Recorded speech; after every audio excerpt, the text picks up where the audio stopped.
Hey YouTube fam! It's your boy, Chronos, back with another mind-blowing what-if scenario. Now, we all love Deku, right? But imagine if he stepped into the world of solo leveling, channeling Sung Jin Woo's insane powers.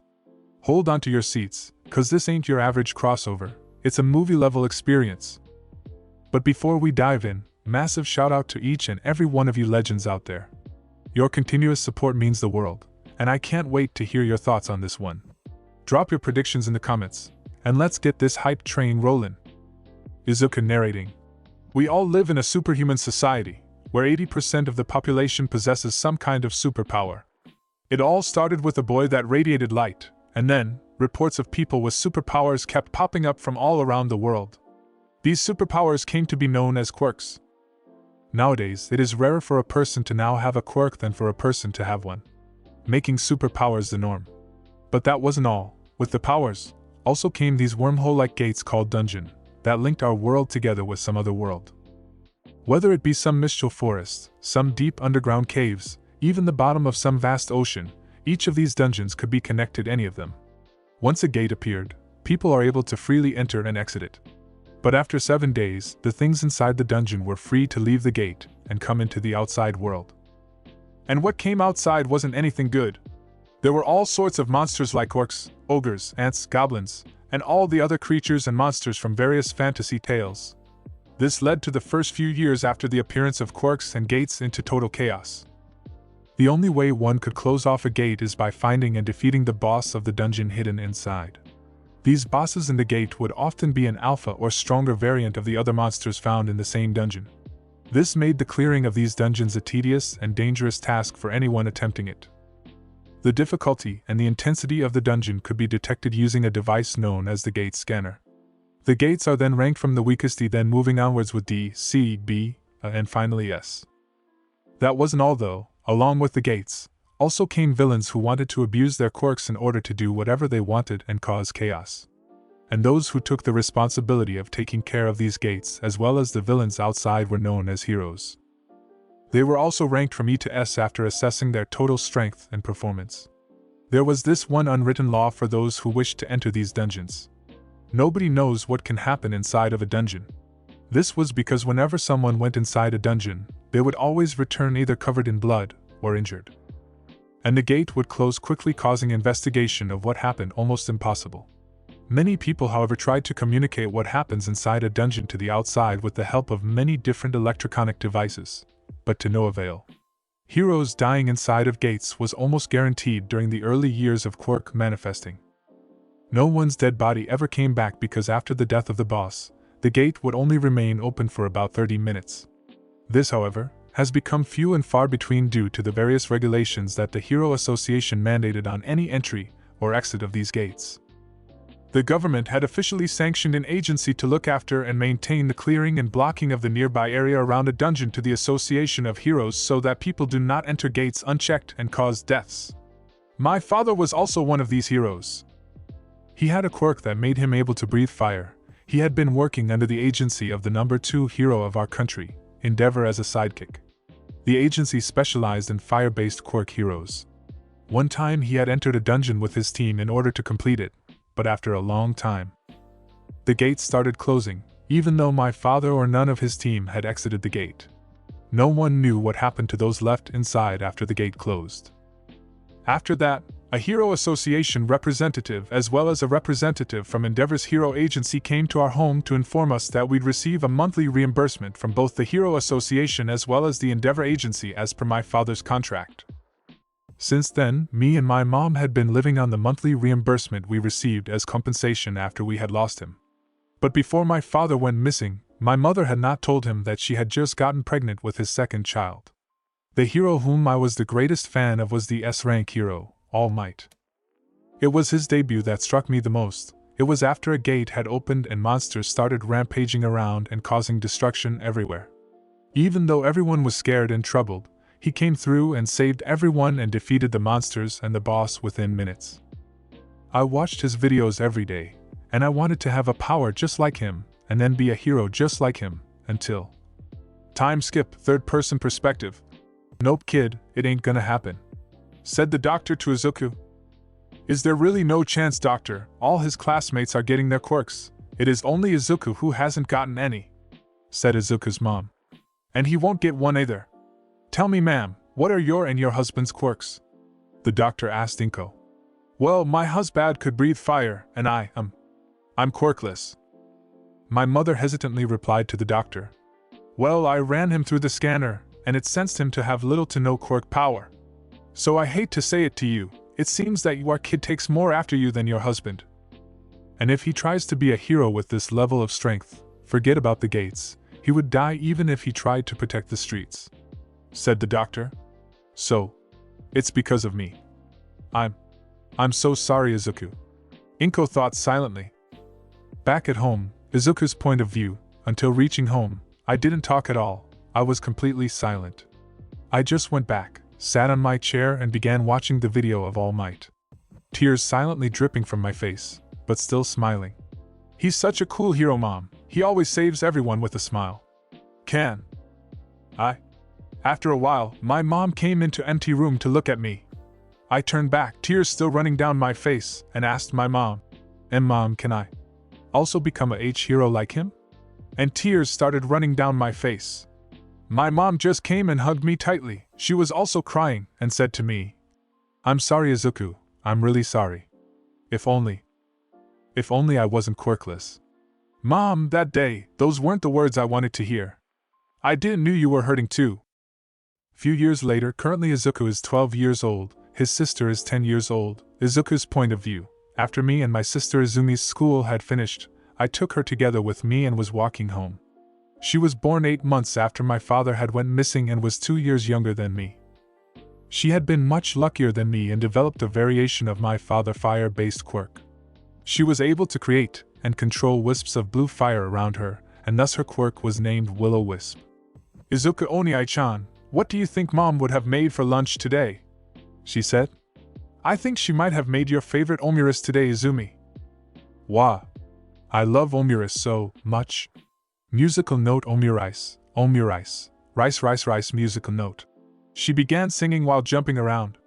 After reaching home, I saw that there were some people in suits around the building. Ah, kid, is this your home? I am here from the Hero Association. I don't know how to say it to you, but something has happened to your mother, said one of the guy in the suits to me. Izuku's point of view. After hearing what the person in the suit said, both me and my sister were shocked. Uncle, what has happened to my mom? Is she okay? I asked. Kid, this is a fairly recent illness that she has caught. It is called eternal sleep disease, and as the name says, the person falls asleep and never wakes up, somewhat similar to coma.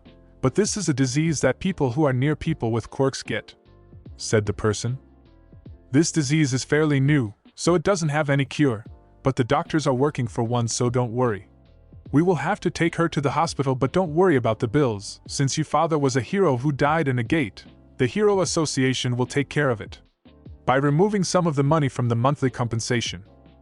The guy added, Can we see our mother once before you take her to the hospital? I asked. Sure, just be quick because we need to take her to the hospital quickly, he said. He then took us both to our mother's room where our neighbor had found her asleep and not waking up, so she called the hospital. Seeing Mom, tears started running down my face. But then I remembered what my mother said to me, flashback, third-person perspective. Come here, Izuku, Izuku's mom said. Yes, Mom, Izuku said. Look, son, can you promise me one thing? I won't ask you much, Izuku's mom said. Sure, Mom, whatever you say, Izuku said. Son, if something ever happens to me, can you promise me that you will take care of your sister? Please, I can only ask this of you, Izuku's mom said. End of flashback. Izuku's point of view. Oniai-chan, what happened to mommy? Izumi asked unknowingly. Izumi, our mother is ill and these people here will help our mother get well. So don't worry about it, I said, wiping my tears. Seeing my tears, she knew I was lying and that it's hard for Mom to get well, and she also started to cry. I console her for the time being and try to think. If I want to protect her, I will have to get stronger and get a job. I think to myself. 2 years later, Izuku is 14 and about to turn 15 in a few months. Izumi is 12 and about to turn 13 in a few weeks. Izuku's point of view. For the past 3 years, I had done many things. I started slightly training my reflexes, strength and agility in my free time, and I also started working at a cafe nearby which required some servers. Luckily for me, I was young at that time, so they thought that I will attract sales because of how cute I look.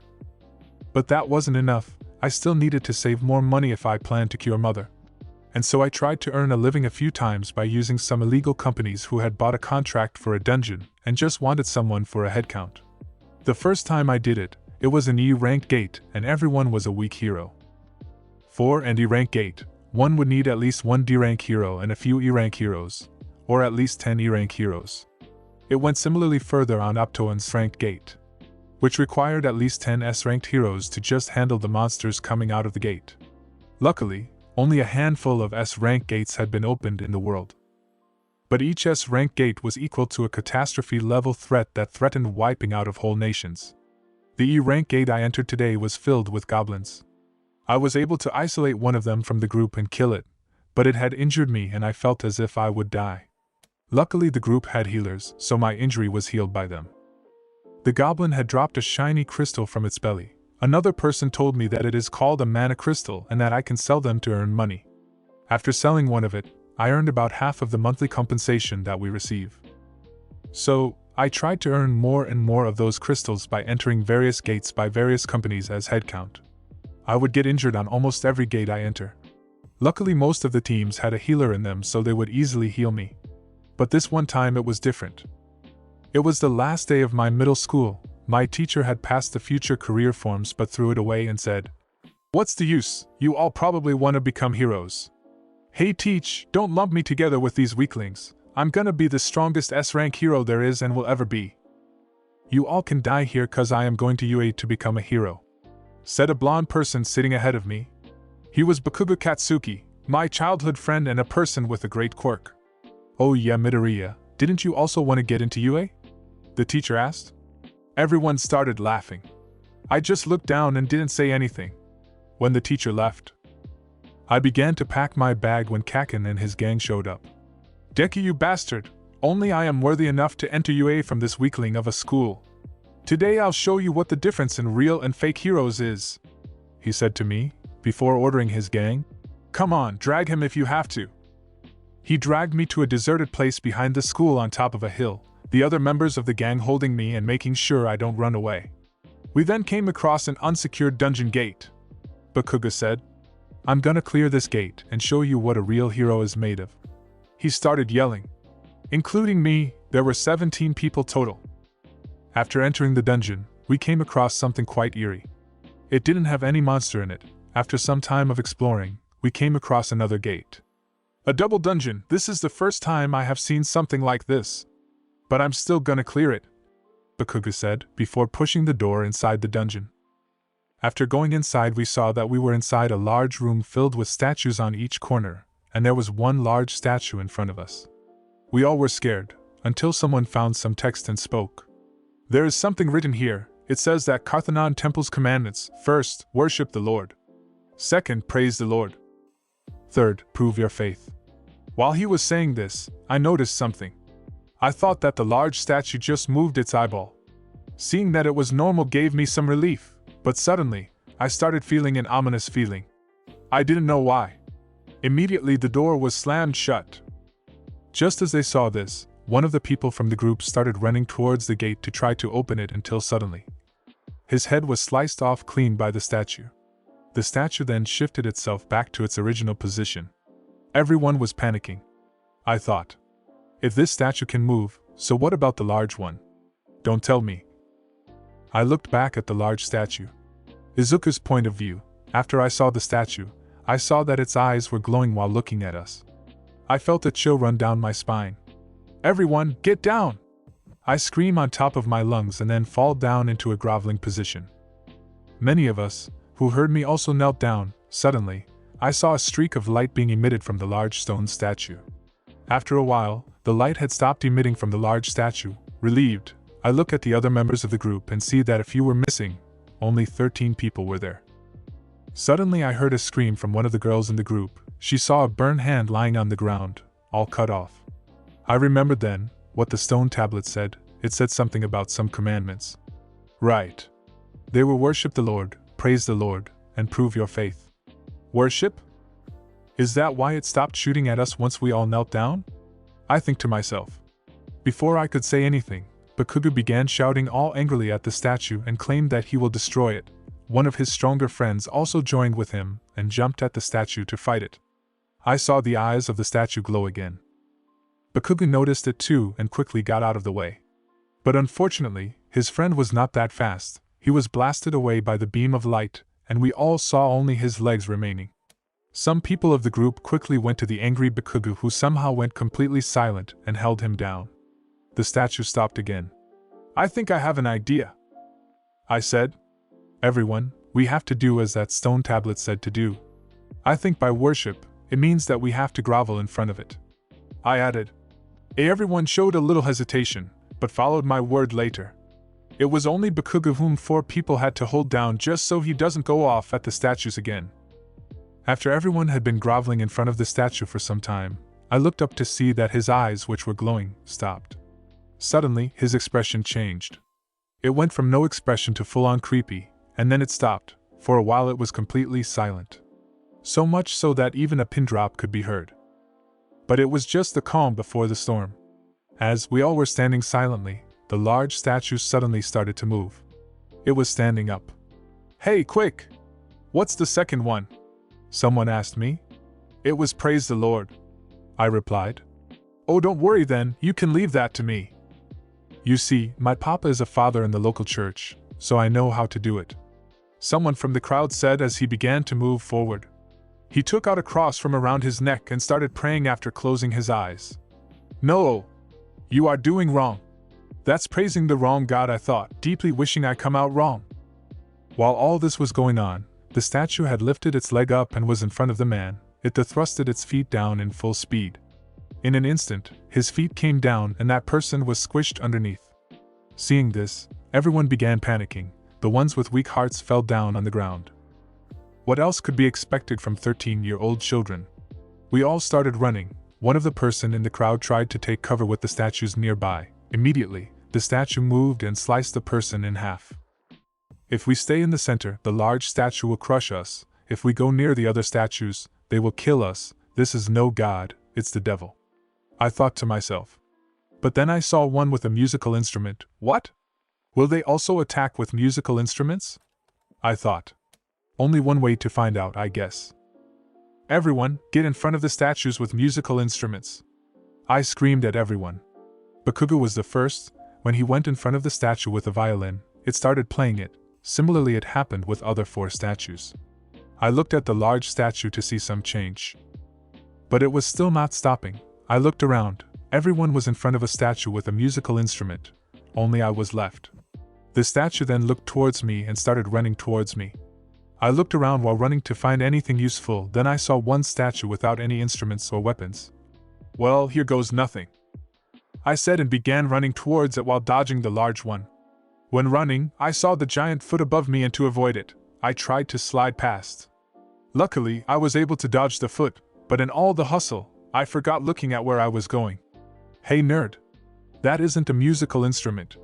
I heard a loud yell from Bakugo. Shit! It was one with a shield, I thought, as I saw the statue slamming its shield into the ground. I don't know whether it was the will to live or whatever it was, but I kept on crawling towards the statue. If there is a God, then please help me, I thought to myself. Then I just heard a voice coming from the statue. It was singing. I tried to take support from the statue and looked at the large statue. It was going back to its seat and sitting down, still with the same airy expression. Suddenly, I heard a loud scream from someone. Eek! Your leg! A girl screamed. I looked down to see what had happened. Apparently, my right leg was cut off. Maybe I didn't feel that because of all the adrenaline in my body.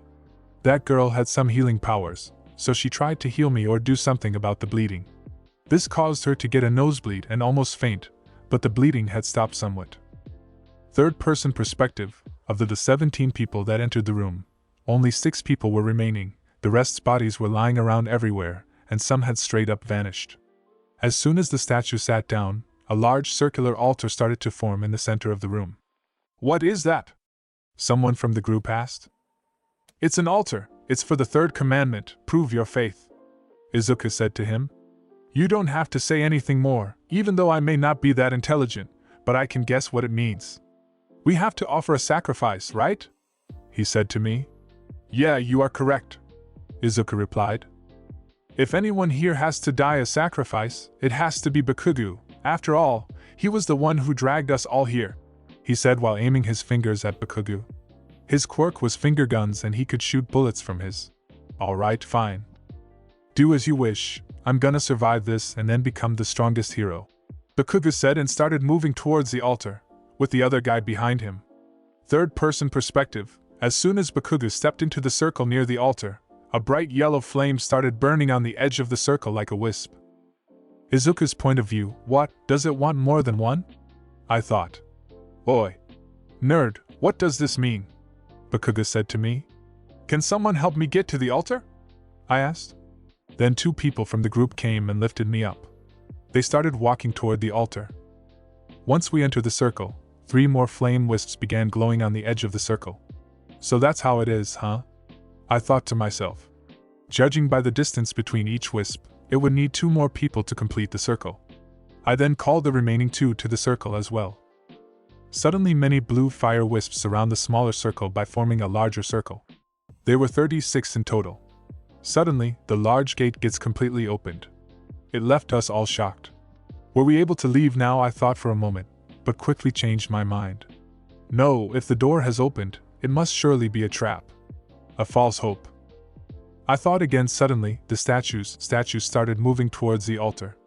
This caused everyone to look at the statues. They immediately stopped. And one of the blue flames around the altar vanished. This caused me to think. I quickly looked at my watch to check the time. It took 1 minute for the flame to extinguish. I heard the statue in front of me move. As soon as I looked at them again, they stopped. Everyone, do not remove your eyes from the statues, they move when we aren't looking. I yelled loudly to everyone. After hearing me, the people tried their best to not remove their eyes from the statues. A long time later, which felt like an eternity, one of the girls was unable to keep her eyes opened. The statue immediately started moving.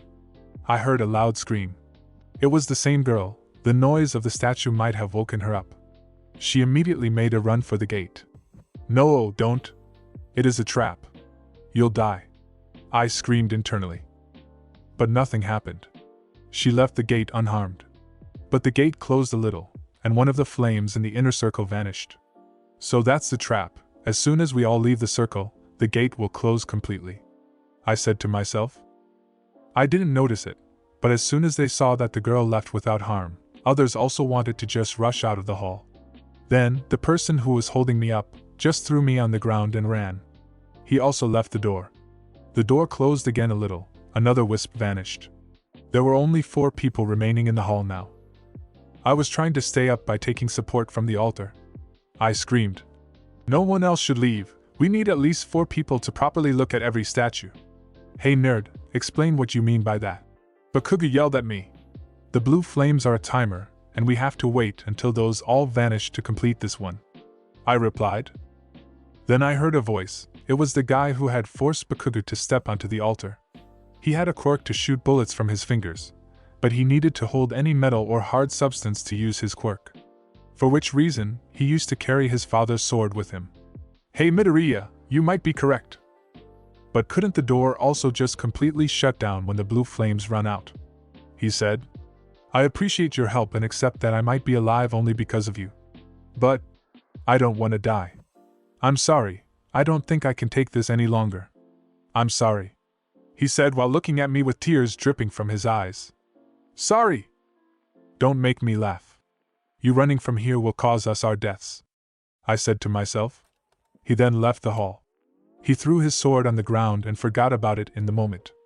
The gate closed by a little again. It was all over. We could do nothing now. With only 3 people, there will be a gap in the fertile of vision of us all. Oi you, healer girl! Go get Deku and get out of here. I'll stay, after all, I'm the injure who brought you here, Bakugo said.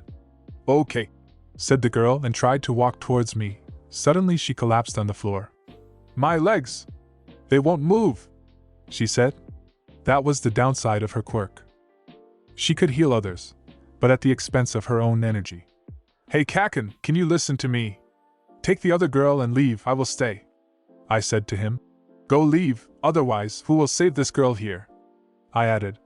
The girl started arguing that she would rather stay, but was suddenly knocked out by Bakugo with a chop to the neck. Go, and become the greatest hero, I said to him. Yeah, I will, thanks Izuku, he said, and they both left. The gate closed by a little again. 2 more flames vanished from the inner circle. I guess this is where it ends, huh? I said to myself. Mom, Dad, I'm sorry I wasn't able to protect Izumi. I'm sorry, Mom, that I wasn't able to fulfill my promise. If I'm gonna go down, I'll at least take one of you all down, I said as I picked up the sword left by that boy. Rin Amazuki. I won't forget that name. I was ready to die. I lied there looking up at the giant statues, lifting up the sword at them. It then jabbed its large spear through my chest, lifted me up, and dropped me on top of the altar. I lie there bloodied, my whole body throbbing in pain. I don't want to die. I want to protect my sister. I wanted to be a hero too if only I had just one more chance. This was the only thought rushing through my mind, as I saw the statue finally crashing down its spear. Suddenly, everything stopped, and I heard a voice. Congratulations on completing all the requirements necessary for the secret quest Courage of the Week. You have unlocked the right to become a player. Will you accept? You don't have much time remaining. You will die exactly 0.02 seconds later if you refuse. Will you accept? Yes, no, a chance to live again. Yes, this chance, I'll take it. I said to myself, welcome, player. The last thing I remember is a bright flash of light that emitted from me and covered the whole room. The very next thing I remember is waking up in the hospital. Was it all just a dream? I questioned myself. No, it wasn't. I say after seeing the message pop up. Message you have an unread mail. Third-person perspective. As Izuku was looking at the text bubble floating in his field of view, 2 people wearing black suits entered the room he was in. Looks like you're awake now, said the blonde guy in the suit. Who are you people? Asked Izuku. I'm sorry if we surprised you. We are from the inspectors from the Hero Organization, the blonde said. Why are the inspectors here to see me? Izuku said. Small time skip, Izuku's point of view. What? I was asleep for 3 days. I said. What about Bakugo and the girl he helped? Are they safe? I added. They are safe, but the girl, she is currently in deep trauma and is planning on leaving the country. Hopefully she can recover, he said. Well, at least they are safe, I said. And as for Rin and the other 2 survivors. He was speaking, but I cut him off. It's okay, that's enough, I said. The scenes of Rin running away flashed through my mind. Although you all were just kids who broke the rules and entered the gate without a license, for a massacre this big to occur, even though we checked the gate's rank earlier to be a D rank. When the pros arrived at the room everyone mentioned, all the statues were gone. And only you found lying on top of an altar unconscious. Luckily the boss of that dungeon wasn't killed, or you wouldn't be here, he said. That can't be, I exclaimed. We also couldn't believe it. If the survivors' testimonies would have differed by even a little, or if the bodies weren't found, then we would have thought so, but we have a theory. We believe that you are a double bloomer, he said. Double bloomer, I said internally. A person normally would get his/her quirk at the age of 3 to 4, this was known as blooming. But there were some people who would either got their already strong quirks even more enhanced or get completely new powers too. These were known as double bloomer. After saying that, the other guy with black hair passed a mini quirk power detector towards me. This is a quirk power detector. It scans the power of a person's quirk and quantifies it. Please place your hand on top of it so that we can check your quirk power, the guy with black hair said to me. Third-person perspective. As Izuku placed his hand on the center jewel of the detector, the man then started testing the power of Izuku and waited for the result to appear on the receiver in his hand. 10. The receiver showed the number. What face with raised eyebrow, even the lowest of E ranks has a power of 70. I guess trash will always remain trash. The black-haired guy thought to himself. What's the result? Izuku asked them. I'm sorry, it looks like we suspected you for no reason, the guy said, and they both left. So, nothing, huh? But can they not see the screen floating here? Izuku said to himself. Message you have an unread mail. Izuku's point of view. After a while I tried to stand up but I noticed something strange. Wait. My severed leg is back to normal. Even my impaled chest is back to normal. I don't know if it was a dream or not anymore. I said to myself. I stand up and try to touch the floating screen. I guess it's not touch screen. Feels like something from a video game. Oni-chan! I heard a loud voice come from the door. I looked there to see my sister, who apparently was crying her eyes out, came rushing towards me and hugged me tightly and started crying again. You mean it? Why do you always get so injured? I always tell to stop getting injured. Do you know how worried I was? After Mom, if even you would leave me, then I don't know what I will do. She started yelling while tears filled her eyes. I'm sorry. I said while I was starting to get tears in my eyes. I can't believe I almost left her alone. I said to myself. You better not get hurt again. If you do, then I'll quit school and find a work instead, so that you don't have to go inside those gates again. She said to me, wiping her tears away. Yeah, I promise. But can I ask how you got here? Aren't you supposed to be in school? I said to her. When I got the news about you, I asked the teacher to allow me to come see you. She also allowed one of my friends to accompany me here. She's outside currently. She replied. Okay, then you should be heading back. I don't want you to miss school. Don't worry about me now, I'm okay. I said to her. Okay, then I'll be leaving. Take care, Oni-chan, and don't forget about your promise. She said as she was about to leave. I won't. See you at home. I replied to her. After she left, I was finally free to try what I wanted to do. I looked at the floating screen. Open the mailbox. I said. Message equals welcome, player, unread, equals daily quest. Preparing to become strong, unread. I clicked on the one saying welcome. Suddenly, I am bombarded with more messages. Ping ping ping, the system will support the growth of the player. Failing to obey the system's orders will result in a corresponding penalty. Your rewards have been delivered.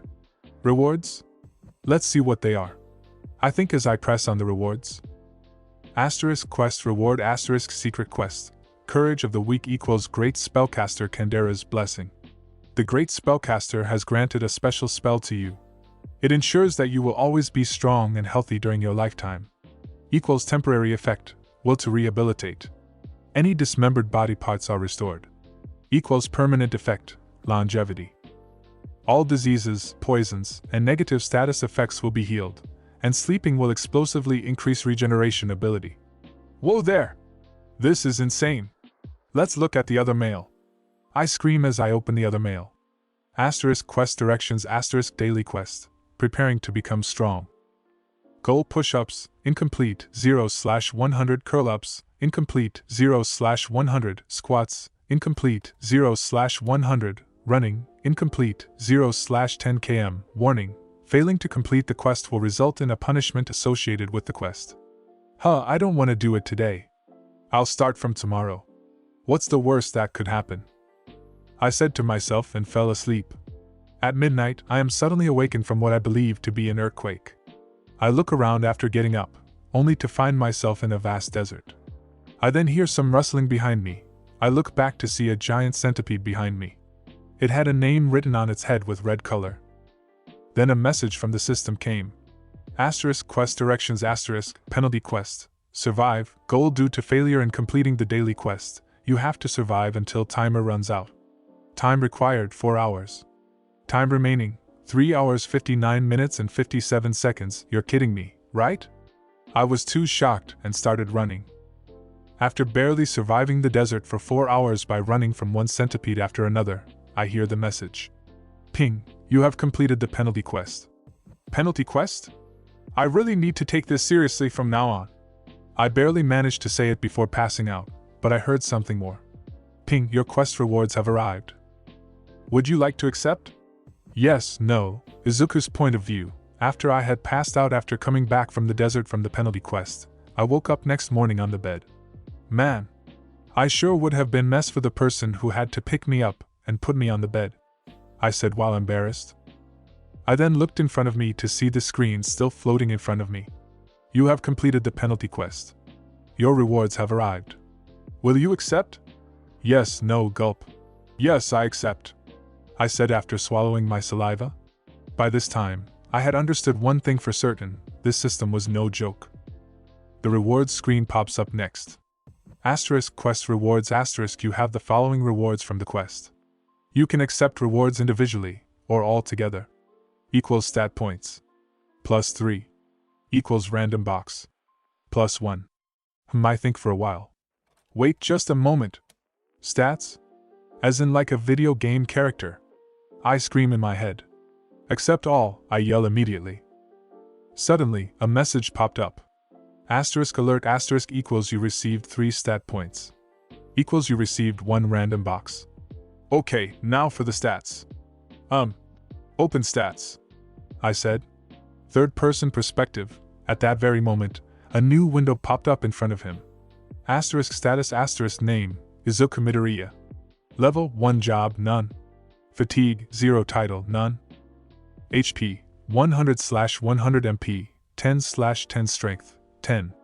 Vitality, 10 agility, 10. Intelligence, 10 sense, 10 luck, 10 remaining points, 3. Also, there was a picture of me standing with many boxes around me and the word gear written on it. I wonder where I should put my points into. As appointing points into stats is the most important thing in video games. The ones I could understand the most are strength, vitality, and agility. Murmur asterisk murmur star. How strong I am. Murmur asterisk how much damage I can take. Murmur asterisk how fast I am. Izuku began going on one of his usual geeky ramble. But the ones I am least certain about are intelligence, luck and sense. Sense being the more confusing of the two. I know from some games that increasing intelligence in games gives you more MP and allows you to use stronger magic spells. But will increasing it actually make me more smarter? And luck might make me more lucky, but I'm not so sure, Izuku said to himself. And I have no clue what increasing sense will do. Well, we only have one way to find out, Izuku said as he showed a nerdy smile. Well, now that I am awake, I should do the daily quest. I definitely don't want to be in that desert again, Izuku said before removing his top and starting to do push-ups in his hospital room. 1, 2, 3, 20, 30. Oh, they are starting to pain now, Izuku thought while doing the push-up. After then he did the curl-ups, and then the squats in the same room. As for running, he had to ask the doctor to allow him for jogging around the hospital, to which the doctor agreed as he was doing well, and said that they would be discharging him to leave after 2 weeks. While completing the 10 kilometers of running, Izuku received a message from the system. Warning: fatigue over 70, movement speed reduced by 20%. Fatigue level of 100 will cause you to pass out. I'll have to keep that in mind from now on, Izuku said while panting heavily, and continued the running, eventually hearing the familiar ping. You have completed the daily quest. Your rewards have arrived. Will you accept? Yes, no. Yes, Izuku replied quickly. Asterisk quest rewards asterisk you have the following rewards from the quest. You can accept rewards individually, or all together. Equals complete status recovery. Equals stat points. +3. Equals random box. +1. What does it mean, status recovery? Let's see. Accept all, Izuku said. He felt a jolt of electricity run through his whole body. It completely took away all the tiredness he was feeling and made him feel completely fresh. Soon, another message popped up from the system. Asterisk alert asterisk equals your HP. MP and fatigue has been completely healed due to complete status recovery. Equals you received 3 stat points. Equals you received 1 random box. Oh god! This power is totally amazing. I really need to save up some of these status recovery. It can really save me when I'm in danger, Izuku said as he remembered something. Oh right, there was that random box too. Right. Open inventory, Izuku said. Another window popped up in front of him. It had as many boxes that could be fit in it, and a scroll bar that went down endlessly. I seriously don't need to carry anything from now on, Izuku said with a slight chuckle. The inventory currently had 2 things in it. Rin's steel sword and random box X2. Izuku selected the 2 random boxes and read their description.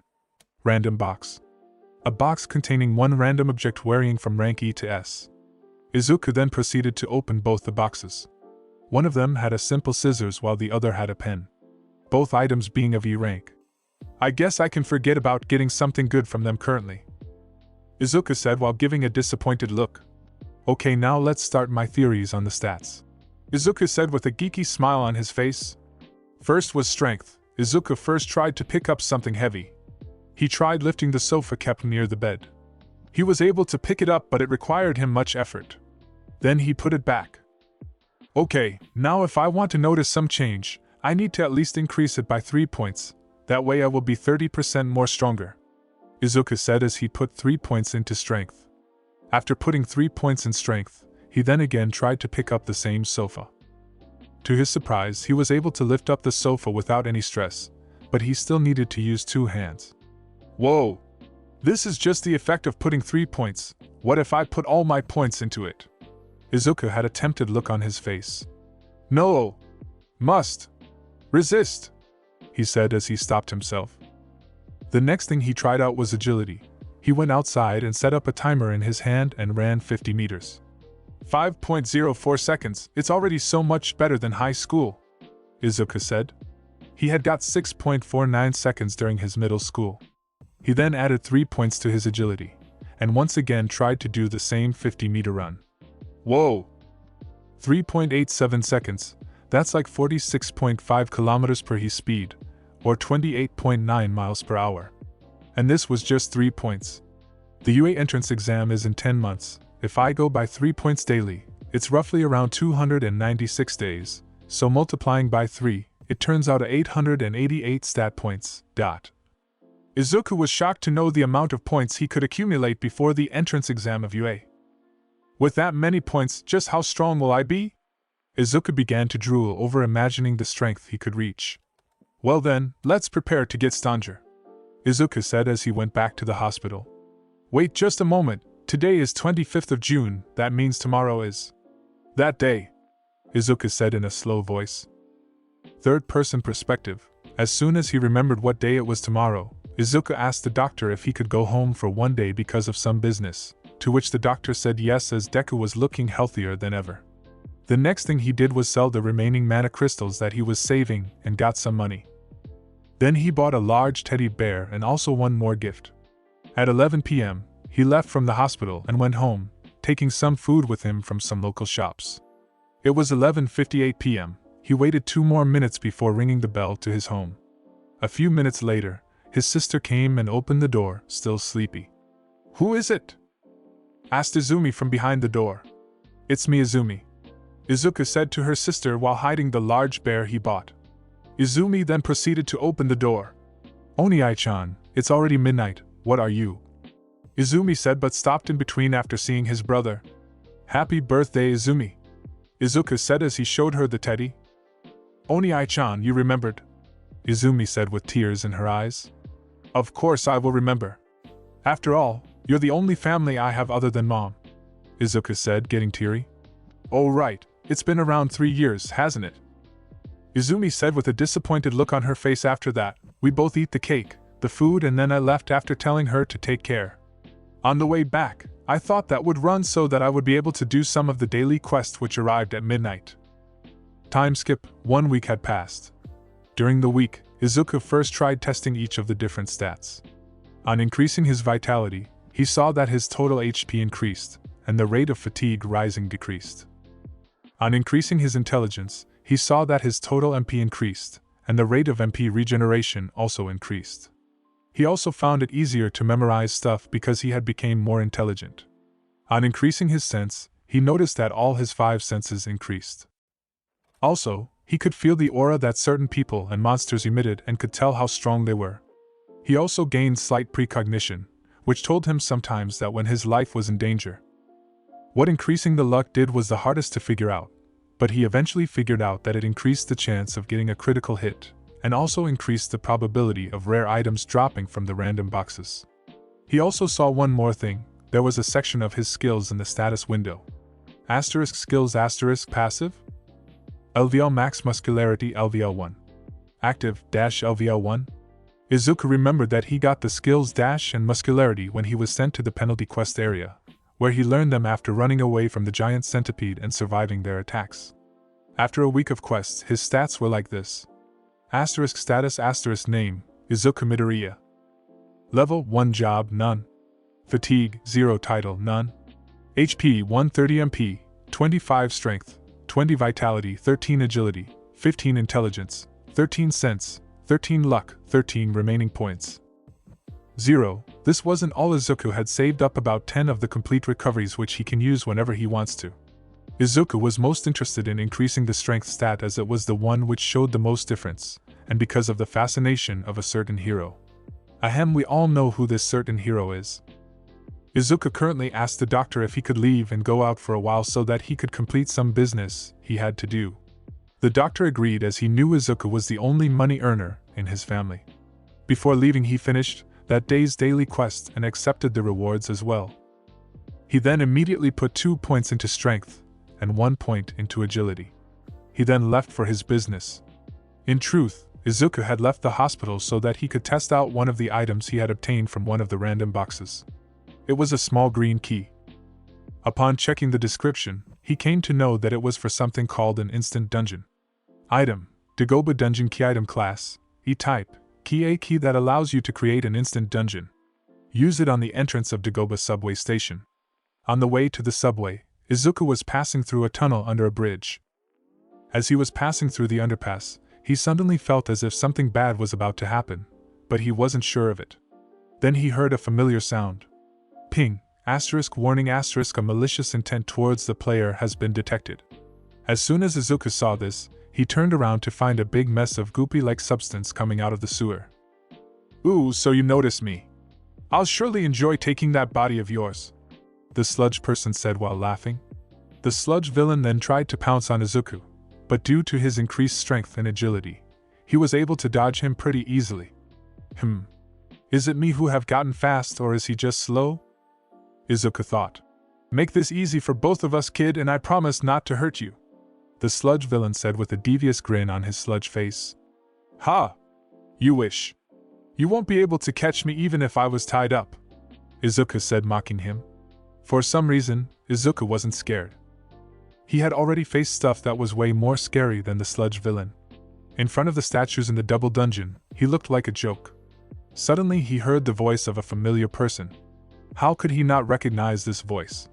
It was basically engraved into his mind.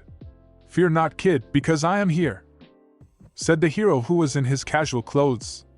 Oh no! Gotta go fast, thought the sludge villain. But before he could react, he was blown away by sheer force of the shockwaves from the hero's punches. Texas smash! Yelled the hero as he threw a punch on the sludge villain. The sheer force was enough to send shockwaves through the air. When Izuku felt the incoming shockwave, he braced for the force by crossing his arms in front of his head. After looking at the hero's face, he was in shock. "Hey, All Might!"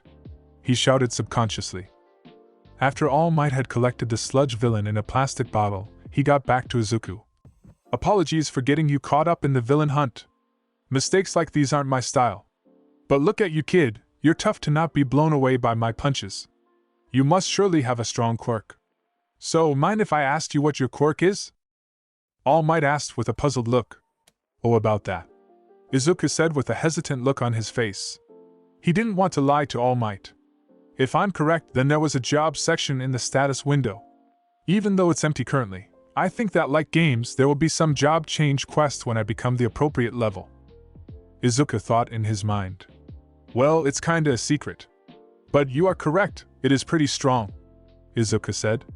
Oh, a secret. I'm getting more interested in it. Say, what if we make a deal? I'll tell you what my quirk is and you tell about mine, All Might said while showing his mighty smile. All Might's quirk. It's the topic of international debates, and no one truly knows what his quirk really is. Izuku swallowed his saliva.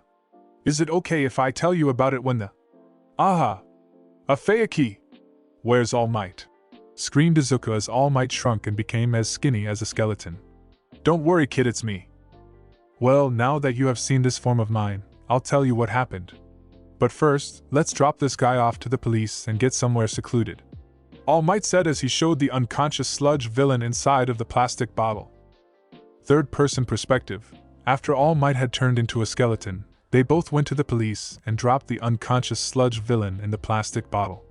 Then they went to the roof of a building nearby to talk privately. So well, as you saw, I am not able to maintain my muscle form for long. Well, it was because of this, All Might said as he lifted his shirt to show him a severe injury on his left abdominal area. This was done to me 5 years ago by one of my enemies. Ever since then I haven't been able to use my muscle form for more than a few hours every day, said All Might. Do you mean the fight with the toxic chainsaw? Izuku asked him. No. This one was never made public. Well, now that you know about me, don't go online mentioning this. The symbol of peace needs to be never showing any signs of weakness. All Might said to Izuku. Well, that's the reason I'm looking for a successor, someone who could fill my shoes and stand tall in the face of evil in my place. So that then I could finally retire. All Might added. A successor? For you? Izuku questioned. Yes, kid, I saw that you probably have a strong quirk, to be able to withstand the force of one of my punches that blew away that villain. All Might said as he was interested in the boy's quirk. Well, are you trying to enter the UA hero course? All Might asked. Well, about that. All Might. Do you think that someone like me can be a great hero someday? He asked while closing his eyes. Of course you can, you probably have a strong quirk. All Might gets cut off by Izuku, who said something that made the person confused. And what if I was quirkless? Do you think I still would be able to become a hero if I didn't have a quirk? Asked Izuku, closing his eyes, expecting to hear no. Well, yes, of course. Anyone can become a hero. And everyone is a hero for someone, All Might said. Hearing this made Izuku completely emotional. He fell on his knees and started crying. TT, thank you, All Might. You don't know how much I had been wanting to hear that from someone. Izuku was still crying. All Might went up to him and hugged him and said, Young boy, I can see it in your eyes that you are determined. So I want to tell you something, All Might said while hugging Izuku. What is it, All Might? Izuku asked, wiping his tears. It's about my quirk, All Might replied. But what about the deal? Izuku asked. It's fine. You can tell me whenever you feel like. There's no pressure, All Might said back to him. You see, my quirk is called One for All. It's a special type of quirk. I can pass on my quirk to anyone I wish. In it, one person gets the quirk, strengthens it, and passes it on to the next person. And I have deemed you worthy of inheriting my quirk. All Might, what? Wait a minute, it's too much to take in, Izuku said. Oh my god! He is asking to give me his quirk. This is insane. Okay, calm down, think Izuku. Do I want it? Well, duh, no one will refuse it, but do I really need it? After all, I have the system. So I will probably become the strongest even if I don't have it, and I don't want All Might to retire, Izuku said to himself. Well, All Might, as much as I would love to have your quirk, I think that you should be the one who stays as the symbol of peace, as I will be able to become a pretty strong hero because of my quirk, Izuku said to All Might, all crying tears of blood in his mind. That's a good point. I'll keep that in mind. But still, if I am ever to be retired, then I want you to take my place, All Might said, getting amazed that the boy refused his quirk. Oh, I forgot to ask, but what's your name, young boy? It's Izuku Midoriya, sir, Izuku replied quickly. Well then, young Midoriya, let's see each other in UA. I know you will pass the entrance exam. See ya, All Might said as he took the staircase downwards. It was after All Might left that he heard the familiar tune. Ping, you have earned the title, chosen successor of the symbol of peace. Izuku immediately opened the status screen and looked into the title screen. It was there that he found a new title. It was chosen successor of the symbol of peace. The symbol of peace. All Might has chosen you to be his successor. Effect plus 100% to all stats when fighting against the symbol of chaos. Who is the symbol of chaos? I've never heard of anyone like that, Izuku said as went back after switching his title to the one he unlocked. Even though it didn't do anything currently, it was still better than none. Well, let's move on to the Dagobah subway station, Izuku said as he began moving towards the station. It was still afternoon when he reached the Dagobah subway station entrance. He took out the dungeon key from his inventory. Well, let's see what's gonna happen, Izuku said as he entered the subway entrance. As soon as he entered the subway entrance, he noticed that there was a dark fog starting to form as he saw downstairs. He then receives a message. You have entered an instant dungeon. You won't be able to leave until you have successfully defeated the boss or use a heartstone. As he was busy looking at the message, he noticed an invisible wall form at the entrance of the dungeon, and the people inside the station vanished. It was as if he was in another dimension.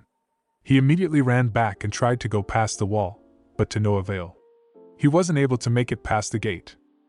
He then looked back at the stairs leading downwards. Am I really supposed to complete this all alone? Izuku questioned himself. Slowly but surely, he started to go down. A while later, he reached the first underground floor. It had changed completely and looked as if it had become deserted. But Izuku sensed something. It was a strong stench of meat and blood. This strong stench of blood and meat, there are beast-type monsters nearby. Izuku cautioned himself. As he was looking around, he suddenly heard a loud howl. And he saw that a giant wolf had pounced on him. It was about the size of Izuku himself. Luckily, due to his instincts, agility, and strength, he was able to dodge it easily. Afterwards, he saw that there was a name written on top of its head. It said, Steel-Fanged Wolf. Izuku's point of view. As the large wolf pounced onto me, I noticed that even though it was fast, I was still able to react to it just in time. Even 1 or 2 goblins were enough to seriously injure me, so will I be able to defeat this wolf? While I was thinking, the wolf once again made a leap to catch me. But surprisingly, I jumped back and dodged it. What am I even thinking? I have already been against something much more powerful than this guy. I said to myself as the flashback of the double dungeon played in my head. Third-person perspective. I am not going to allow anyone to kill me now. After all, I have already died once, Izuku said as he took a fighting stance. The wolf then began running towards Izuku. Seeing this, Izuku sidestepped the wolf and countered with an uppercut straight to the jaw of the wolf. This made the wolf fall back onto the ground. But it had quickly risen back up as if nothing had even happened. Izuku then charged towards the wolf and unleashed a flurry of punches on its head. This isn't working. As I thought, beast monsters are less affected by hand-to-hand fighters. I need a weapon, Izuku said to himself. Suddenly, Izuku remembered seeing something in his inventory that he could use. He immediately opened the inventory and took out something from it. It was Rin's steel sword. When he was about to die in that dungeon, he had that sword in his hand. So the system had apparently stored it in the inventory for him. He then swung the sword vertically with all his power to attack the wolf. The blade passed right through the wolf's body and its body was sliced clean in 2 halves. Suddenly a message popped up. You have defeated Steel-Fanged Wolf. Level up. Since the sword he swung had hit the ground, it caused the sword to make a loud noise which attracted the attention of the other mobs in the dungeon. 2 more wolves stepped out of the shadows. Well, come on, since I have a weapon, I am not afraid, Izuku said as he tried to lift the sword, but the impact of the sword with the ground was so much that it had stuck on the ground. The 2 wolves started running towards Izuku and started to bite and scratch him. Izuku put all his strength in his arms and was able to remove the sword from the ground. He then proceeded to fighting the 2 wolves. He was able to slice one of the wolves horizontally in half. Seeing this, the other wolf started to wince and ran away back to the shadows. Compared to those monsters, you are too weak, Izuku said as he recalled the double dungeon. Status, Izuku said. The status screen then came up. Asterisk status asterisk name, Izuku Midoriya. Level 2, job none. Fatigue, 0 title, chosen successor of the symbol of peace. HP, 210/240 MP, 40/40 strength, 21 vitality, 14 agility, 16 intelligence, 14 sense, 14 luck, 14 remaining points, 0. Okay, so when I level up, I get 1 stat point to every stat, plus 100 max HP and plus 10 max MP, Izuku said after doing the calculation in his head. It seems that even someone like me can get stronger, Izuku said as he got excited. I think that leveling up is a better way to grow stronger, as I get 6 points instead of 3, even though I cannot distribute it freely, Izuku said as he picked up the sword. He then checked the monsters for mana crystals and took them. But there was also some more things. Item, Wolf Steel Fang. Item class, None type, Junk a large and sharp steel fang of the Steel-Fanged Wolf. Can be kept or sold in the store. The item's description had something that piqued Izuku's interest. There was a store in the system. He immediately opened the store after speaking it. Store what do you want to do? Buy, sell, just to see. Izuku chose the buy option. A message then popped up. Your level is too low. Buy option becomes available after LVL 20. I guess something like this, Izuku said as he sold the wolf's fang in the store. You got 20 gold. Gold, huh? Well, I guess it is exclusively for the system, Izuku said. Well, let's get going. If I want to get stronger, as a chance like this won't come every day, Izuku said as he got up. He then saw there were many wolves coming out of the shadows in front of him. Well, I won't die easily, so you all shouldn't die easily as well, or I'll feel sorry, Izuku said as he began going to the wolves and started killing them one after another. I have to be fierce, strong, endure as much as I can. I realize now, if I quit here, I'll be slaughtered. If I die, I can't protect those who I want to protect. Izuku thought to himself as he began killing the wolves, one after another. Level up, X5. After he had killed all the wolves on that floor, he proceeded downwards, only to be greeted with another large pack of wolves. This time, the names on their head were white, instead of red. So red means very strong, orange means strong, and white means it's easy. Izuku though inadvertently. Well, if even someone like me can become strong, I am even willing to follow all these bullshit rules, Izuku said as he charged towards the wolves with his sword in hand. Scene cut. You have earned the title, Wolf Slayer. He quickly switched his title to this one as he noticed that this title was better suited for most growth in this dungeon. Wolf Slayer, you have dedicated yourself to killing each and every beast monster you come across. Effect: 40% increase to all stats and a 30% increase to experience earned when fighting beast-type monsters. There was one particular thing about this instant dungeon that piqued Izuku's interest. Unlike normal dungeons, the monsters respawn here. That meant while he was busy killing the ones on the second floor, the ones on the other floor respawned, and if he went to another floor, the ones on the second floor will respawn. Izuku used this to his benefit as he hopped between the first and second floor until his level didn't rise any further. He used this same strategy as he went down the floors one after another. Along the way, he got so used to the movements of the monsters that he could predict how they were gonna attack him. A monkey from the ceiling and 2 panthers from each side, Izuku thought as he jumped up to pierce the monkey's chest. While still in midair, he cut the 2 panthers' necks. You have defeated Razor Claw Monkey. You have defeated Black Shadow Panther, X6. By the time he reached the end of the second floor, he realized that he wasn't leveling up anymore. He had already reached level 15. His stats have improved pretty much too. Status name, Izuku Midoriya. Level, 15 job, none. Fatigue, 30 title, Wolf Slayer HP, 1250/1680 MP, 240/240 strength, 35 vitality, 28 agility, 30 intelligence, 28 sense, 28 luck, 28 remaining points. 0. With his strength and agility above 30 and his other stats approaching 30, he could clearly tell the difference. He was able to easily dodge the monsters without any problem. It was as if he was seeing things in slow motion during the fights. He noticed as the agility grew that as he was standing above the staircase to the 3rd floor, he didn't want to go down because he was clearly able to feel that the one at the floor below was clearly pretty strong and probably the boss of the dungeon. Izuku took out the heartstone that was dropped by some of the monsters in the dungeon. He had a total of 6 heartstones in his inventory. What should I do? Should I go advance? Or should I retreat? He questioned himself. What will happen to this dungeon if I leave? After all, the key disappeared as soon as I entered the dungeon. Third-person perspective. Izuku was standing in front of the stairs that led down to the 3rd underground floor of the dungeon. Because of his sense stat almost reaching 30, he was able to feel that whoever was down at the 3rd floor was pretty strong. No, I am not gonna go back. I don't know when a chance like this is gonna come again. And this sword, it's gotten dull because of all the blood.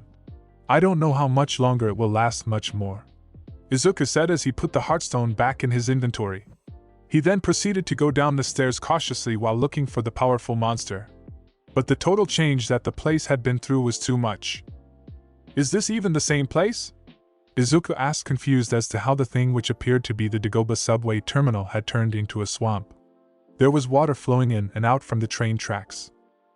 Izuku then noticed a dark shadowy substance lurking inside the waters, but before he could react, the tail of a giant blue serpent came rushing towards him, and he got catapulted to the walls, making a large dent in it. The giant serpent then emerged out of the water. Izuku saw the name of the serpent. It was written in orange. The serpent's strike had caused the sword to break into two, even though it was dulled, for a sword to break just like that. Izuku started thinking for a way to damage the serpent. Even though I leveled up, your name is still orange. So you're the boss of this dungeon, Izuku said as he stood up, jerking his arms. Let's go then, he added. He then jumped and tried to use the broken sword to attack the serpent's body, but it was futile. The sword didn't do anything. The blue scales of the serpent were almost as hard as if it were an armor made of steel. Well, I guess I'll just have to do it the hard way, Izuku said as he rushed towards the serpent with the blade in his hands. He ran all around the swampy area while looking for weak spots on the serpent's body. He was still trying to injure the serpent, but the serpent was faster than him. If only I had more speed, was going through his head. Suddenly, he remembered something. He had a skill for speed. Dash, Izuku said as his speed was increased. He jumped and landed on top of the scales and started running upwards towards the head. When he was near the head, he jumped to land on top of his head. Then, he immediately jabbed the broken sword into the eye of the serpent. A message popped up. Critical hit. He immediately followed the attack with wrapping his arms around the serpent's neck. If I'm not able to pierce your body, I'll just crush your scales, Izuku said as he used all the strength he could muster and put it in his arms. The sound of bones crunching filled the room as the serpent coiled around and unleashed its tail around the room in the pain. A while later it stopped the motion, and its body plopped down on the floor. You have defeated the swamp's ruler, Blue Poison Fang Risaka. Level up. Level up. As Izuku left the grip of his hands from the body of the serpent to look at the drops after taking back the broken sword from its eyes. It were as follows. Item. Risaka's Fawn Item Class. C Type. Dagger Attack. Plus 25. A dagger made from the Risaka's fawn. Able to paralyze due to residual venom. Grants bleed effect. Effects: paralyze. Attacked foes have a chance to be paralyzed and unable to move. Bleed. Attacked foes have chance to start bleeding and lose 1% of their health every second. Item. Risaka's Poison Sac Item Class. A Type. Potion A pouch that contains the venom from the swamp ruler, Blue Poison Fang Risaka. Drinking it will give you hardened skin but weakens your strength. Effect: Risaka's Steel Scales. 20% reduction to physical damage taken.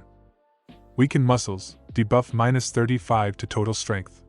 Another message popped up from the system. You have defeated the boss of the dungeon. Returning the dungeon to normal. The surrounding around Izuku instantly changed back to normal, and the swamp also returned to normal. I have got a great blade from the system, but I don't know about the other item. I know that I have immunity to poison, but will the debuff be okay, or else all of my strength will go away? Izuku said. Aha! Here goes nothing, he added as he swallowed the poison from the sack. Risaka's venom flows through your veins. It caused the permanent buff, Risaka's Steel Scales. And the permanent debuff, weakened muscles. A harmful substance has entered the body. Buff, longevity resisted the debuff. 3, 2, 1, the debuff has been removed. Yes! It worked! Izuku punched the air as he was leaving the subway. He was instantly stopped by a soldier who was on duty for clearing the surrounding and keep the citizens away. Hey you, what are you doing here? Don't you know it's blocked here? After looking at Izuku bloodied and with a sword, oh! Are you a hero? Were you killing the monsters underground? Let me take you to the others, the soldier said. I can sense it, there's a strong monster who has came out of a gate, he thought while looking at a particular direction. When he reached the location, he saw that there was a group of heroes who appeared to be a C rank were trying to defeat the giant stone golem that came out of the dungeon. They seemed to be struggling to kill it. Seeing this, Izuku thought of helping him. He took up his sleeve and threw the broken sword towards the head of the monster. You have defeated Thunder Golem King, level up! The broken sword hit the stone golem, and caused a loud impact which caused it to topple down. Yeah! We killed it, one of the heroes said. No, it wasn't us. We weren't even able to damage it even a little. there was something that came and hit it. The leader of the party of heroes who were fighting it replied as he found a piece of a broken sword stuck on the golem's body. He looked towards the direction from which the sword came from. "Hey sir, would you happen to know the one who threw the sword?" he asked as he showed him the sword. "Oh yeah, it was a hero who is standing right here," the soldier said as he pointed towards the place where Izuku was standing, only to find him gone. "That guy, whoever he or she was, is definitely a high-ranked hero," the leader of the C-rank heroes said to himself. "Izuku's point of view, after I defeated the serpent boss, it seems like I got much stronger compared to the start. I mean the golem monster who was the boss of the D-rank gate seemed less strong compared to Risaka. The last thing I wanted was publicity. Imagine if people came to know that I have a leveling system. Sure, I would be praised, but at the same time, there would be people who would want to use me for evil. There were many heroes in this world. And though most of them were doing it for helping others, a huge portion of the heroes did it for the benefits it provided and the support from the hero associations. On just one request of a high-ranked hero, the association blocked any information about him from going online. Every country had their own hero associations. Even though Japan had All Might, the US's hero association was still ranked the strongest, Japan coming right after it. This was just because of the fact that US had more S-ranked heroes among them, and they had survived one of the strongest gate that ever opened. It was an S-ranked gate. It opened on the center of the Times Square in New York. As soon as it opened completely, a gigantic number of dragons, wyverns and lizardmans were rushing out of it. In a matter of minutes, the whole of New York was up in flames. But luckily, All Might was doing his training for being a hero there. He single-handedly took down the boss of that gate. The boss of that gate was the Elder Dragon, Kamish. It was classified as a catastrophe-level threat. It was then that All Might earned the nickname of Symbol of Peace. This happened 8 years ago. Time skip, third-person perspective. 1 week later, the week after the instant dungeon, Izuku had been in and around the hospital just doing his daily quests. His stats were like this. Asterisk status asterisk name, Izuku Midoriya. Level 18 job, none. Fatigue, 0 title, chosen successor of the Symbol of Peace. HP, 2030/2030 MP, 285/285 strength, 50. Vitality, 33 agility, 40. Intelligence, 31 sense, 31. Luck, 31 remaining points, 0 Risaka's steel scales, 20% reduction to damage taken. Today was the day that he got discharged from the hospital. Due to all the paperwork, he got discharged late and then went home and slept. The next morning, Izuku woke up early the next morning and started doing his usual exercise while shirtless. It was after a while that Izumi came into the room to say bye to his brother, as she was going to school, but she was shocked at what she saw. "Izuku and I-san, I'm heading out for my SCH dash." She stopped as she saw his brother. He was exercising. Her eyes couldn't believe itself. Her brother had a completely toned body with 8-pack abs, chiseled muscles and wide shoulders. Izumi stood there silently in amazement. Izuku noticed this and stopped his exercise and stood up. "Ni-san, since when did you start working out?" Izumi asked as she thought. "I want to touch his abs." "No. What am I thinking? He's my brother. Ah. I can't help it," she thought in her mind. She then looked at her brother and noticed one more thing strange. Usually, she and her brother were around the same height, but today his brother seemed taller. Her brother, who usually seemed around 5 feet 5 inches, looked like he was around 5 feet 9 inches or 5 feet 10 inches. Around Todoroki and Ida's height. Just as his strength stat had reached 50, Izuku started developing muscles and his body became more lean and his height even increased. "Whoa, Ni-san, looks like you hit puberty. Talk about a growth spurt," she said while teasing her brother. Izuku noticed that his sister was periodically stealing glances at his abs. He laughed inwardly. "Well, there is still about 9 months more left for the UA entrance, and if I ever wish to give you an easy life or heal mom, I have to become a licensed pro to earn a better pay," Izuku said to her. Saying this, Izuku began to start putting on a shirt.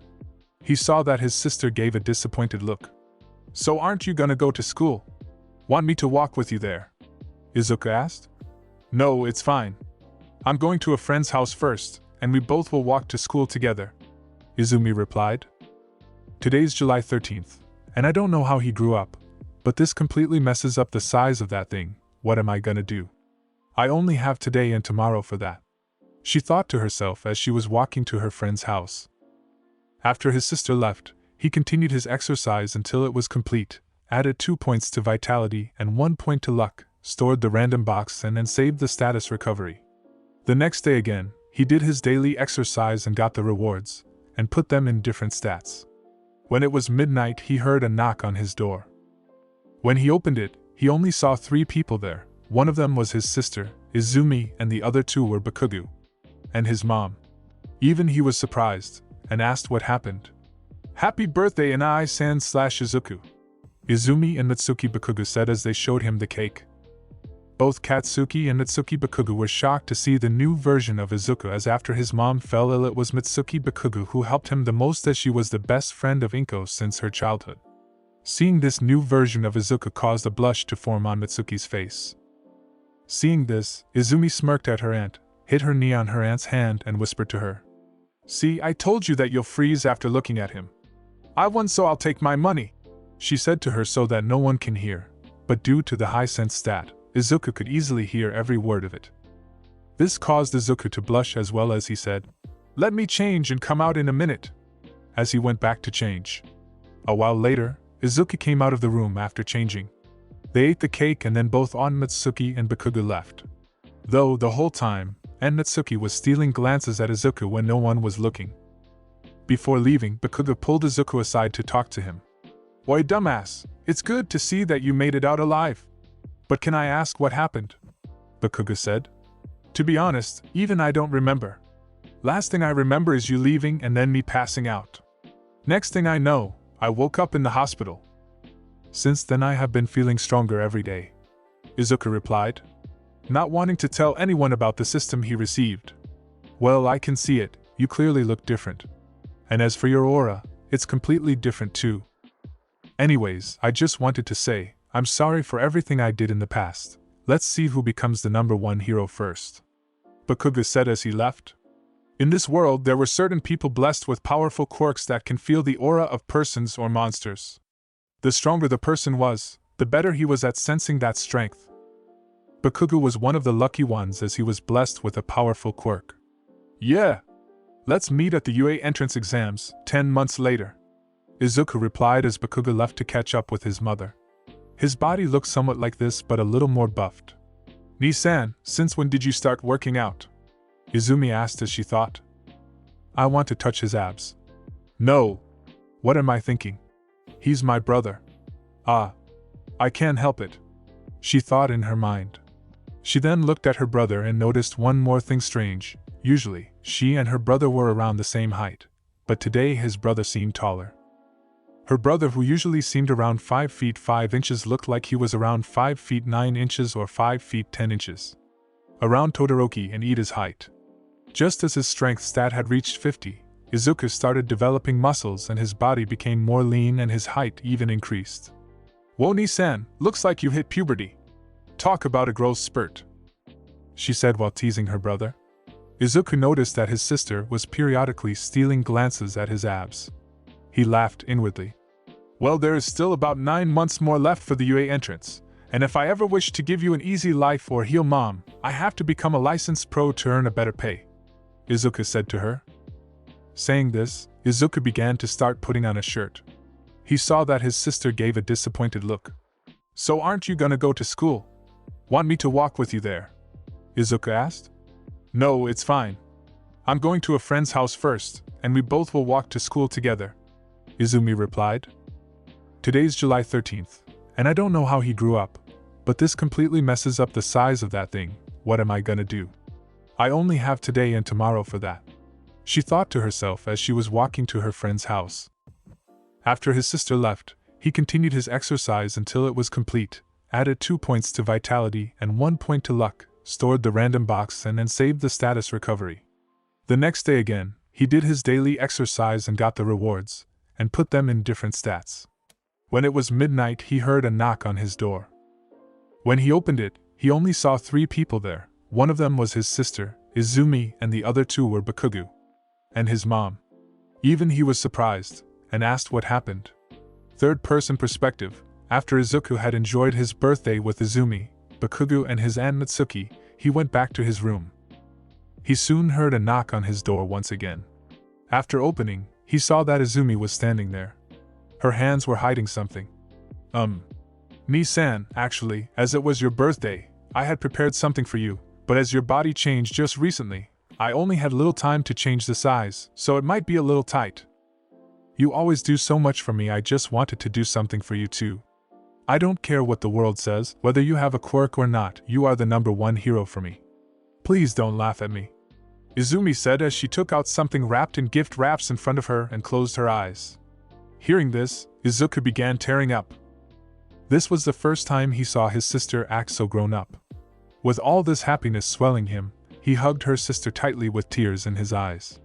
Izumi, you have grown up so much. I always worry about you so much, but you've grown up so well, Izuku said with tears while hugging her. At first, Izumi was startled, but after hearing her brother, hugged him back and said, "Yeah, Ni-san." After some time, Izuku let go of her. Unknown to him, Izumi's face was as red as tomatoes. His muscles, they were touching me. It was so hard yet so soft. Was the only thought that ran through her mind. She had completely forgot that the person was his brother. Thought the warning was necessary as this could potentially cause some people to misinterpret the book. Izuku didn't notice her sister and proceeded towards the gift she had given him. "Hey, so tell me, what's in this?" Izuku said. This caused Izumi to snap out of her trance. "Well, as you wanted to be a hero, I thought that a hero costume can be a great gift for you. You can totally wear something else if you like, it's okay. But well, this is what I thought would look good on you," Izumi said while she was embarrassed. "Really? I would love to see it," Izuku said as a smile ran across his face, and he opened the gift revealing the hero costume. The costume was somewhat like the original, removing the giant ear mask he had and replacing it with a hoodie. The color of the costume was also a little darker shade than the original. Somewhat like the Gamma costume. Somewhat like this, just a little darker, and a hoodie behind instead of the mask, and looked a little younger. "Oh, Izumi, I love this, the color, the design, everything is great. I really love it," Izuku said as he picked up the suit. "I'm glad you liked it," Izumi replied. "I have decided, I'm going to use this as my hero costume from now," Izuku said in excitement. Since then Izuku continued his training every day and also went into some E-rank gates with some private groups, during which he would kill some of the monsters and sometimes also killed the boss monster in a way that the other people wouldn't notice. He would also often use his skill dash from time to time to get used to it, until once he got a message from the system, "Skill dash has leveled up," due to continuous use of the skill. After seeing the message, he immediately opened the skill menu to look at the skill information. *skill, dash LVL, 2, 40% boost to movement speed. It requires 1 MP for every minute of activation. This shocked Izuku even more. Just leveling up the skill once made a 10% increase in mobility, and totally removed the initial cost of the skill. He just thought about how it would be when it levels up more. So then he went back to his daily exercise and also going into some dungeons and even some instant dungeons to which he sometimes got the keys to. Time skip, 5 months later. A total of 5 months had passed since he had gotten the system. He used the system and completed the daily exercise every day to get the stat points. He would also frequently go into some E-rank gates to level up and very rarely go into a D-rank gate for carrying the goods and loots that the heroes get from the dungeons. His stats and leaved had gone up quite a bit. His level was almost reaching 35, and his stats had also became very high. His stats were like this. Status name, Izuku Midoriya. Level, 35 job, none. Fatigue, 0 title, chosen successor of the symbol of peace. HP, 6200/6200 MP, 1400/1400 strength, 170 vitality, 150 agility, 120 intelligence, 125 sense, 100 luck, 100 remaining points, 0 Rasaka steel scales. 20% reduction to damage taken. Items equipped, power suppression ring. He had got the ring from one of the random boxes he opened. It was an A-ranked item. After pressing on the equip button on item descriptions, The item was removed from his inventory and a bluish hologram formed around his finger, which later disappeared. He had also noticed one thing: after his vitality and intelligence reached 50, the growth from each point increased. And after level 30, each level gained him 200 HP and 30 MP instead of 100 or 10. But this one time something happened that completely changed him. He was once sitting in his apartment going through the internet on his phone when he found an advert for hiring a person to go with a private group into a D-rank gate as headcount. It offered quite the amount of money for just carrying the stuff. Even though he had enough money from all the hunting, he accepted it and went to the meeting point. Upon reaching there, he saw that there were 9 other people there. Upon checking them, he was able to sense that 5 of them were C-ranked and 4 were D-ranked. He was later greeted and made to sign a waiver that if anything happened to him inside the gate, he doesn't hold them responsible, just like every other time he went inside the gates. But this one also said that he will only take the money he was supposed to and take nothing from inside the gate. He wasn't bothered and signed it. After signing, the leader of the group went back to the group and they started talking amongst themselves. Suddenly, Izuku was feeling something that was quite familiar, yet still quite different to him. This. What is it? This. Airy feeling? Izuku looked at the people in the group. They were covered in a dark aura. Third-person perspective, even though he was feeling this uneasy and airy aura, he wasn't feeling scared or threatened. This was because of his everyday exercises and stats. He had become very strong and none of the persons emitted an aura that was strong for him. After his level had reached 20, the store option from the system had become available. He saw that it was filled with all sorts of items from potions to armors to weapons and many more. Luckily, due to all the killing of monsters and selling their loots, he had earned a large amount of gold. Too bad I can't take this gold out, was what Izuku thought while seeing that his menu said that he had 5,672,996 G with him. With some of that gold, he had bought various potions for health, MP, and some other stuff as well. Also, when he went into the dungeons and trained outside, as well as watching other heroes fight the villains during the 5 months, he had earned a few more skills. They were as following. Asterisk skill asterisk vital point strike. Focus to find the weak point of the opponent, and fiercely strike it to cause 150% more stronger attack. Increasing the chance of a critical hit. Requires 20 MP and any dagger equipped. Bonus effect, plus 40% chance to hit a critical hit when using skill. Asterisk skill asterisk observation. Through continuously observing others, you have got the ability to look at people and get information about them and save it in your information gallery. Higher level will reveal more information. 30 MP required to perform skill. Asterisk skill asterisk advanced dagger mastery. Your constant use of daggers has increased your mastery over its usage, causing you to be more lethal when using daggers. Effect, plus 33% increase to damage dealt when any dagger/short sword is equipped. After getting these new skills and all those potions, he was pretty confident that he could survive many strong attacks. Back to present, third-person perspective. When he felt that airy feeling and the dark aura from the group, he used the observation skill on the leader.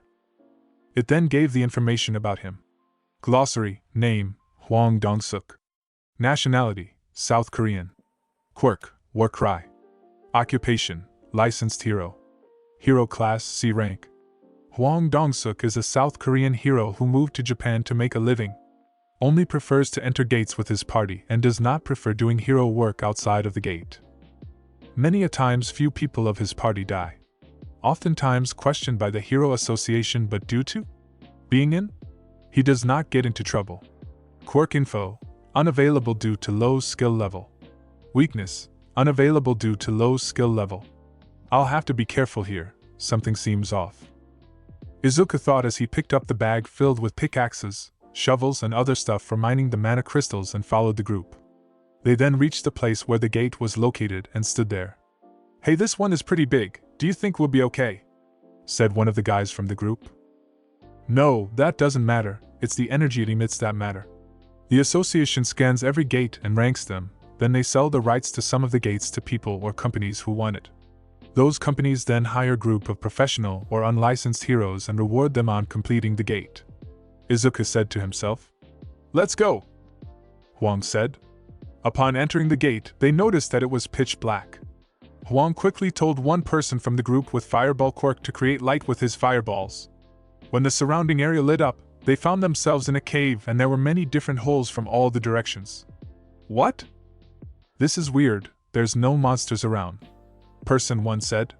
There is no light as well, it's normal for the dungeons to have luminous stones. Person 2 said. Wait, are there any dungeons with no monsters in it? Person 3 said. Sure.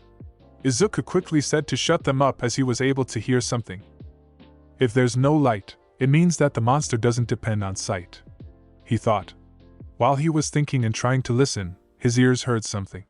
It was like there was an army with thousands of legs coming towards them. This sound. His suspicion was confirmed when he heard the sound. It's insect-type monsters! He yelled to warn the others. Everyone started looking around for monsters. Above us. He shouted as he heard them coming from a hole above them. As they saw above, they saw a large swarm of dog-sized ants coming down rushing from the hole.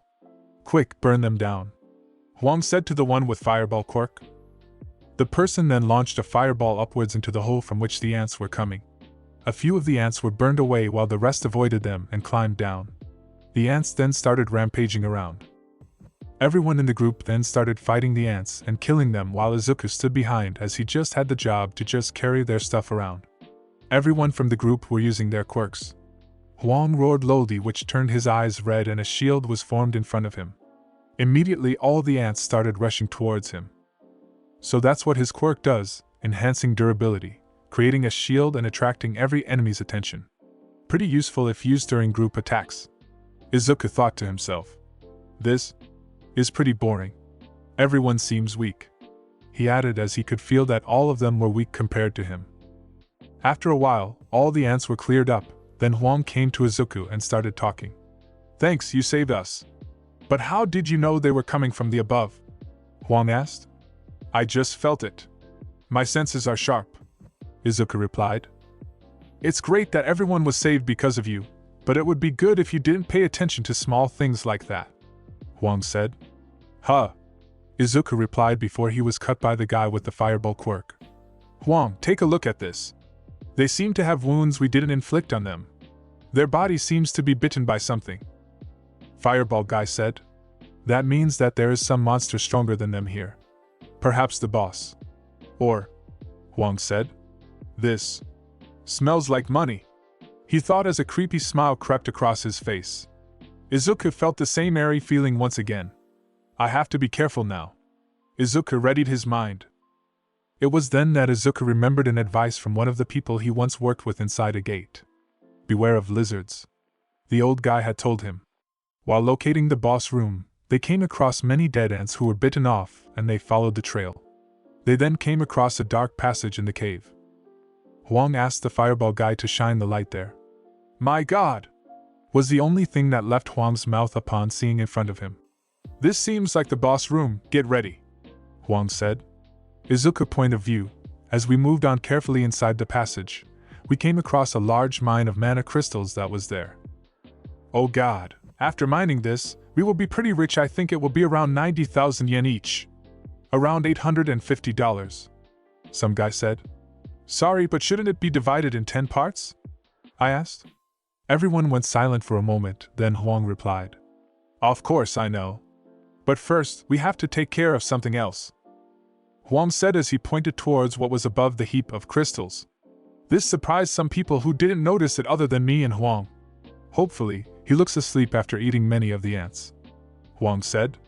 Jean, have you brought the mining gear with you? Huang said to the fireball guy. No, I forgot it in the van. Jean replied back. Man, this is troublesome. I'm sorry, but you will have to stay and guard this place. Huang turned and said to me.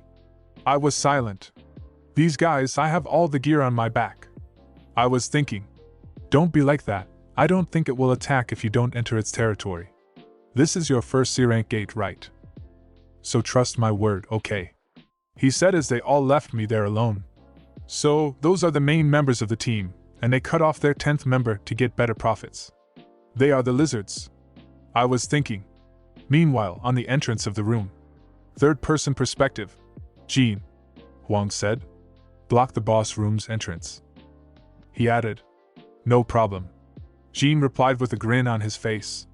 Back with Izuku, asterisk boom! Asterisk after they left, suddenly a large explosion was heard at the entrance of the room.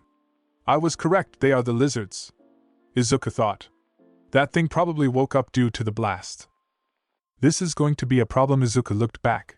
He could feel the power of the boss was far stronger than any other monsters. A C-rank dungeon boss, huh? Let's see how strong you are, Izuku said. Outside the gate, third-person perspective. Was it really necessary to do that?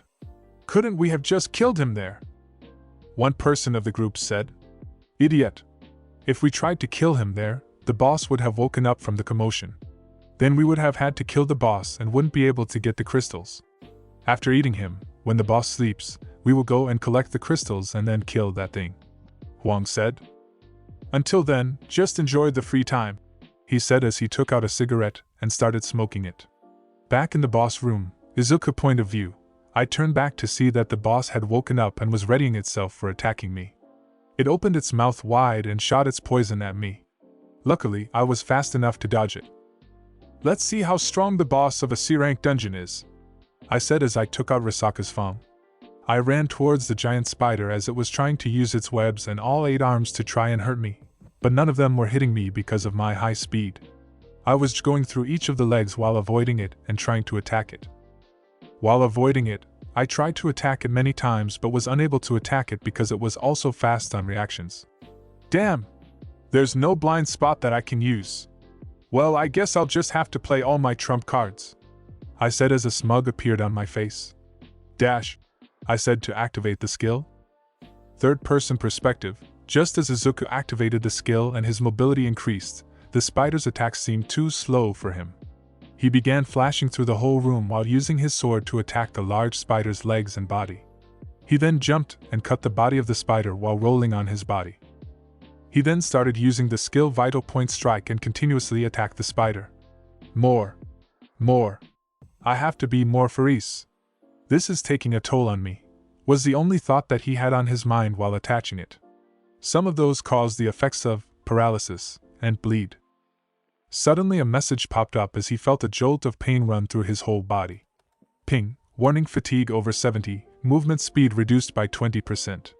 Fatigue level of 100 will cause you to pass out. I have to finish this quickly, he thought as he said. Status recovery. And his all HP, MP and fatigue has recovered and his speed was returned. Izuku used the skill Vital Point Strike one last time and aimed it on the spider's head. He just vanished and appeared behind the spider.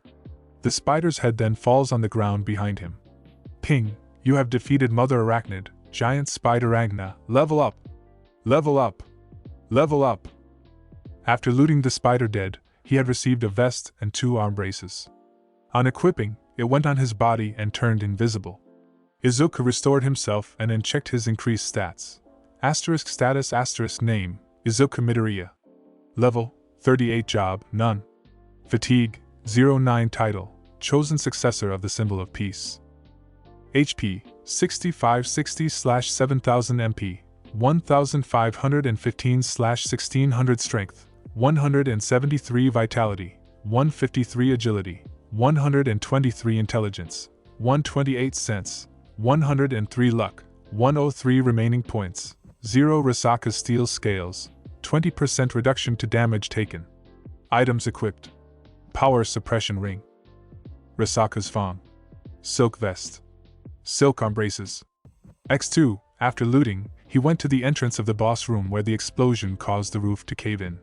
He just stood there and punched the stones that were blocking his path. A loud impact noise rang through the dungeon and the stones were cleared up. Well, I still have half an hour to go back and all the monsters are also gone, so I'll just take it easy on returning, Izuku said as he started walking towards the gate location. Outside the dungeon when Izuku was fighting the boss. Hey boys, I think we should head back. By now, he would probably have become the boss's food and it would be sleeping, Huang said to the people in his group. Sure boss.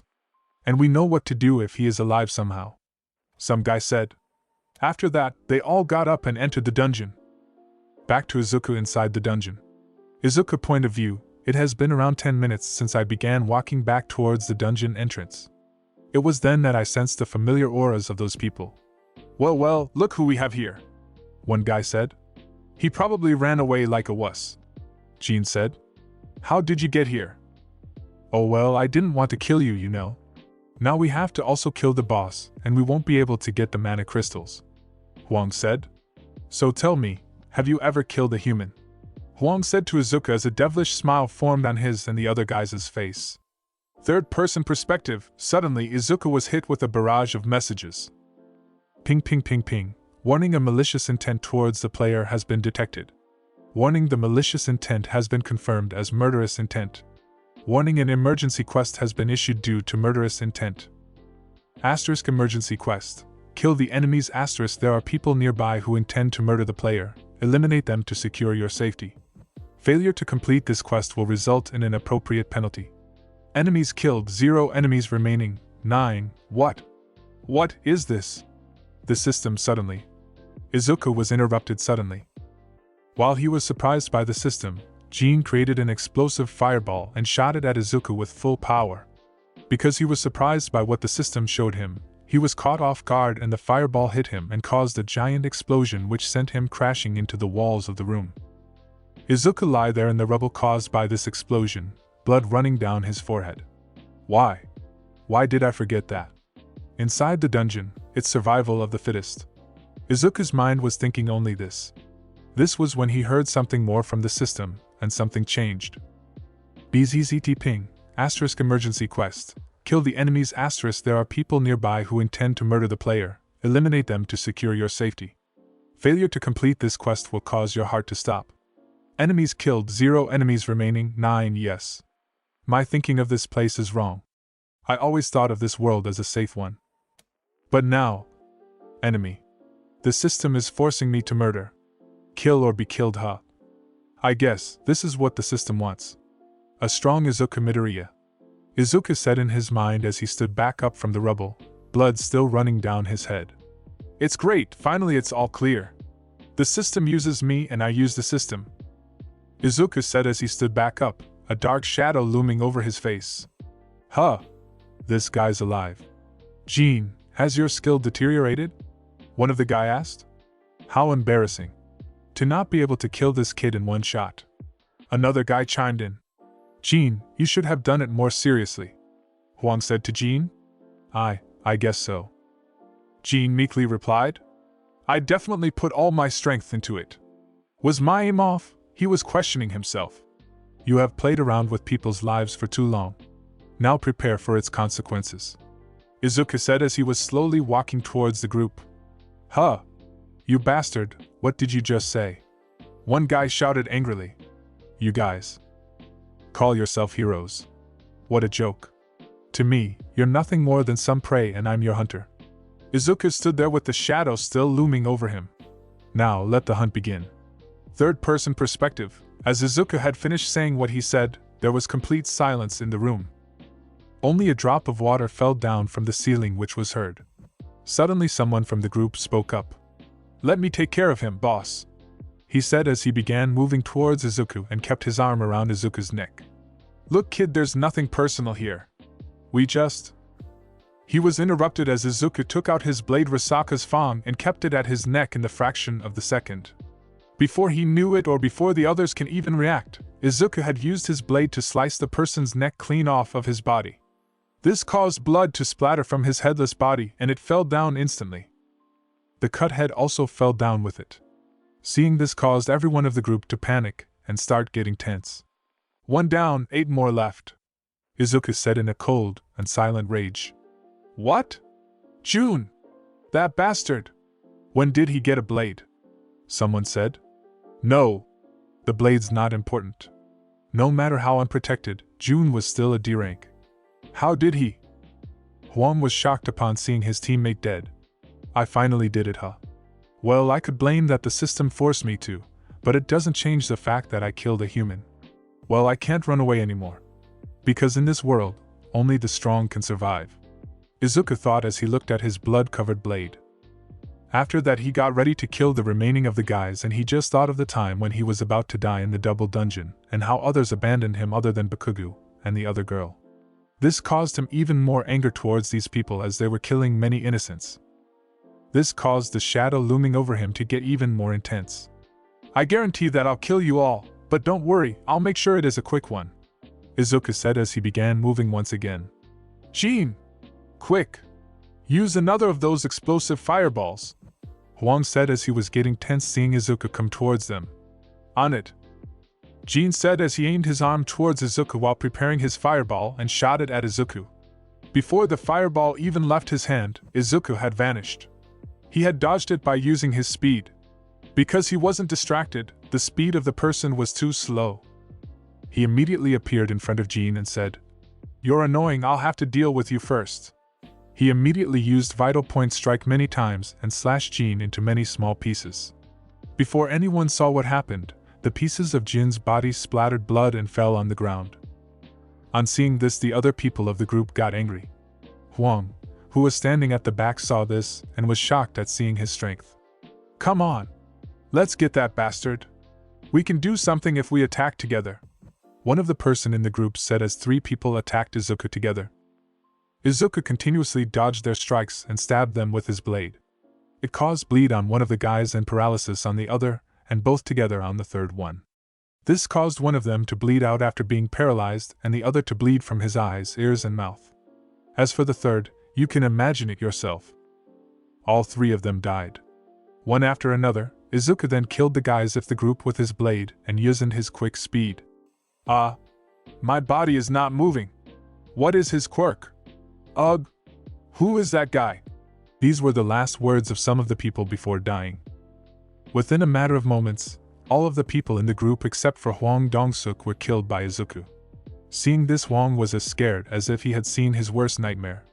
"I am just a flash. All my members are dead," Huang said with a look of horror on his face. "You bastard! You were hiding your strength. You probably killed the boss too. You'll pay for this. I'll show you that not all C-rank heroes are on the same level of strength," Huang said as he activated his quirk and rushed towards Izuku, his eyes glowing red. This guy, he was able to kill the others with his speed and his blade, but in front of raw power, he won't be able to do anything, he thought. But before he could attack, Izuku was in front of him and he had his hand in front of Huang's face. "Huang Dongsuk, I'll say that you are strong. But you don't know one thing," Izuku said as he grasped the head of Huang Dongsuk and smashed it into the floor without even breaking a sweat.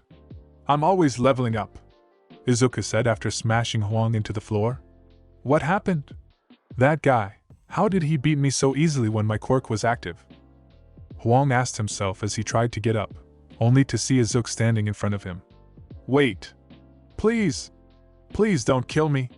I'll give you whatever you want. You can have all the crystals here, just please let me go," Huang said as he was slowly trying to crawl away from Izuku while he was lied down. 3 times, Izuku said. "What?" Huang was confused. "Are you seriously trying to beg from the person whom you tried to kill 3 times? Izuku said with a straight face, while showing his cold rage. "Stop it. You think you'll get away from this?" Huang said desperately. "Don't you know, nobody knows what happens in a dungeon," Izuku said to him slowly. Why you bastard? Do you know who my little brother is?" Before Huang could finish what he was saying, Izuku had used his blade to slice his head off. "Ping, you have completed the emergency quest. Your quest rewards have arrived. Would you accept?" "Yes, no. Accept," Izuku said. Washington, USA, third-person perspective. It is early morning currently in the US. An unknown person in about his 20s with a pretty muscular build is currently sleeping in his bed, but he is woken up by the sunlight hitting his face. "Yawn a great morning. I wonder what time it is in Japan," the person said as he woke up. What's this? My eyes are tearing up, I don't know why. Did something happen?" he said as he sat on bed wiping his tears. "Back inside the gate, Japan." Third-person perspective. As soon as Izuku accepted, the rewards popped up. Quest rewards *. You have the following rewards from the quest. You can accept rewards individually, or all together. Equals complete status recovery. Equals stat points. Plus 10, equals skill, bloodlust equals skill, explosive fireball. Accept all, Izuku said quickly as possible because he was excited to see the new skills he had gotten. He quickly opened and read both of their descriptions. Asterisk skill, bloodlust asterisk using intense killing intent, put the selected target in a state of fear for 1 minute. 100 MP required to use. Effect, fear, all stats are reduced by 50%. Asterisk skill, explosive fireball asterisk create and throw a fireball that explodes when it comes in contact with something. 100 MP required to use. Effect, burn, causes fire damage to those who come in contact with the explosion. Oh god, these are some great skills, these are gonna be so much handy. But before going out I have to change my clothes from these bloody ones. Izuku said as he took out an extra set of clothes from his inventory, got changed, left the bloody clothes there and got out of the dungeon. Upon coming out of the dungeon, a Hero Association inspector came to ask him about what happened to the others and how is he the only one alive.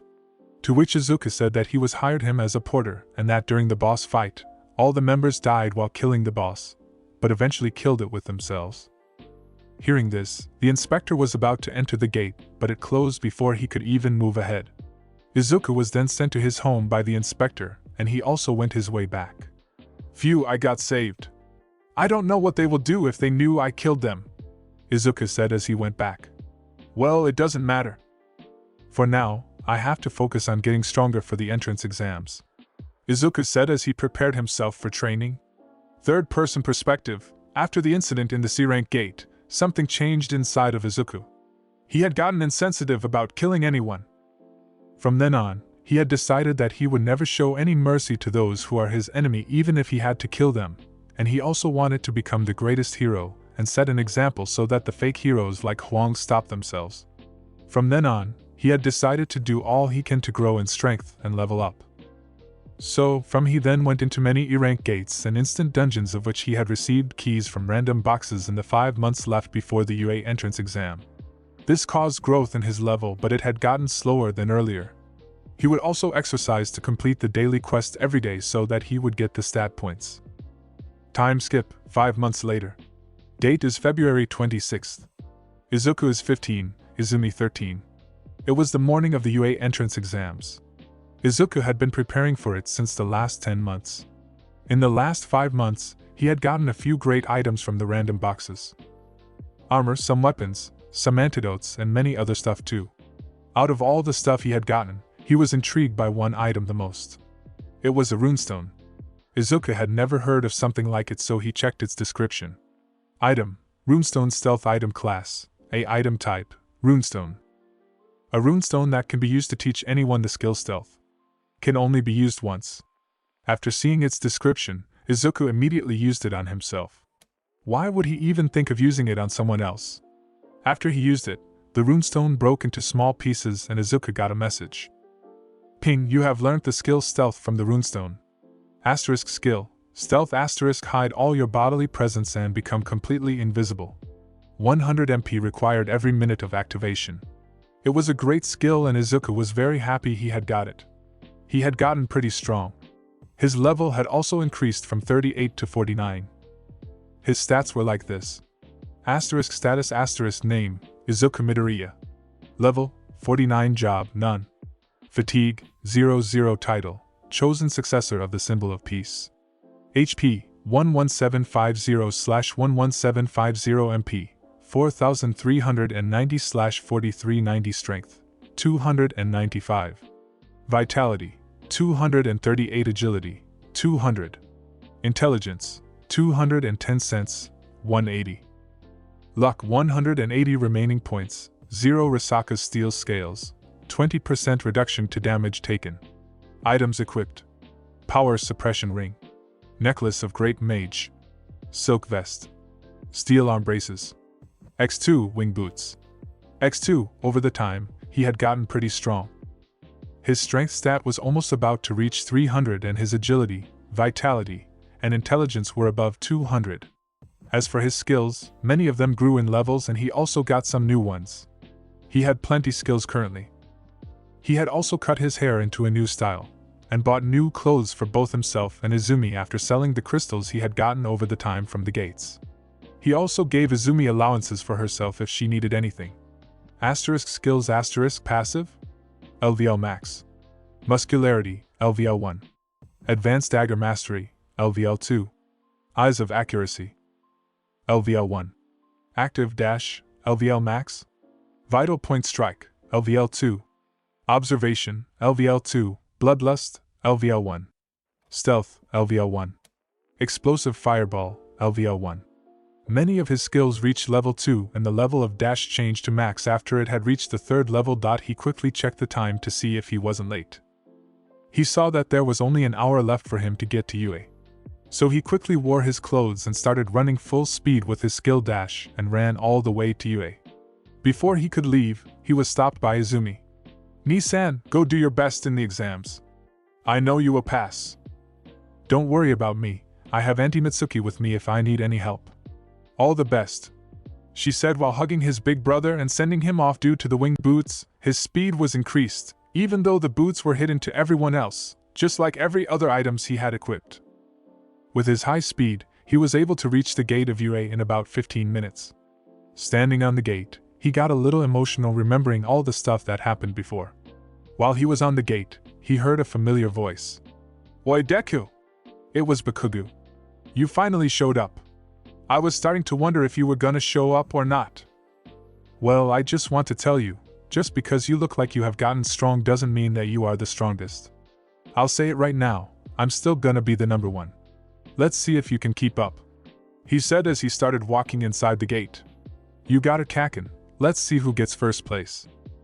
Izuku replied with a smile on his face and entered the gate and headed to the room where the test was being held. First, everyone had to undergo a written exam and at least get the passing grade to move on. Due to Izuku's high intelligence stat, the test was as easy for him as if asking a marathon runner to walk. After the written exams, they were guided to a large auditorium-like room with a stage and many seats. Izuku sat in his seat, which was again close to Bakugo. As he got there and sat in his seat near Bakugo, he saw that the room was full of talented people. Only a few of those people had some noteworthy auras. His thought was interrupted when he saw an eccentric man probably in his 30s come atop the pedestal of the stage. "Welcome to UA High Entrance Exams. Everybody say hey," the guy said to greet everyone. But due to his quirk, it sounded like it came from a speaker. It was the speaker hero, Present Mike. Everyone was silent. "Well, that's alright, my examines. I'm here to present you the guidelines for your practical exam. Are you ready?" "Yeah," Present Mike said. There was a silence again.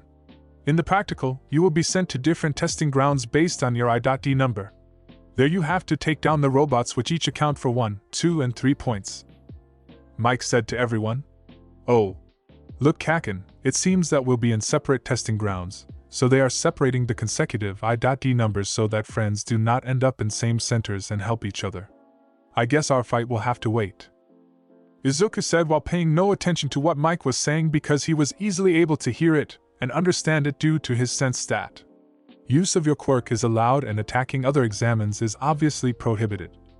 Present Mike was explaining. "Sir, may I ask a question?" A blue-haired boy wearing glasses shot up from his seat. "Sir, on the UA handout, there are clearly 4 varieties of robots shown. If this is a blatant error, it's unbecoming for a school like UA," the blue-haired boy said. "And you," the green-haired guy, he added as he pointed towards Izuku. Seeing this, Izuku looked at the boy with glaring eyes. "You have been talking this whole time. If you think this is all fun and games, then you should just..." His sentence was interrupted by something. Before anyone in the auditorium could even blink, Izuku was standing behind of the blue-haired kid and had his arm wrapped around his neck.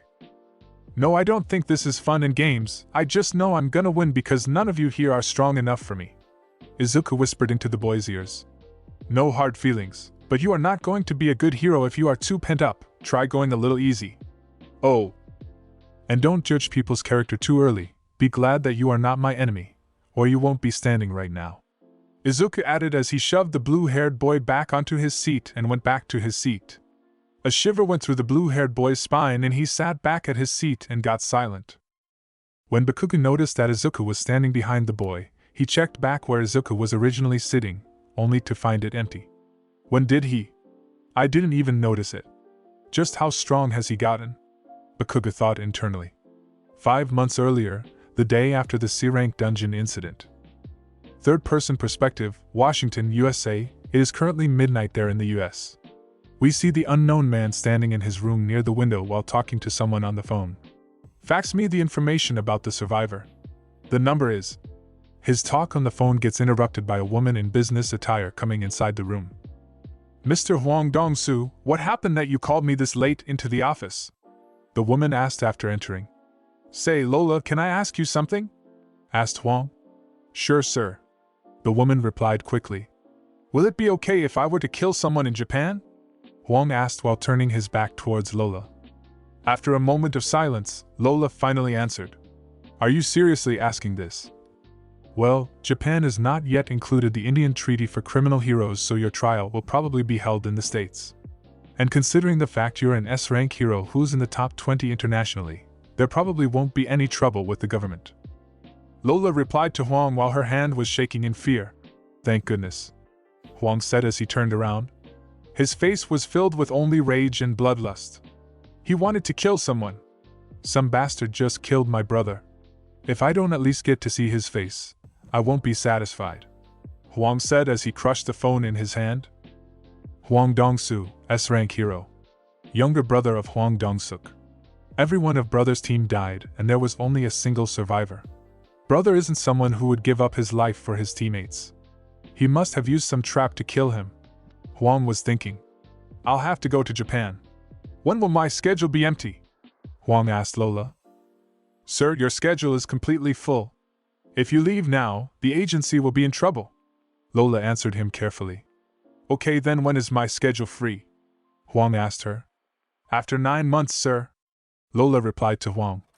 Okay, then empty my schedule after that, he said. Will it be okay, sir? Lola asked him. Of course, more than anything, I wish that bastard is still alive after 9 months, Huang said as he looked at the paper that came from the fax machine. It had all information of Izuku Midoriya on it. In this world, there are many strong heroes.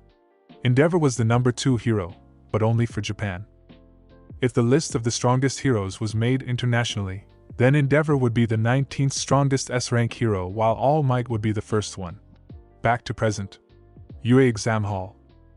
When Present Mike saw a person suddenly appear in front of the boy who was speaking, he flinched for a moment and went silent. That kid sure is fast. Probably has some speed quirk, Mike thought. After Izuku had walked back to his seat, Mike remembered what the blue-haired boy had asked. Good observation, candidate 7111. You're not wrong. You see, the fourth one is a trap. It has 0 points. So you just have to avoid it and focus on the other robots. The exam will be of 15 minutes and the more points you score, the higher your chances of getting selected are, so I'll just say the number one's catchphrase for you all. Go beyond. Plus ultra, Present Mike said. We were each then moved towards our testing grounds, and allowed to change into some other clothes. Izuku removed his jacket he was wearing and wrapped it around his hips and came out to the training ground. This is what he looked like at that moment, after having cut and styled his messy hair before the exams. There were 7 testing grounds from A to G. Izuku and Bakugo both were sent to different testing grounds. Izuku looked around while outside the gates of his testing ground. He found only 5 auras that were slightly stronger than the others. One was a guy who was pretty tall and was wearing a mask and had multiple arms. Other was a blonde boy who was wearing a large belt around his hips. One guy had the face of a bird. One was a girl who had brown bob-cut hair. And the last was the same blue-haired boy. Izuku stood at the gate of the training ground and prepared himself. Suddenly a loud shout was heard. And begin! It was Present Mick's voice. Immediately, a message popped up for Izuku. Ping * quest, test of entrance. * you are being tested, achieve first place and show your total dominance. Failure to complete the quest will result in appropriate penalty. Points acquired, 0 time limit, 15 minutes. Seeing this, a smile formed on Izuku's face, and he used his skill dash to swiftly enter the ground while everyone was shocked by Present Mike. What are you all waiting for? There are no starting timer during any monster break or villain attacks. Go on, Mike said from the top of a building while using his quirk. Then one after another, everyone started rushing inside the gate. Inside a dark room filled with screens of participants. There are many people watching the screens as the practical exams go on. There was also All Might standing at the side of the people sitting on the table. So, do you think there will be any strong participants this year, All Might? A small mouse-like silhouette asked All Might. If I am correct, then he should be among the people there. All Might replied to the person. Well, let's just wait and see. A woman's silhouette said. Izuku's testing ground. Before others had even entered the training ground, Izuku had already started finding and destroying various 1, 2 and 3-pointer robots. Minutes passed by after others also came inside and started destroying the robots. Izuku was destroying robots the fastest among all the others. 6 minutes remaining. The voice of Present Mike rang through the ground. Izuku had already received a total of 93 points after defeating 19 1-pointers, 16 2-pointers, and 14 3-pointers. The on-pointers were fast and attacked in big groups, but not that strong. The 2-pointers were average in everything and roamed in small groups. The 3-pointers were slow, strong, and moved alone. Izuku continued to destroy robots one after the other, and also saved a few of the candidates when he saw them in need. He then noticed that even though he had counted the points on the quest goal were higher than what he has destroyed. So he came to the conclusion that there was some other factor that affected the score. Meanwhile, in the same dark room as earlier, this year's candidates seem to be pretty good. Such a wide battlefield bring out the best in them. Some gather intel, some use their speed, some make quick decisions, and some are just pure geniuses. The silhouette of a bulky man said. But this year this one particular candidate strikes out from the others. This candidate number 4719. His quirk register says he is quirkless. Yet, he is currently the top scorer of this exam. But the thing is, he is one of the survivors from the double dungeon incident. A man with long black hair and a white cloth wrapped around his neck said as he presented the mouse-like guy and All Might with a paper which had an old photo of Izuku on it. I think that this kid is one of the double bloomers. Even though tests by the hero organization after he woke up showed that he was the same power, but the one now is completely different from the one in this picture. The person added. We will have to keep an eye on him then. The mouse-like guy said. All Might was standing silently during all this and looking at the screen. I can't even imagine just how much pain did you go through in that dungeon, young Midoriya. Was all that was going through his head. Okay, so now let's release the 0-pointer and begin the real test, said the mouse-like person. Third-person perspective, it had been about 12 minutes since the exam had began and Izuku had been destroying the robots left and right. He had accumulated a total of 124 points, only attack points. It was then that he heard a loud crash from a building. He and everyone else turned around to look at the place of the crash, and found a large robot standing there. It's the 0-pointer! A guy screamed. And people started running away from it. When everyone was running away, Izuku was just standing there and looking at the giant robot. He noticed that there was a girl stuck under some rubble caused by the breaking of the buildings. He saw that no one was even trying to help the girl get out of the rubble and everyone was just focused on running away. He then saw the same blue-haired boy running past him. And you say you want to be a hero? What a joke! He said to the boy without even looking at him. Hearing this, the boy stopped and looked back. But no one was standing there. I'm sure I just saw that guy standing there. Where's he? The boy said. The giant robot was still continuing his movement without stopping. Seeing this, the brown-haired gave up the hope of living. The foot of the giant robot coming down on top of her until it stopped mid-air suddenly. The girl looked towards where the foot of the robot was, only to see that there was a boy with green hair standing beside her and holding the feet of the robot from crushing her with one hand. Izuku then used the free hand to lift the big rock that was over the girl's feet. Are you alright? Can you move? If yes, then get out of here, and don't worry about me as I am okay, Izuku said to the girl. After hearing this, the girl got up and went away after thanking him. She didn't want to cause him more trouble when he was lifting the entire robot himself. As soon as the girl got to a safe distance, Izuku used his strength and pushed the feet with all his strength, launching the robot high in the air. He then kicked the many large boulders from debris around him while aiming for the robot, and then jumped in the air. When in the air, he threw 10 explosive fireballs towards the robot's body, and then activated his dash skill and punched the robot's head with his increased speed. Boom boom boom crash asterisk. While this was going on, the people in the judge's room were dumbfounded. They had never seen a candidate this strong, other than the heroes of S rank. Everyone, even the other participants, were watching with gaping mouths. the scene of Izuku fighting against the zero-pointer. As the last high-speed punch made contact with the robot's head, the head was crushed instantly and Izuku was standing on the ground. The zero-pointer's body was filled with holes from the boulders, parts of it melted away and the head was completely missing. Izuku suddenly got a message, ping, due to continuous use of the skill, Dash has evolved into Quicksilver because of the max proficiency of the skill. Ring. And it's all over. The voice of President Mike rang through every training grounds. Izuku quickly checked the points he had accumulated to see if he came first. Points acquired, 219 time remaining, 0 minutes 0 seconds. These are more than what I thought. While Izuku was thinking this, he received a message from the system. You have completed a quest, your rewards have arrived. Will you accept? Yes, Izuku said. He had not noticed the other people who were all looking at him, and he looked at the rewards. Quest rewards you have the following rewards from the quest. You can accept rewards individually, or all together. Large amount of EXP new title top of the generation. He then accepted the rewards and another barrage of messages popped up. Ping, level up. The player's level has reached the given level for the special quest. Special quest. Job change perform the task given and complete it. Will you accept? Yes, no, wait a minute, job change, finally. I've been waiting for this. But I can't accept it now, I need to wait a little. Izuku thought as he saw everyone surrounded him. He got annoyed by this and used his new skill, Quicksilver, to get away from there. As soon as he activated the skill, everyone around him got very slower, so much so that he wasn't sure if they were even moving. Later that night, Izuku had left from the home after telling Izumi that he has to go out for some time probably, and he won't be able to return until morning. So Aunt Natsuki came to stay with Izumi for the night. Izuku then reached a secluded place in the mountains so that no one would see him. He then accepted the quest and instantly, a purplish gate appeared in front of him. Well, finally I got the chance to change my job, I'll do all I can to get a good one, Izuku said as he stepped into the gate.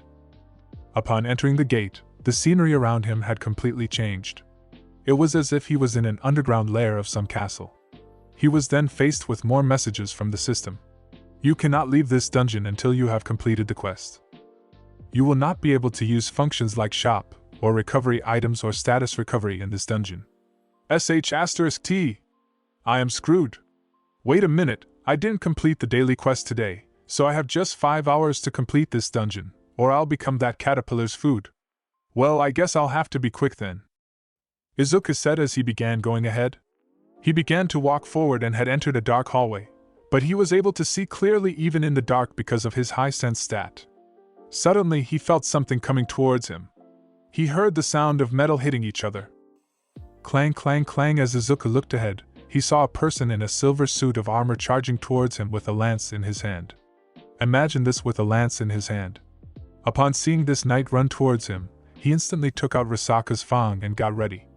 The knight came charging towards him with his lance aimed towards Izuku.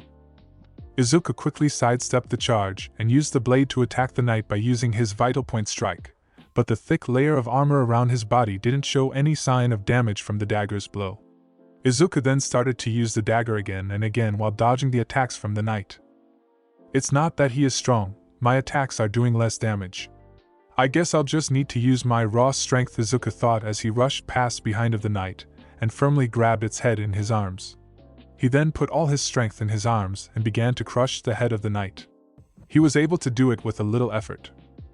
He then ripped off the head from the body. Ping, you have defeated a knight.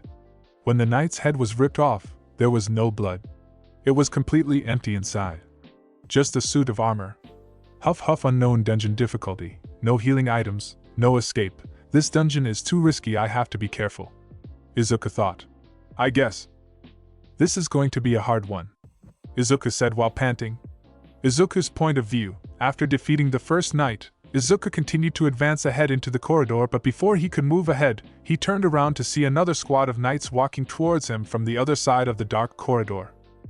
Well, if my sword can't cut through you, I'll just use my raw strength, Izuku said as he charged forward after activating his Quicksilver, and the knights got pretty slow, but we're still fast for some people.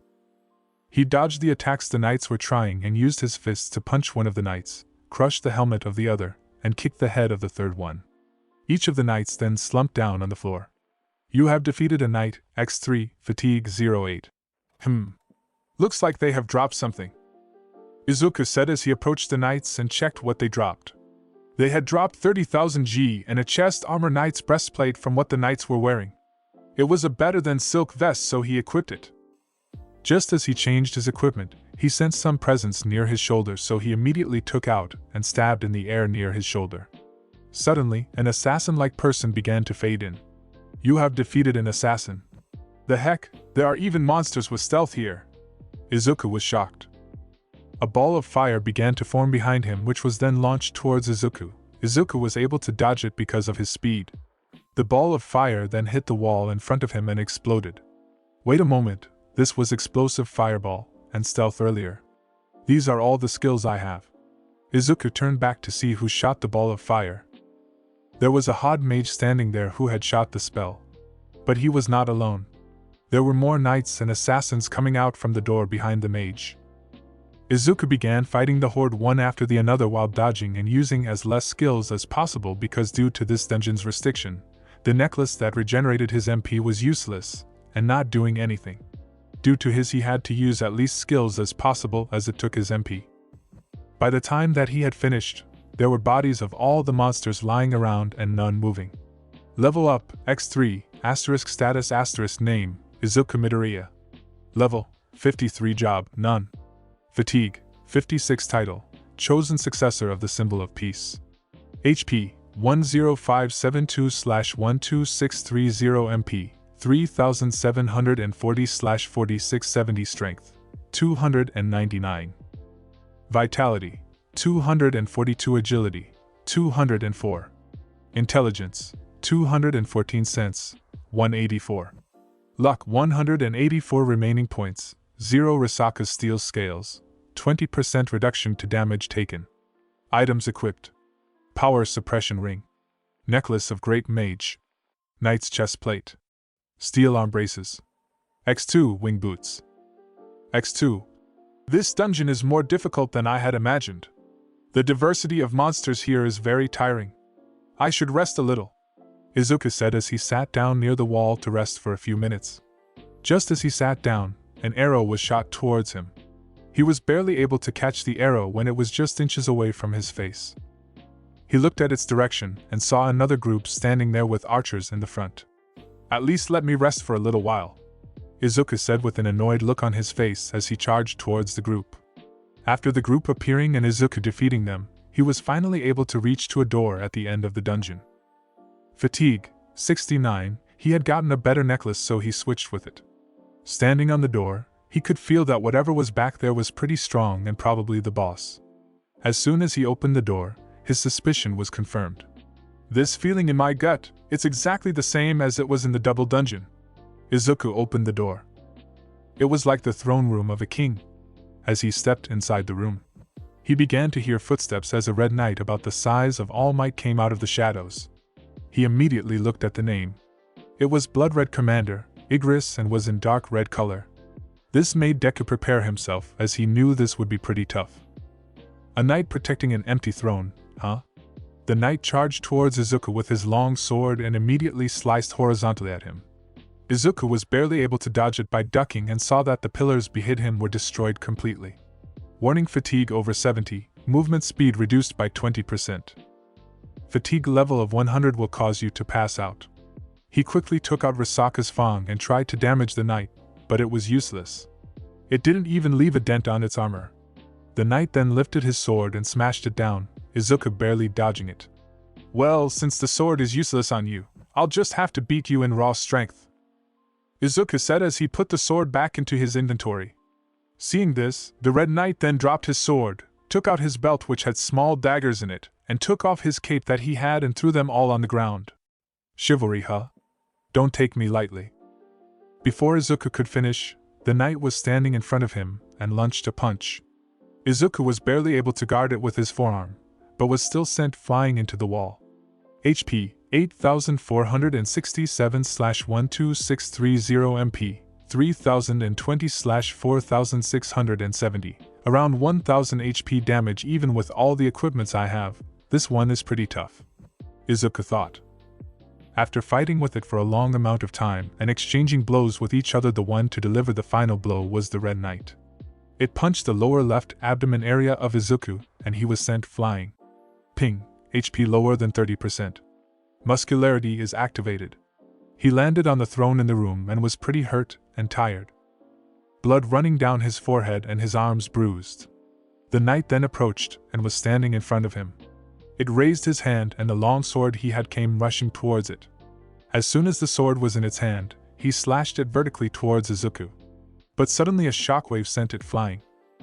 Izuku had woken up and had blocked the blade's strike with his hand because of the bonus effect of his arm guards. Well, I'm pissed off now. I guess I'll just go all out.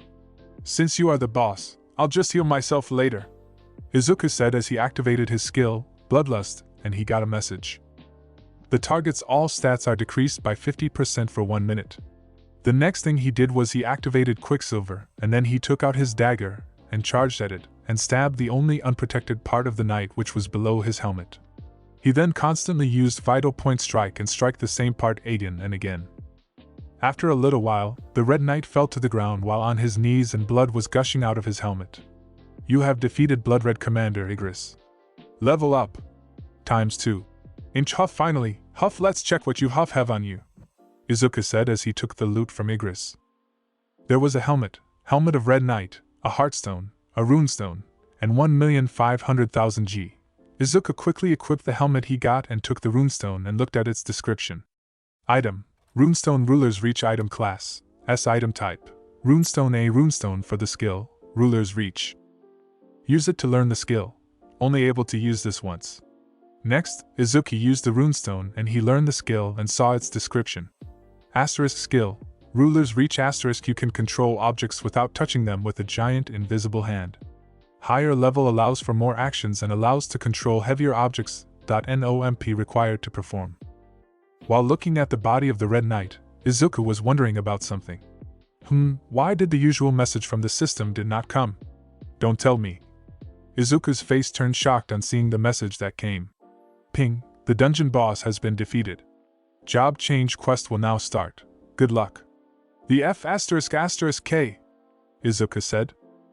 Izuku's point of view: when Izuku was standing in front of the fallen body of Igris, the system gave him a message. The boss of the dungeon has been defeated. The job change will now commence. The F***K. Izuku was in shock. You will gather more points the longer you survive.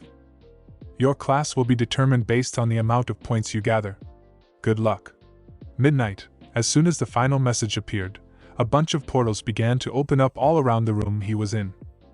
So I get more points the longer I survive, so I guess I'll just have to try to accumulate as much points as possible by surviving as long as possible. In that case, I'll use stealth. Izuku though. While Izuku was thinking of a strategy to survive as long as possible, many of the knights started to come out of every portals. Soon, most of the hall was filled by the knights. Izuku saw this and turned on his stealth to hide his presence, and turn invisible to gain as much time as possible. I have around 1300 MP left. Stealth takes 100 MP every minute. That means I can gain much time while I rest a little to recover some of these fatigue. Izuku thought as he was moving around the ground while invisible. Suddenly he got another message from the system. Ping, Mage is using the passive skill, Detection Stealth is removed. As soon as that message arrived, Izuku's stealth was removed and he began to fade in. Immediately, every of the knights saw where he was standing and began walking towards him. What? It detected through my stealth. Well, I'll just have to go all out while surviving the most then, Izuku thought. He saw two of the knights come and try to hit him with their swords, which he quickly dodged and punched the knights to defeat them. One after another, the knights kept on coming towards him without stopping. He was also beating them while trying to dodge as much as possible and using every skill at his arsenal, whether it be Bloodlust, Quicksilver or any other skill to survive, even though some of them hit him and caused damage. This was when he noticed something strange. These knights did not feel like the ones from earlier and felt like they were summoned minions. Their bodies were completely vanishing after they were dying, rather than staying on the floor. He tried to look around for the person summoning them and found 6 mages standing at the far corners of the large hall. Those were the only ones different from the rest of the group. While searching for the mages, Izuku got careless and did not notice that a bigger-than-average knight was standing in front of him. The larger knight quickly punched Izuku, which sent him flying and crashing into the wall. This caused blood to come gushing out of Izuku's mouth as he slumped down, barely standing. Should I use Heartstone to escape? That means the quest will end. What's the time? He thought as he looked at the timer. 0:06:48. No way, I won't do it. I was quirkless months ago. If I have to become the strongest, I also have to work the hardest. He got himself up, even thought he was barely able to stand. His eyelids had gotten pale and he looked like he could fall unconscious at any moment. That was when he heard a voice. You always get yourself on the brink of death, don't you? It must be great for someone like you to be able to grow this strong. A chilling and ghastly voice said from behind him. He turned around to look at the person, only to find a person who looked similar to him standing in the shadows behind him. It was as if time had stopped and there were only the two of them in the place. Suddenly, as if time began running again, the knights began to move and approach Izuku, trying to cut him down. Izuku pulled together the last of his strength and continued fighting. You have changed a lot. You have grown taller, built muscles, and even gotten stronger. But this is where it all ends, the person said, while Izuku was still busy fighting. From now on, you'll have to murder more people along the way, and either sacrifice all whom you love, or leave them behind, whether friends or family, the alter ego said, while standing in the crowd of the knights. By the time the person had finished speaking, Izuku was on the ground after facing a blow to his ribs down by one of the knights' hammer. I'm not your enemy. I'm just here to make you strong enough to face those people and not die, or cause the extinction of your race. You see, luck is also a stat of yours. You dying here is a waste. You have to grow much stronger still. I'll see you again when you are ready, the person who looked like Izuku said as he fades away. The hammer, lances, and swords of the knights were about to hit Izuku, but with a flash of light, he had vanished and appeared in the familiar desert. HP 439/13070 MP 160/4790. Fatigue 98. He was then greeted with the same message he got when he was there before. Ping, * quest directions * penalty quest. Survive, goal due to failure in completing the daily quest. You have to survive until timer runs out. Time required 4 hours. Time remaining 3 hours 59 minutes and 59 seconds. As soon as Izuku saw this message, he was relieved and happy, yet confused at the same time. So, I was saved by the system, huh? Though as I am outside of that dungeon, will its rules still apply? Only one way to find out, Izuku thought as he sat on the sand to rest a little. Let's try it out.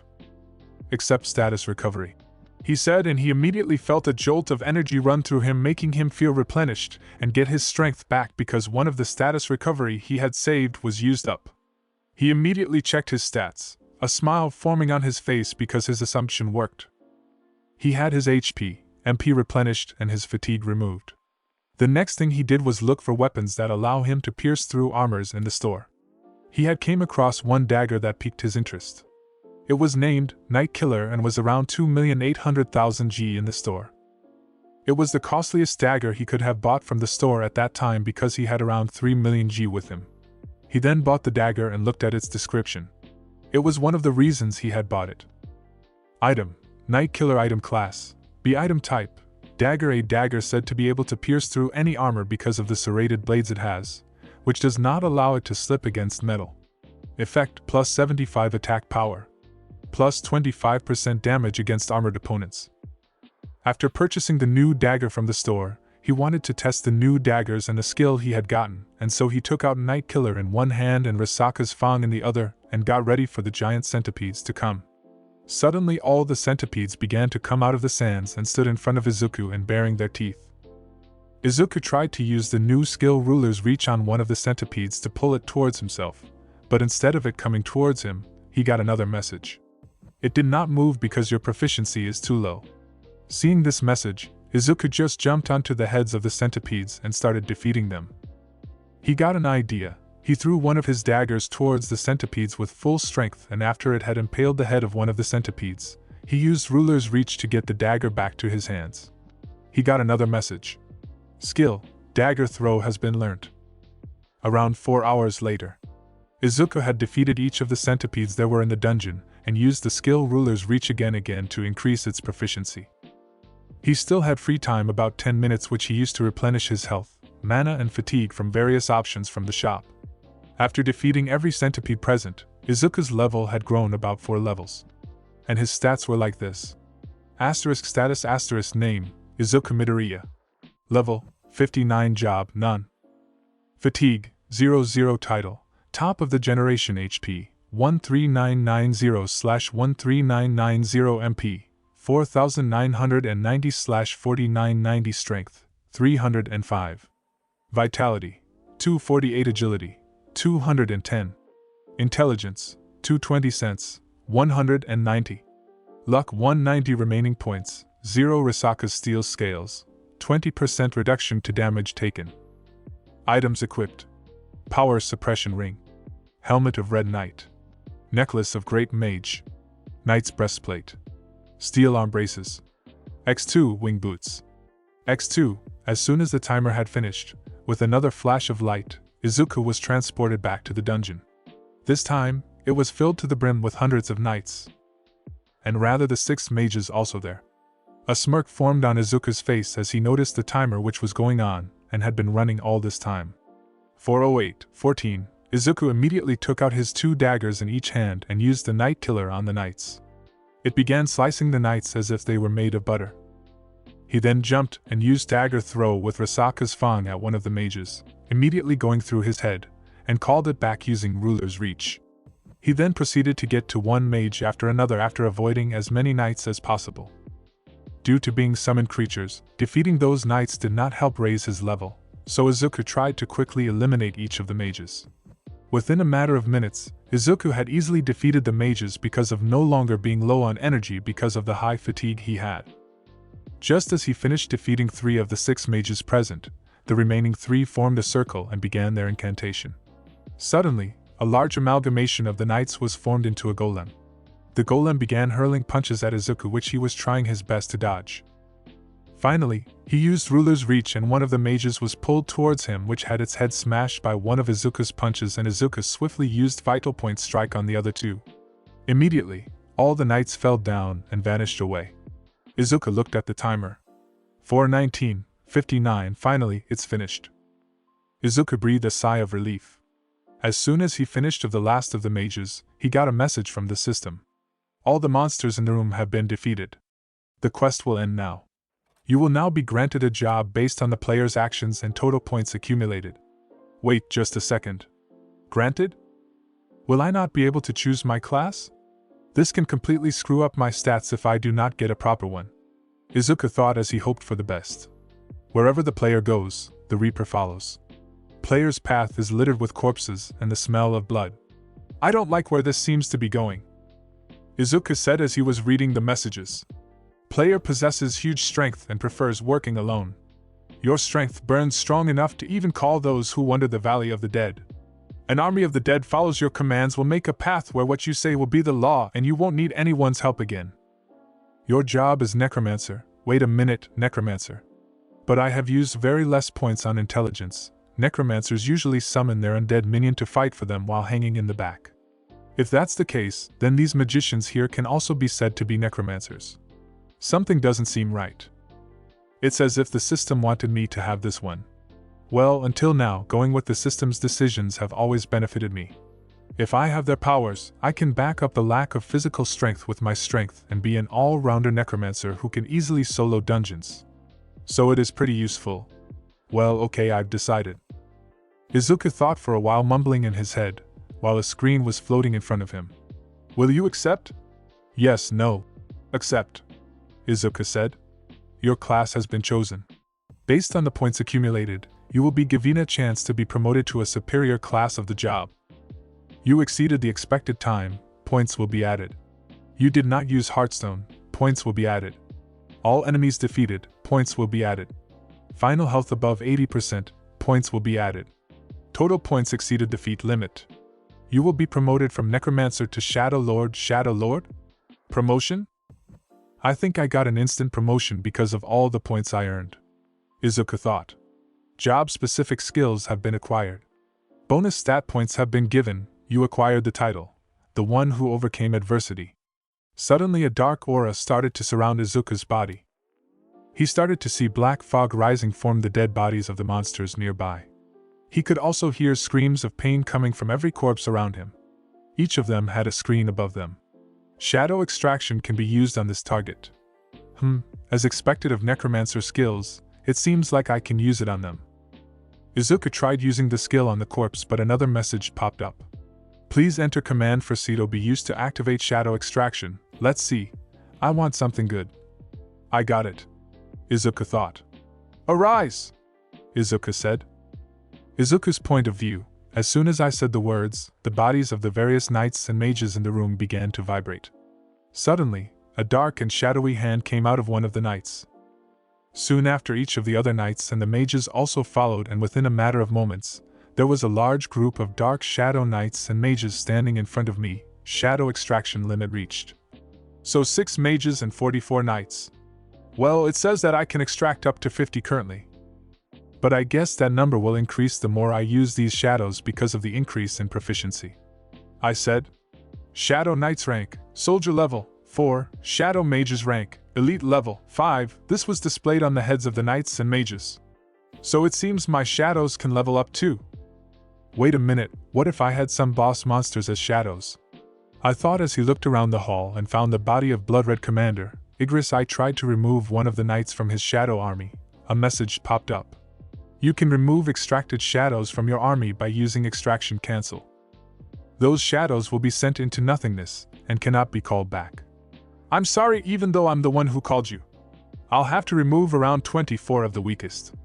My face saddened and I cancelled 24 knights and sent them to nothingness, getting a total of 20 knights and 6 mages remaining. Next I approached the lifeless body of the commander. It was lying smashed into the wall after my fight with it. It had the same black smoke coming out from it that showed I can extract the shadow. I said the words, "Arise!" to extract it. The room began to shake a little, and suddenly, I was pushed back by a shockwaves that came from Igris. Another message popped up from the system. Third-person perspective, shadow extraction failed. 2 more tries remaining. I should have guessed. After all, it's been over 4 hours that it has been dead. But I won't give up. I'll just try again. Wait a minute, I got stat points right, let's see. Izuku said as he opened his status and put all 30 stat points he had gotten into intelligence. Asterisk status asterisk name, Izuku Midoriya. Level, 59 job, Shadow Lord. Fatigue, 00 title. Top of the generation HP, 13990/13990 MP. 5890/5890 strength, 305. Vitality, 248. Agility, 210. Intelligence, 250. Sense, 190. Luck, 190. Remaining points, 0 Risaka's steel scales, 20% reduction to damage taken. Items equipped. Power suppression ring. Helmet of Red Knight. Necklace of Great Mage. Knight's breastplate. Steel arm braces. X2 wing boots. X2, after putting all 30 points into intelligence, Izuku hoped that the Knight Captain will now be able to be extracted, even if there was just a little change in his intelligence stat. He then once again stood in front of Igris's body. He then said, "Don't just lie there and go to waste. Be my shadow and protect me, instead of the empty throne. Arise!" Suddenly, the room began to shake a little and then a dark hand came out of the body of Igris. Right in front of his eyes, the lifeless corpse of the Red Knight began to slowly raise from its death, with its color changed from red to shadowy black. Izuku looked at it, and was surprised. Blood Red Commander Igris rank, Knight level, 8. You can name shadows of rank Knight and above. What will you like to name this shadow? Its name is too big, just Igris will be fine. Izuku thought before saying, Igris. On hearing its new name, Igris dropped to his knees as any knight does in front of the king or queen of the kingdom. Soon after, every other soldier also dropped down to their knees. Izuku smiled on seeing this and used his other skill, Shadow Storage, to store all the soldiers of his into his own shadow. Asterisk skill, Shadow Storage asterisk. The extracted shadow gets stored inside the shadow of the player. No MP required to perform skill. Shadows stored, 27/50ths. On the way out, Izuku extracted 13 archers and 10 assassins for his shadow army and left the dungeon after storing them in his shadow, getting a total of 50 shadows. After getting out of the dungeon, Izuku noticed that it was morning already and the sun was out. Thinking that he would have worried his sister, he rushed back to his home to see her.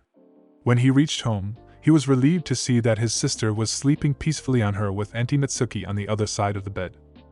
He then silently closed the door and went back to his room and slept for a few hours to relieve his stress. 1 week later, 1 week had passed by since Izuku had went thought the job change quest and now was waiting for the letter from Yue. Throughout the week, Izuku had practiced his new skills and the old ones pretty much. His ruler's reach had leveled up to level 2 and some other skills also leveled up. By the end of the week, his stats and skills were like this. Status name, Izuku Midoriya. Level, 59 job, Shadow Lord. Fatigue, 00 title, top of the generation HP, 14030/14030 MP, 5950/5950 strength, 305. Vitality, 250 agility, 210. Intelligence, 252 cents, 200. Luck, 200 remaining points, 0 Risaka's steel scales, 20% reduction to damage taken. Items equipped. Power suppression ring. Helmet of red knight. Necklace of great mage. Knight's breastplate. Steel arm braces. X2 wing boots. X2 skills passive. LVL max. Muscularity, LVL 1. Advanced dagger mastery, LVL max.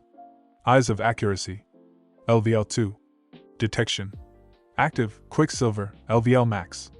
Vital point strike, LVL max. Observation, LVL max. Bloodlust, LVL 1. Stealth, LVL 2. Explosive fireball, LVL 1. Ruler's reach, LVL 2. Dagger throw, LVL 1. Job specific, shadow extraction, 50/70. Shadow storage, 50/70. Shadow Lord's domain, LVL 1. His extraction and storage limit increased from 50 to 70 within the week by just keeping the shadows in his army. He had also learned a passive skill from a runestone he bought from the shop for detection which allowed him to see anything or anyone invisible.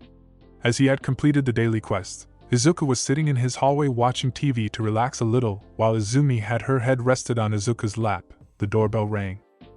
Izuku got up to answer the door and saw the mailman delivering the letters, and Izuku saw the letter from Yue that he had received. The mailman then went away after giving Izuku's letters to him. "What happened, Nii-san?" Izumi asked while peeking out into the hallway. Izuku showed her the letter he had got, and she cleared her throat. Gulp. "Well, you said it went good, right?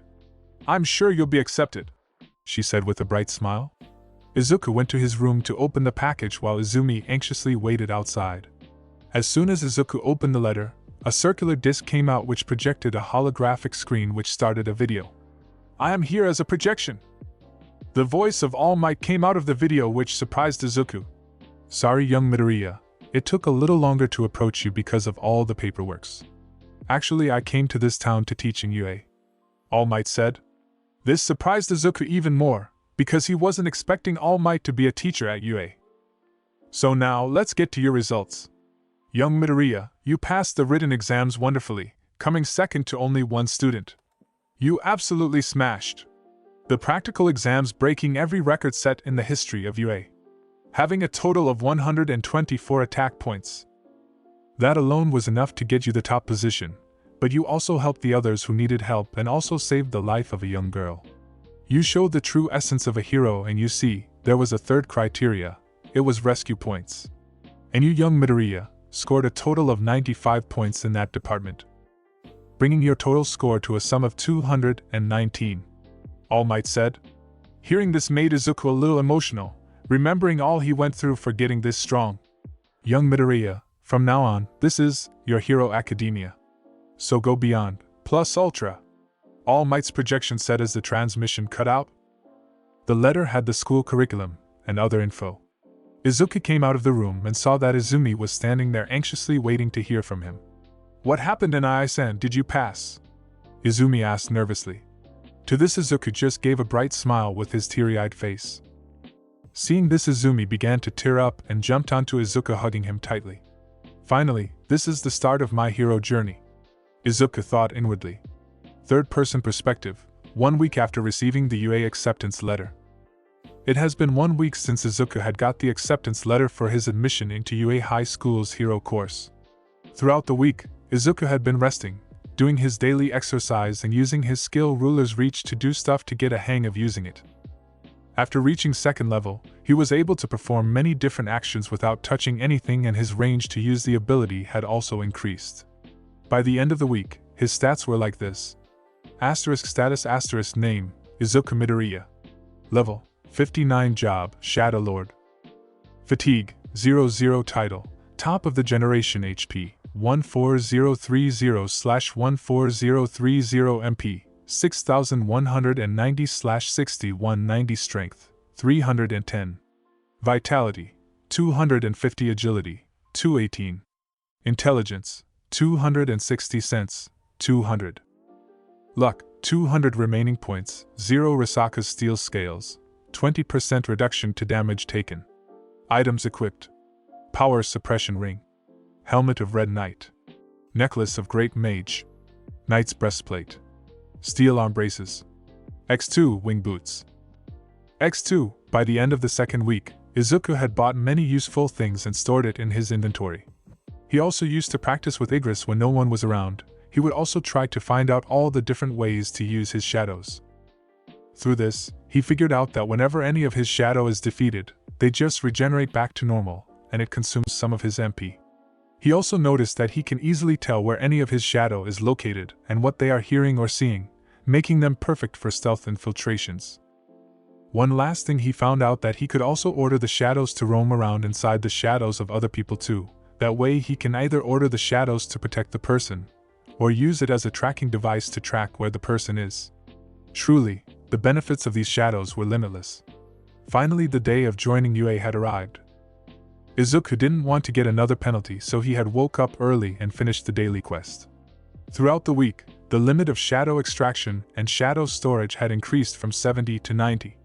Izuku was waiting for some chance to get some strong monsters and make them join his shadow army.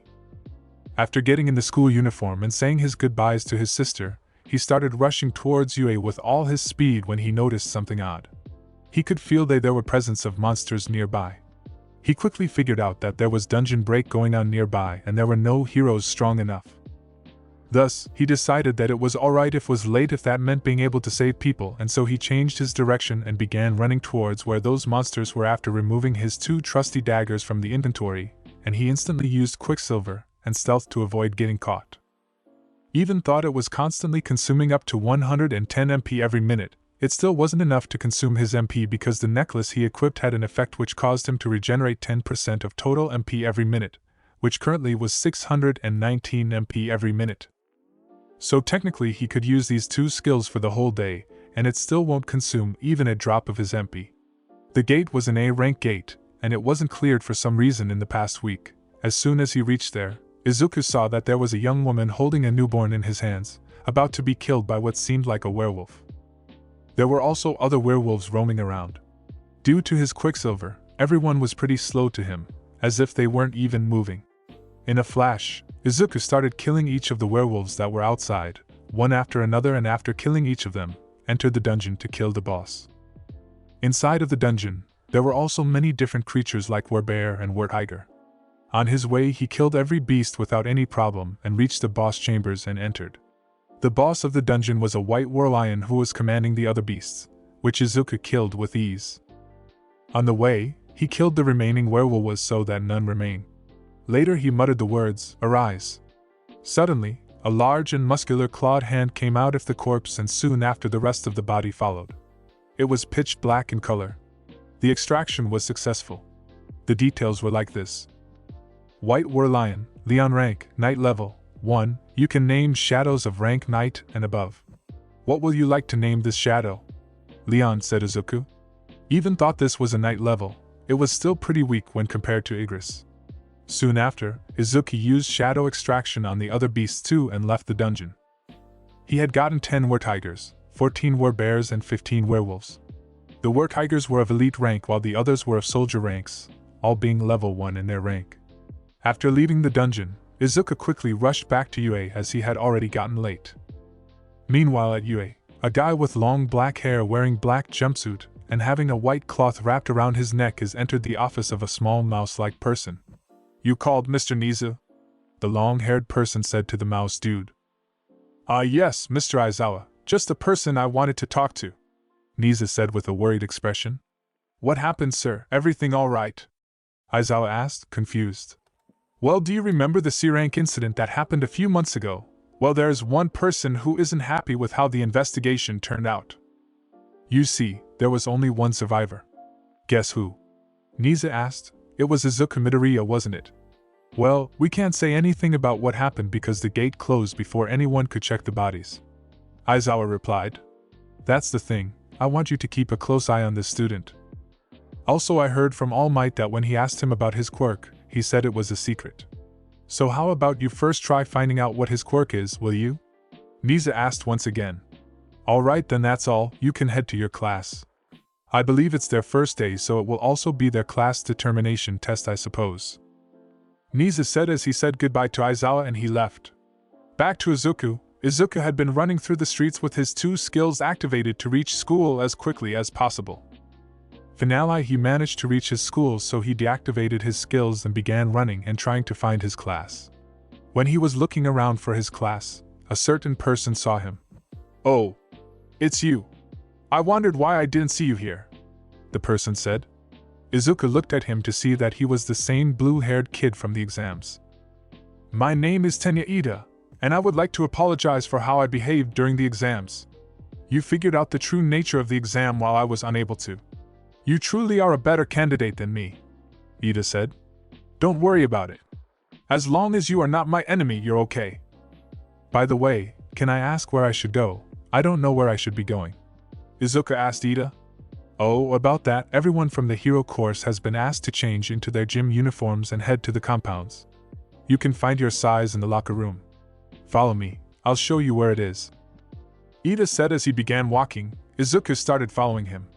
"Thanks, Ida-kun. Oh, I forgot to introduce myself. I'm..." Izuku was saying as his sentence was cut by Ida. "Midoriya Izuku, right? How could anyone from the hero course this year not know about you? You finished first place this year, and the way you took out the giant zero-pointer was totally insane. So you have a fireball quirk, right? Because you used those fireballs to melt the robot?" Ida asked while they were walking. "Well, it's not completely my quirk. You can say it's a part of it. As for my quirk, it's as little secret I'll reveal when I feel the need to, so don't get offended," Izuku said as he entered the locker room to change. After a while he came out of the room wearing his gym clothes and went to the training grounds with Ida. When they reached the training ground, they saw a whole lot of other people standing in the grounds and 2 teachers standing in front of them. One was a guy with long black hair and black jumpsuit with a white cloth around his neck. The other one was a white spiky-haired muscular person in red skin-tight costume. When they saw Izuku, they both came to him to talk some sense to him. "Don't you know the meaning of being punctual? It's the first day of school and you're late." Before the white-haired teacher could say anything, he was cut off by Izuku. "Sir, I believe that you are currently unaware that a dungeon break had occurred in the nearby district while I was coming here. I couldn't ignore it and let people die, and that's why I was late. If you don't believe me, go check the news yourself," Izuku replied back to the white-haired teacher. "Fine, then just join the others and stand with them so we can get started," the black-haired teacher said. Izuku could tell he was curious and wanted to know more but wasn't showing it. The students were whispering amongst themselves about Izuku. After joining the rest of the students, their total number was 40. And so as everyone had arrived, the 2 teachers started. "Alright, so let's begin now. All 40 of you have been enrolled into the hero course of UA. But as you all know, the heroes are all classified into various classes. So first thing we are going to do is provide you with a starting class, and the difficulty of all the tests and every other aspect will depend on your rank. Stronger ranks will be given harder tasks and weaker will be given weaker tasks, so as to minimize deaths," the dark-haired guy said. "After getting your class you will be divided into 2 classrooms of 20 each and one of us will be your homeroom teacher. I'm Sekijiro Ken and this is Shota Aizawa. Some of you might know us as Vlad King and Eraserhead. Vlad said. Okay, enough of the chit-chat. Now let's give you some example. Aizawa said as he threw a ball at Izuku. Midoriya, you were the first place this year. Throw this as far as you can. You are allowed to use your quirk any way you want. I'll tell you in which tests you aren't allowed to use your quirks, Aizawa said. This would be a good chance to see if he has a strength enhancement quirk or not. I'll just cancel his quirk, and we'll see how far he's able to throw. Aizawa thought as he activated his quirk and looked at Izuku. Izuku was standing at the center of the circle and immediately felt that Aizawa had activated his quirk. But he didn't react to it, and just used all of his strength to throw the ball as far as possible. He had also applied his knowledge and threw it on a 45 degrees angle with the ground, maximizing its horizontal distance. As soon as he threw the ball, a gust of wind, enough to blow away most things, was hurled towards them and the ball launched like a rocket. Some sonic booms were even heard. Aizawa checked the screen on the display and it amused him the screen had displayed infinity, meaning the ball had escaped out of the atmosphere and was in space. This caused Aizawa to chuckle. This kid, Aizawa said as he stopped his quirk and looked at him. Third-person perspective. This kid, Aizawa said as he chuckled and stopped his quirk. He then showed the screen to the rest of the 39 other students. I definitely used my quirk on him. Yet he still scored this high. This can only mean two things. One, that he does not have a strength-enhancing quirk. Other, that my quirk didn't work on him, which I don't think is the case. Aizawa was thinking. What? Infinity? Just how strong is he? He is pretty manly. Murmur, murmur, murmur. These were some of the reactions some of the people were having. Mostly, everyone was shocked by his strength. I felt his strength had increased earlier, but I didn't knew it had increased this much. But I don't know why I'm not able to sense his power at all. Something's off. Bakugo was thinking while standing silently. Until his trance was broken by something the teacher said. You better use every single drop of your energy and give it your all. Because we at Yuri won't be packing any punches, Vlad said. We will get you to not just know your limits, we'll also break past them. That's the meaning of plus ultra. So give it your all, everyone, Aizawa said. The teachers then started all the different tests. One of them would be the instructor for the test while the other would take the readings. For the first test, they brought out a machine and made everyone stand in line. The machine was a punching machine, which would record the strength of normal punches they had, without their quirk, just to measure their natural fitness. Aizawa had asked Izuku to go last, so he was standing at the back of the line. One after another, everyone came and punched the machine. Many had great scores. The highest that were scored until then was around 1500. Soon the time came for Izuku to punch. The studenta started talking among themselves. How much do you think he will score? A guy with yellow hair asked. Well, if he had a strength quirk, then we'll get to see his raw strength, the girl said. But one thing I am wondering is, why did Sensei put him last? Unless... A girl with black ponytail realized something as the look on her face changed. Asterisk bang asterisk. The attention of everyone was drawn in by what just happened. The green-haired boy had stood in front of the punching machine and extended his hand so that it was an inch away from the surface of the punch area. In a flash, he had hit the punching area of the machine with what seemed like a 1-inch punch. The punch was strong enough to send small shockwaves towards the students. They imagined what it would be if they were the ones receiving the punch. This sent a chill down most of the people's spine. Looking back at the machine, when it was punched by Izuku, the machine had blown away and was instantly destroyed. This left everyone with wide eyes and in complete shock. Same thing as here, just he used a 1-inch punch. The machine's parts had all blasted and formed a crater on the way going all the way up to the end of the field. Everyone had their mouths wide open. They could not understand what they saw. Some were angry, saying that he used his quirk and should be either disqualified or punished. The main one saying this was blonde-haired kid with sleek hair and blue eyes with a slender body. This annoyed Izuku when he was hearing what they were saying. But suddenly, a familiar voice spoke up. Listen clearly, all of you dumbass. If any of you didn't notice, he hasn't been using his quirk from the start. The ball throw was just his own strength. And you listen to me, Deku. I want you to know that if we are to ever go up against each other, I'm not gonna hold back. And I also expect you to use your full strength there. You can do what you wish for now. Bakugo shouted loudly. This kid's reckless, but has a strong sense of power. Meaning he probably has a good quirk. This is getting interesting. Aizawa was thinking while looking at Bakugo after his announcement. Hearing what Bakugo said, many people were shocked and most didn't believe what he said. Until Aizawa spoke up. All right now, remain silent. We still have a lot more tests to go through. Unless any of you wants to get expelled. Aizawa said while shooting a death glare at the crowd. They immediately went silent. Later on they went on with all the other activities, but Izuku was getting the highest scores in each of the exercises, whether it was arm grip strength, javelin throw, archery, side-to-side jumps, long jumps, high jumps, and any other. Then came the turn for the next exercise. It was endurance run. To test out who can run the fastest and for the longest amount of time. People were being sent in groups of 5 and they had to run around an 800 m field for as long as they can and as fast as they can. Quirk usage was allowed. At the end of everyone's run, the number of laps they ran and the time taken was noted down. Lastly came the run of Izuku and the group he was in. It had a guy with silver hair and silver eyes, a girl with green viney hairs, a guy with grapes on his head, and the last one was Ida.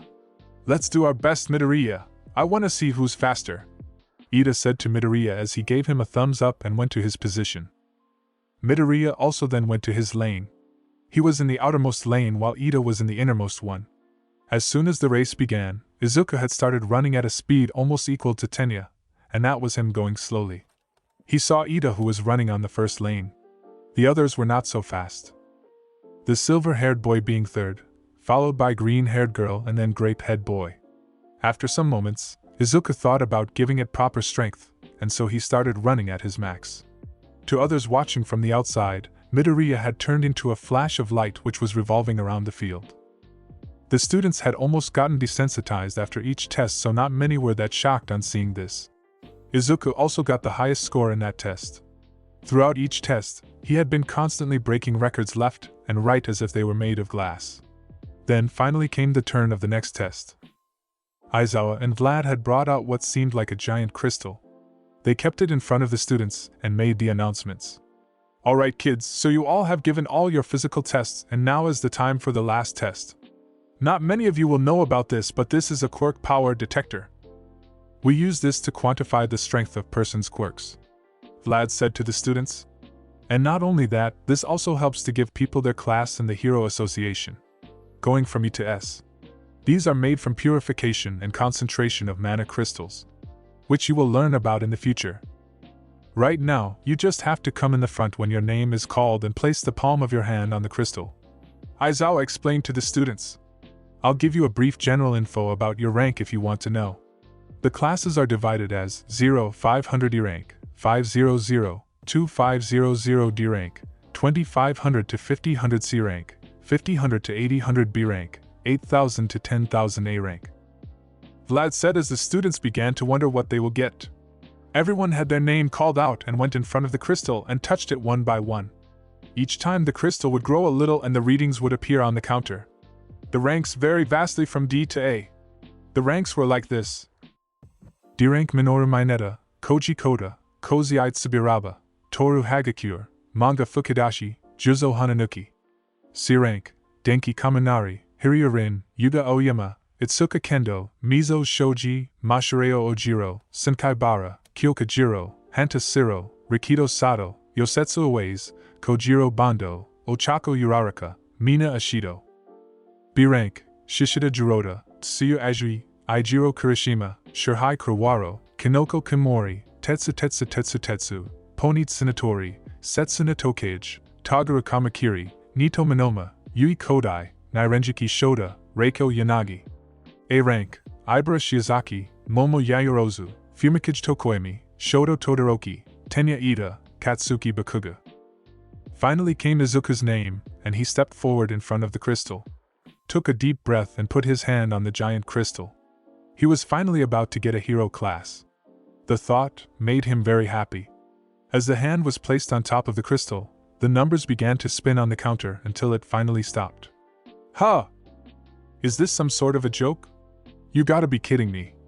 These were some of the reactions people started giving. Even Aizawa and Vlad who were present there were in shock.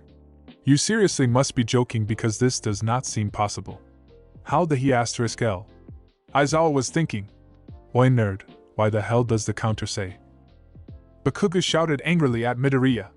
Oi nerd, why the hell does the counter say 0? Bakugo shouted angrily. Shit! I totally forgot about the power suppression ring. It won't allow anything to sense my power. Gotta come up with something fast. Izuku thought. Oh. Sorry about that. I forgot to stop suppressing my power. Actually, part of my quirk allows me to suppress it and allow it to not be detected by anyone, and I usually keep it on. Well, I am okay with going again, and it won't happen again, Aizawa-sensei. Izuku quickly said to Aizawa. The hell is this kid talking about? Suppressing power to not be detected. Well, that means he will show his power. It will be a good chance to sense his power. It's worth the try. Aizawa was thinking. Alright, fine. Do what you gonna do. I just want to see the level so that I can put you in any class. Just hurry up, Aizawa said in his grumpy voice. On hearing this, Izuku quickly went to the equipment section and unequipped the power suppression ring.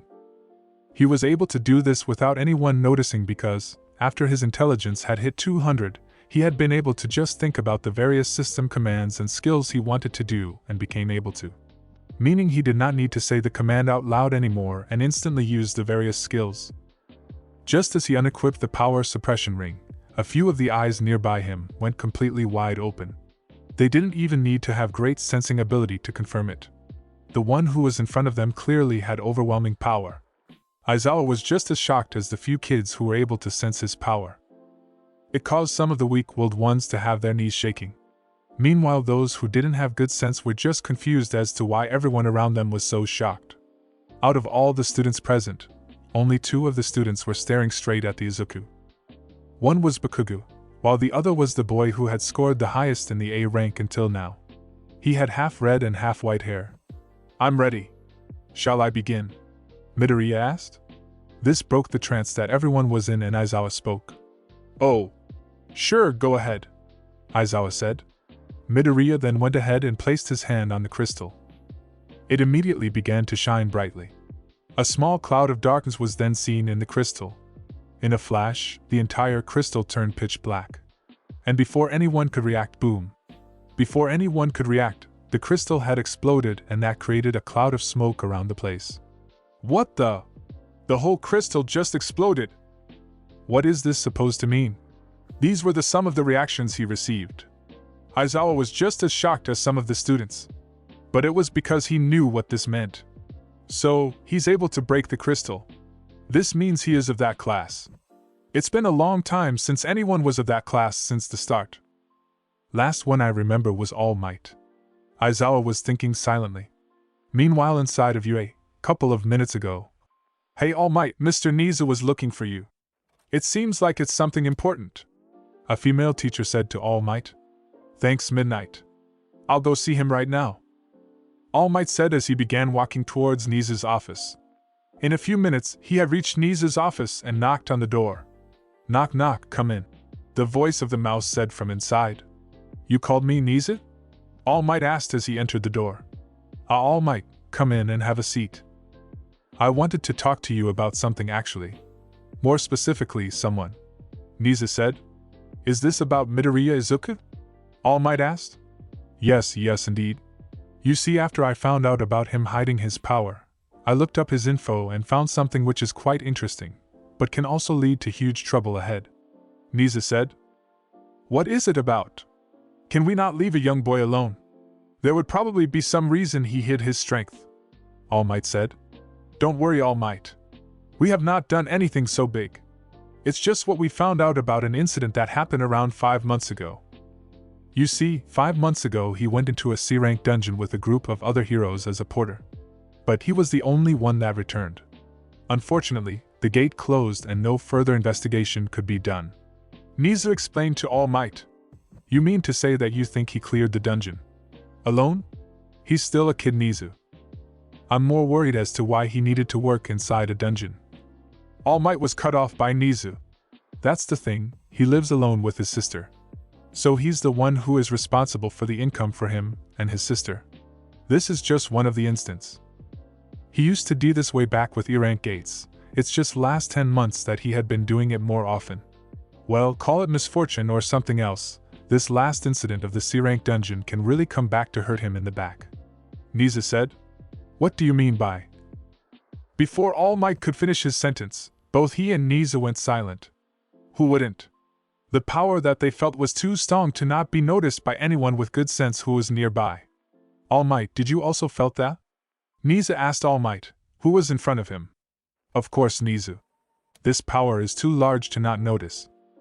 It's almost around my current power level. Although I am pretty weakened now compared to my strength at my prime. But I wonder who that is. How about we check it out?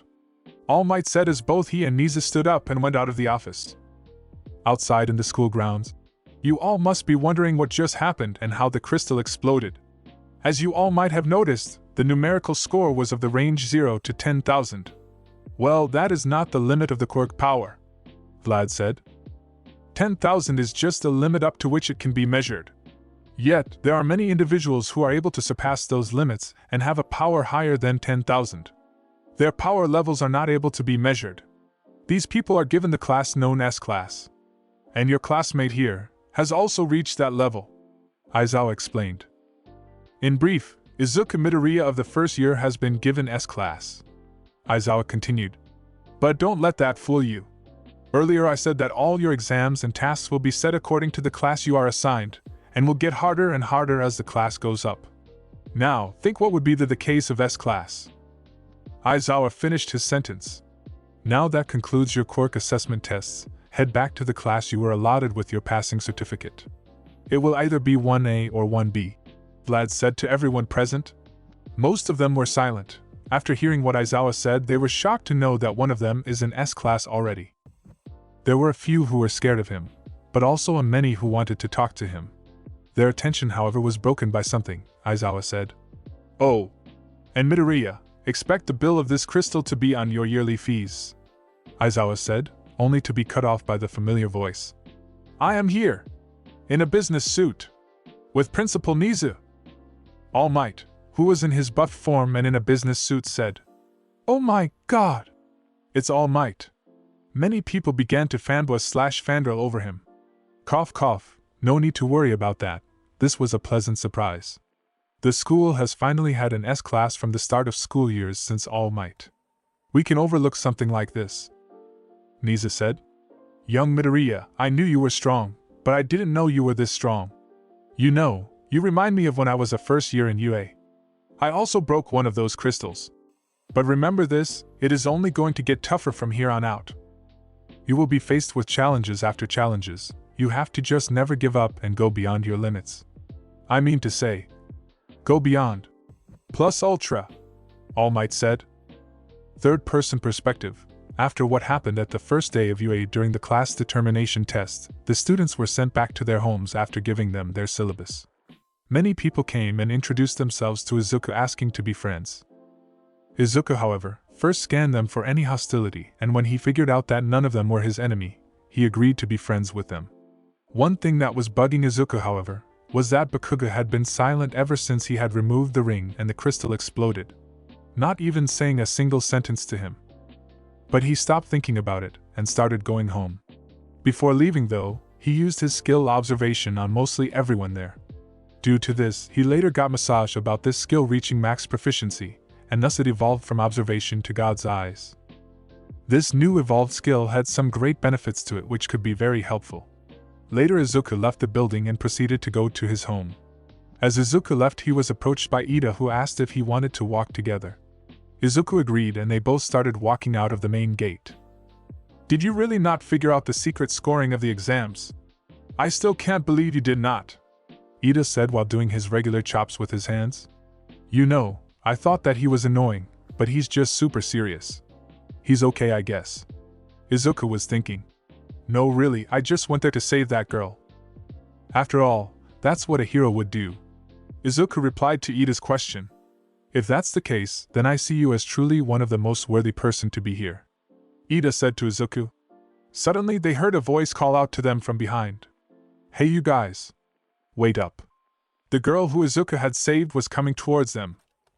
Are you guys headed to the station? Let's walk together then, the girl said.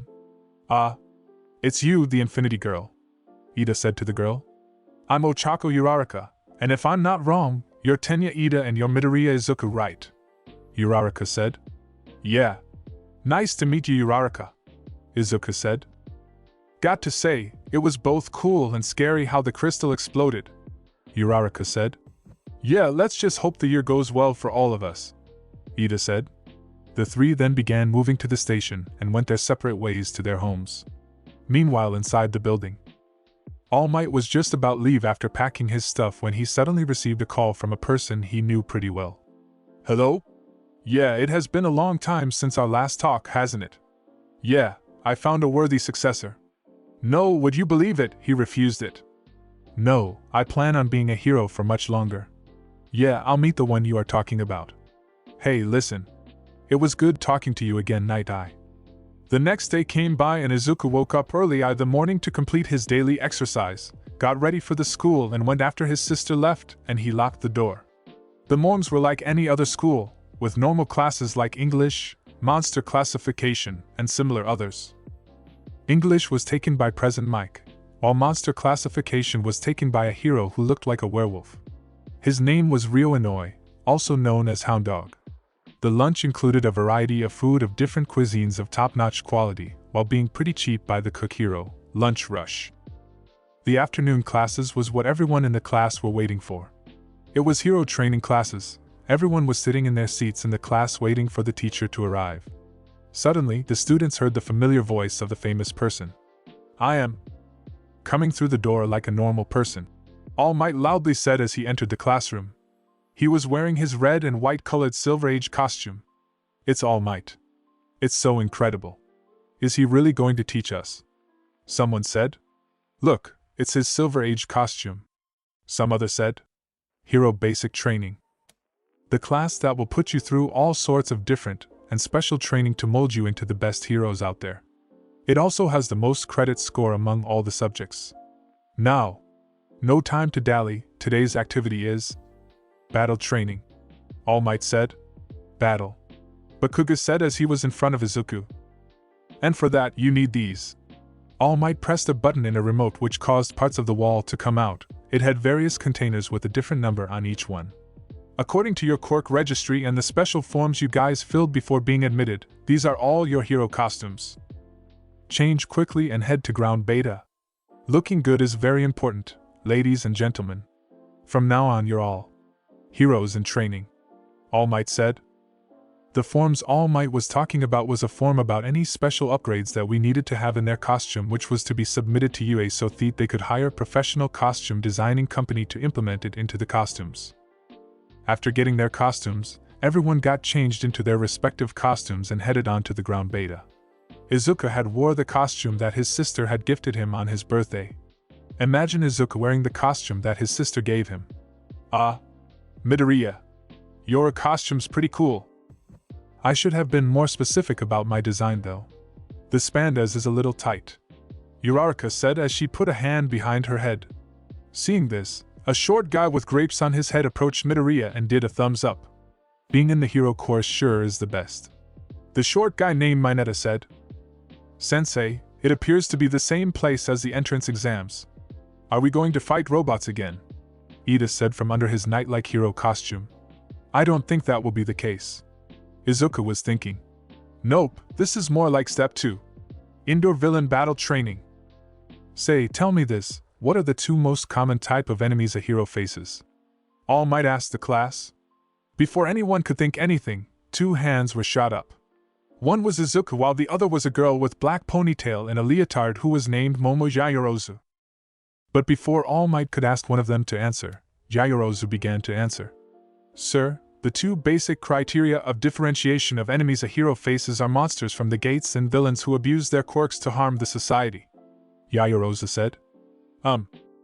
Yayorozu, I don't mind you answering the question, but you should at least wait till I tell you to answer. You see, there are also others who know the answer. All Might said in a polite manner. Hearing this, she looked around to see that Izuku had also raised his hand the same time she did.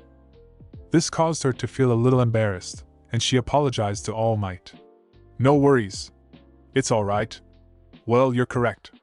Heroes are tasked with fighting both villains as well as monsters, and most of the times, fights with villains are done indoors. That is what we are going to recreate in this exercise. You'll be split into hero and villain teams and face off against each other in the indoor battles. All Might. So, no basic training? A girl with frog-like features named Tsuyu Azuri asked. Practical experience teaches all the basics. The difference here is that you won't be fighting robots, but actual humans here. All Might answered. Soon All Might was bombarded with large number of questions. What determines the victory in this training? Yayarosa asked. How do we proceed to divide ourselves into teams, sir? Ida asked. Can I just blast everyone away? A frustrated Bakugo asked. How is my cape? A blonde kid in a knight armor with a belly-button laser named Yuga Oyama said. One by one. Please. I don't have a super hearing quirk. Alright, so let me explain what today is about. All Might said as he took out a small paper and began reading from it. So, everyone will be divided into teams by drawing lots. And then each team will either get assigned as hero or villain team. The villain team is hiding a secret explosive weapon inside their hideout, and the hero team is tasked with going into the hideout and capturing the weapon. The hero team wins if either all the villains are knocked out or captured by this capturing tape, or if they take a hold of the weapon. All Might said. The villain team wins if they capture the hero before the timer ends or if the hero team is unable to capture the weapon before the timer. Oh. And one more thing, young Midoriya, you won't be participating with the rest of the class, your training will be at the last. That means one of you will to perform alone. So now, let's begin the division of teams. All Might said. What All Might said put some of the students, who were afraid of going against Izuku, at rest.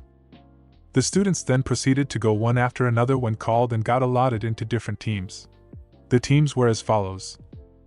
Team A, Mina Ashido and Tsuyu Azuri. Team B, Yuga Aoyama and Koji Koda. Team C, Minoru Mineta and Denki Kaminari. Team D, Katsuki Bakugo and Eijiro Kirishima. Team E, Tenya Ida and Toru Hagakure. Team F, Shoto Todoroki and Rikido Sato. Team G, Mashireo Ojiro and Mizo Shoji. Team H, Kyokujiro and Hanta Siro. Team I, Fumikage Tokoemi and Ochako Uraraka. Team J, Momo Yayarosa.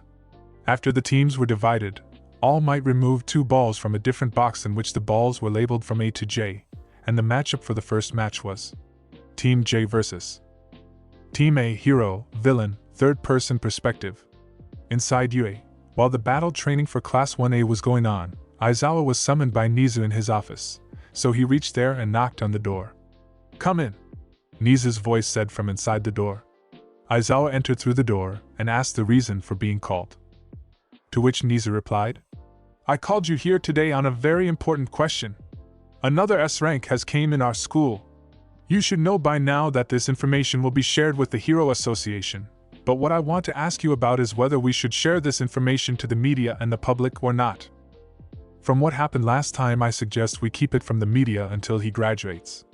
Nizu said, Well, if you want to ask my opinion, I would say keep it hidden from the public. With how the media swarmed this place after Togata's rank upgrade was revealed, I would say it's better to keep it hidden now until we make sure he is strong enough to survive out there. If his rank were to be disclosed, not only will he become a celebrity in a matter of moments, but it would also drag some unnecessary attention towards him. So I am with you on that matter, Aizawa replied. Glad to hear it. Now, what are the young ones up to, by the way? Nizu asked. Well, Class 1A is currently having their hero battle training going on and Midoriya is made to sit and wait until the training of the rest is over. After all, we have prepared a slightly different one for him. Aizawa said. Oh well, make sure to see that everyone gets proper training. You can leave if you wish. Have a nice day. Nizu said, waving Aizawa goodbye, and Aizawa left. Ground Beta. After the matchup for the first match was decided, Tsuyu went to All Might to ask something. Sir, don't you think it's a little unfair for Momo as she has to fight alone while the rest of us are in a team? Tsuyu asked All Might. No. Don't worry about it. There are many cases in which a hero have to fight multiple villains at the same time. And that is where they are truly tested. It would be a great learning experience for all of you. The rest of you can go and plan while the match is going on, or you could just stay and watch the match. All Might said. Many people who were in teams left, either to prepare themselves or to form plans with their teammates. The students of each team began moving towards the designated location. The villain team consisted of Mina Ishido and Tsuyu Ajiri, and the hero team only had Momo Yaoyorozu. The villain team was first allowed to enter the building and set up their bomb on any floor of the building, while the Momo, who was alone in the hero team, was waiting outside and thinking of a perfect strategy of winning. While this was all going on, many people had been staying at the monitoring room where they were allowed to watch the matches. They could also leave if they wished to form a strategy with their teammates. Midoriya was in the room looking at all the matches and getting to know everyone's quirk, so as to use that info to his advantage later on. Now, let's see. From what I saw during the class determination test, Mina supposedly has some sort of acid-emitting quirk. As for Tsuyu, considering her appearance, it seems as if it's a frog-like mutation quirk. If that's the case, then she probably would also have acquired the weaknesses of frogs. Yaoyorozu was thinking silently. I don't know the concentration of the acids Mina emits, but I have work around it if I have to win. Considering it's a 2-on-1, my guess is that they would probably take me head-on. In that case, my priority should be to immobilize either of them both. That way I could take care of the other one, but if they split up and think of going at me one-on-one, it will become too easy. Alright, I have the perfect plan for this case. Yaoyorozu stood up with a determined look on her face. Alright, Tsuyu, let's win this. I say we go ahead and take her head-on and go against her 2-on-1. Mina said to Tsuyu. As much as I agree with you on that one, she is of a different rank than us, and we still don't know her full strength, and if we were to get beaten, then that's it, but if we split up, it will lessen our chances even more. So I'm with you. Oh, and call me Tsu. Tsuyu said. And we begin. All Might's voice rang through the speakers. As soon as the match began, Momo immediately created an infrared scanner and night vision goggles and looked at the buildings after wearing them to determine which floor they were located. Meanwhile, Tsuyu and Mina began moving down cautiously to avoid letting Momo slip past them. Got it, 4th floor. And they are moving down slowly but cautiously. Just as I planned. A slight grin formed on Momo's face as she entered the building after creating some mysterious small balls. Wherever Momo was going, she was placing several of those balls at various places, and she also destroyed all the lights she would come across, making anyone barely able to see as it was completely dark in the room. But she was able to see clearly due to the night vision goggles. As she reached the 2nd floor and had completely destroyed each of the lights in the rooms and spread around more of those balls around, she encountered Mina and Tsuyu. They were unable to see her, but she saw them easily and prepared some of those balls and threw it at them. A few of the balls hit them as they were unable to see. One of the balls which touched them exploded and froze the surrounding area around them, while one other released a gas around. This all started a chain reaction, and one after another each of the balls began exploding. Some freezing the surroundings, while others began releasing the same gas as earlier. Within a matter of seconds, the entire room's temperatures was dropped down, and the gas had spread everyone. Momo had already prepared for this and was wearing gas masks. Mina and Tsuyu, who were caught up in this, tried to find whoever did this but were unable to do it due to the darkness of the room. All the freezing had began to do an effect on Tsuyu. She gradually began to fall asleep and quickly fell to the ground. Mina began to get drowsy a little too. What was in that gas? Why am I getting sleepy? Mina asked, barely keeping herself steady. Nothing much. Some of the balls were filled with liquid nitrogen, which caused a quick drop of the temperature. As for the gas, it is traditional knockout gas, or chloroform as normal people say it. Momo replied to her, but before she could have finished, Mina was knocked unconscious on the floor. Sorry about this. No hard feelings, it's just a training after all, Momo said as she wrapped both Mina and Tsuyu with the capture tape. With this, All Might and everyone who was looking at this was in shock as to how quick the match ended, and there was not a scratch on either the villain or the hero team. Some started talking about how she is one of the 2 students that got in through recommendation and how smart she was. The match is over, and the hero team wins. I gotta say, this match ended pretty quickly, All Might said. Izuku, who was there, looked at his quirk information from the glossary that he had gotten after using observation on each of the students, was smiling. Her quirk, it's pretty strong, if used properly. He was thinking. Quirk creation. Quirk info, she can create any non-living object that she has seen and knows what to make that thing of. The creations take from her overall stamina/energy, and the lower the energy she has, the less she can make. Weakness: when tired, she cannot create anything unless her energy is replenished. After she came back from the exercise, Momo was declared as the MVP of the fight, and both Mina and Tsuyu were still to wake up. All Might then went for the boxes and took out 2 more balls. This time the next matchup was Team F versus Team G, heroes, villains. This next matchup went even quickly than the earlier one. As soon as the match had started, the kid with red and white hair, Todoroki, just touched the side of the building and immediately froze completely, locking both Ojiro and Shoji, who were in the building, in their places. Todoroki just then went inside and walked towards the fake bomb and touched it, causing him and Sato to win. Todoroki was awarded the MVP of this match. The students then talked about how he was also one of the recommendation students, and that they sure are pretty great. This interested Izuku quite a bit, seeing that not there were many strong ones in this class. Third-person perspective: after the 2 matches by the 2 recommendation students, the rest of the teams were pretty hyped up for their matches. After removing the 2 balls again, the next match came out to be Team H versus Team C, heroes versus villain. Team H consisted of Hanta Siro and Kyokujiro, while Team C consisted of Denki Kaminari and Minoru Mineta. As they had planned, Mineta was supposed to stay in the room with the bomb, and Kaminari was supposed to go down and fire an indiscriminate shock and hopefully incapacitate at least one of the both. As soon as the match began, Kaminari began moving downstairs as Mineta began spreading his sticky balls all around the room and everywhere around the bomb. This, however, caused him to begin bleeding from his forehead. On the hero team, as soon as the match had began, both Jairu and Siro rushed into the building, and Jairu stuck her earphones into the wall to check for any sounds from the building. She only noticed the movement of one person coming down and informed Siro.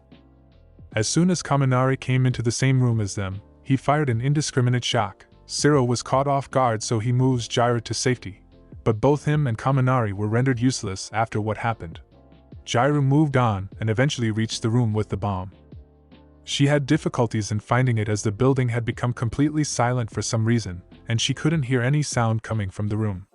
Upon entering, she found the room completely empty, but covered everywhere with the purple balls from Mineta. Seeing the room empty, she thought Mineta was hiding and carefully began moving towards the bomb while avoiding to touch the balls that were spread around. Suddenly, she heard a voice. "Now explode!" Mineta said from his hiding spot where he was sitting silently and waiting for the perfect opportunity. Immediately, all the purple balls began to explode and spread their goop everywhere. Jairu was unable to dodge and got stuck in the slime. "Oh, it's you, heroes. You come into my turf and try to take the bomb away. I'll show you what happens when you mess with us," Mineta said in the best villain voice he could do.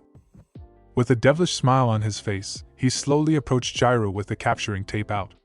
"Now, hero, let me capture you properly, it'll be quick. I'll also see if you will do good in my underground business of bit asterisk keys. Ha ha ha, smiling face with horns, smiling face with horns." Mineta began giving weird gestures and walking towards her. She figured out what he was about to do. Many of the girls watching them felt a shiver run through their spines and felt sympathy for Jairu. "No. Please. Mineta, don't do this. Yamit, Yamit, Yamati." Without, she struggled to free her earlobes, which then aimed for her shoes. Immediately, a huge, ear-shattering sound wave was emitted from her speakers. This knocked out both Mineta and herself. Since both teams are knocked out, this match is a draw. All Might's voice rang through the speakers. Both the teams were escorted out and allowed to rest while the other matches happen. The next 2 teams that came were Team I versus Team B, heroes, villains. This match went pretty quickly. Team I had Fumikage Tokoemi and Ochako Uraraka, while Team B had Yuga Aoyama and Koji Koda. Before entering the building, Tokoemi had something he wanted to ask Uraraka. "Waiteth a moment, lass. Before we beginneth in the quest to obtain the devil's weapon, I have something I wanteth to ask thee," Tokoemi asked Uraraka. "Huh? You want to ask me something? Sure, go ahead," Uraraka said with a bubbly smile on her face. I did want to asketh thee about Midoriya. Thee seeth, ever since I hath met that gent, mine own dark shadow hast been growing restless," Tokoemi said in his usual manner. "What do you mean, Tokoemi? I don't quite getcha," Uraraka asked while rubbing her head from behind, confused about what he meant. "Never mind, we has the mission to completeth. We can talketh later," Tokoyami said as they both went into the building. The match went quite easily. Tokoyami, with the help of his dark shadow, was able to easily handle both Oyama and Koda at the same time while he told Uraraka to take possession of the bomb. The winner was Team I, Tokoyami being the MVP of the battle. Later they went onward towards the last match between the two remaining teams. It was Team E versus Team D, Heroes, Villain. This was the last match between the two remaining teams. Team E consisted of Ida Tenya and Toru Hagakure, while Team D had Bakugo and Eijiro Kirishima. The villain team was allowed to enter the building first. All the while, Bakugo was silently walking towards the location of the bomb. Kirishima, who was following him, noticed this and asked, "You okay, Bakugo? You've been silent the whole time," while looking concerned. He received no reply, so he asked again, hoping to snap Bakugo out of his trance. Bakugo, who was thinking something the whole time, was snapped out of his trance. As soon as his trance was broken, he realized what he was thinking about and immediately got mad at himself. "Damn it!" Bakugo screamed from the top of his lungs. He was quite mad at himself. Damn it. Listen here, hair for brains, I am giving you two options for things to do. Either you follow me and we show everyone that I'm the top of the class, or you stay here and Fu*King protect this piece of sh*T. Bakugo yelled at Kirishima in his usual rage. Now that's the Bakugo we all know. Well, you can count me in with you. I can be the unshakable shield while you can become the unstoppable spear. Together we can easily win. So what do you say, Bakugo? Kirishima said as a smile formed on his face. As soon as he heard that, an eerie smile formed on Bakugo's face. He wanted to show that he is the top among everyone participating, and eventually also surpass Izuku, even though he still wasn't believing in Izuku's strength. Meanwhile, outside the building, Ida and Toru were discussing about how they wished to proceed. Toru removed her clothes and was completely invisible. Ida told her that he would try to buy her some time by fighting both at the same time, so that she could escape and try to touch the bomb. As this appeared on the screen, Izuku almost choked on the juice he was drinking. He didn't say anything though, because he knew that she was invisible and it required her to be naked. He just went out of the room saying he wanted to freshen up and didn't come back until the match ended. As soon as the match had started, both Bakugo and Kirishima had started rushing towards both Ida and Toru, who were cautiously moving so as to not alert them. This, however, backfired, as Bakugo caught them off guard. Due to the explosion, a cloud of dust had formed which caused Toru to cough and some dust to appear on Toru, revealing her position. Kirishima, who was behind Bakugo, saw her and hardened his body and tackled her at full speed while forming a cross with his arms. "Hard Rock Spear!" he roared. This was a move that Bakugo had came up for him on the spot. This caused many to rethink their view of Bakugo. Even though he would look and act all angry, he is a great tactician when it comes to battle. "Now then, Four Eyes, it's your turn to go next," Bakugo said as he began fighting. Ida, who had regained his balance, immediately used his engine to launch a kick straight onto Bakugo's face, which was intercepted by the hardened Kirishima, acting as the shield he promised to be. Bakugo launched blasted from both of his feet and hands to get above of Ida. He immediately placed the handle on his gauntlets backwards and removed the pin. This caused all the stored-up sweat he had to be exploded in a single huge blast, pummeling Ida many floors downwards while launching him above, hitting the ceiling with his back. Imagine him using this explosion and hitting Ida from above like this. This caused Ida to be knocked out, and the match to be ended as both Ida and Toru were knocked out. Bakugo was scolded by All Might for his use of the last blast, saying that it could have killed someone. Luckily Ida was in the armor suit which did not let him have any permanent injury. Kirishima was awarded the MVP in this match. This only further increased the anger that Bakugo was feeling. "Alright, now that all main matches have ended, I believe it's time for your turn next." "Right, young Midoriya." All Might looked at Izuku, who was present in the room. "Yeah, sure. I'm ready, so who am I gonna fight against, you?" Izuku jokingly said. "About that, actually, you opponents for your next round will be." Izuku's point of view, last time, on Dragon BA. I mean Izuku's leveling system. "Alright, now that all main matches have ended, I believe it's time for your turn next." "Right, young Midoriya." All Might looked at Izuku, who was present in the room. "Yeah, sure. I'm ready, so who am I gonna fight against, you?" Izuku jokingly said. About that, actually, your opponents for your next round will be, All Might said. Now, this time. All the winning teams together, All Might said. By winning teams, you mean the 4 teams that won, right? Not the ones that came as draw, right? Ciro asked with a worried face. Ha ha ha. Don't worry, young Ciro, it's compulsory for the 4 winning teams, but others can also join them if anyone wants to and if young Midoriya has no problem with it, All Might said. Before others could even respond, Izuku's voice was heard. I don't mind it. If the whole class wants to join, I'm okay with that too, Izuku said immediately. I don't want to fight him, Mineta said. Me either, Ciro said. Soon, one after another, everyone began to refuse joining the fight. Some because they saw how strong he was and were scared, and some because they were injured, like Ida. Fine by me, I wanted to fight you alone, Deku, but this is fine too. This way, none of those losers can get in my way. Bakugo said. The members of the 4 teams went inside the building. The members were Bakugo, Todoroki, Momo, Tokoemi, Kirishima, Satu, and Uraraka. Soon after, Midoriya also left to go to his place outside of the building. Before leaving, he asked something to All Might. Hey, All Might. I'll try to keep the damage to the minimum, he said before leaving. Meanwhile, the villain team had reached the room with Bomb Room and were planning what to do. Bakugo-kun, from all the people in the room, you have known Midoriya-kun the longest. Is there any weakness of his that we could use in our favor? Momo said. Do I look like I give a crap about the plan you are making? I just want to have my fight with him when he gives it his all and still win. Now listen, all of you. I'm gonna fight him by myself. If any of you try to get in my way, don't think that Deku would be the only one who will beat you today, Bakugo said. Hey! Don't be so mean. You know, you sound like a real villain right now, Kirishima said to him. Come on, Bakugo-kun, don't you want to win this match? I say our best option would be to exploit any weakness he has, Momo said. Yeah, as much as I consider Midoriya-kun my friend, it won't be right if I don't give it my all, Uraraka said. Alas, I shall receiveth the chance to square that gent, and seeth wherefore Dark Shadow has gotten so restless, Tokoemi said. Huh? What's it you saying, Birdbrain, speak properly? And as for question Ponytail, fine, I'll tell you. Deku's always been a quirkless, but that didn't stop him from training himself. In a fight that happened in our class, he still came second, only after me. He's always been entering different dungeons ever since he was 12. It's only since the last 10 months that he began changing. After that incident, Bakugo said. As for the weakness, even I don't know. I have never seen him use his power. He most probably got it just 10 months ago.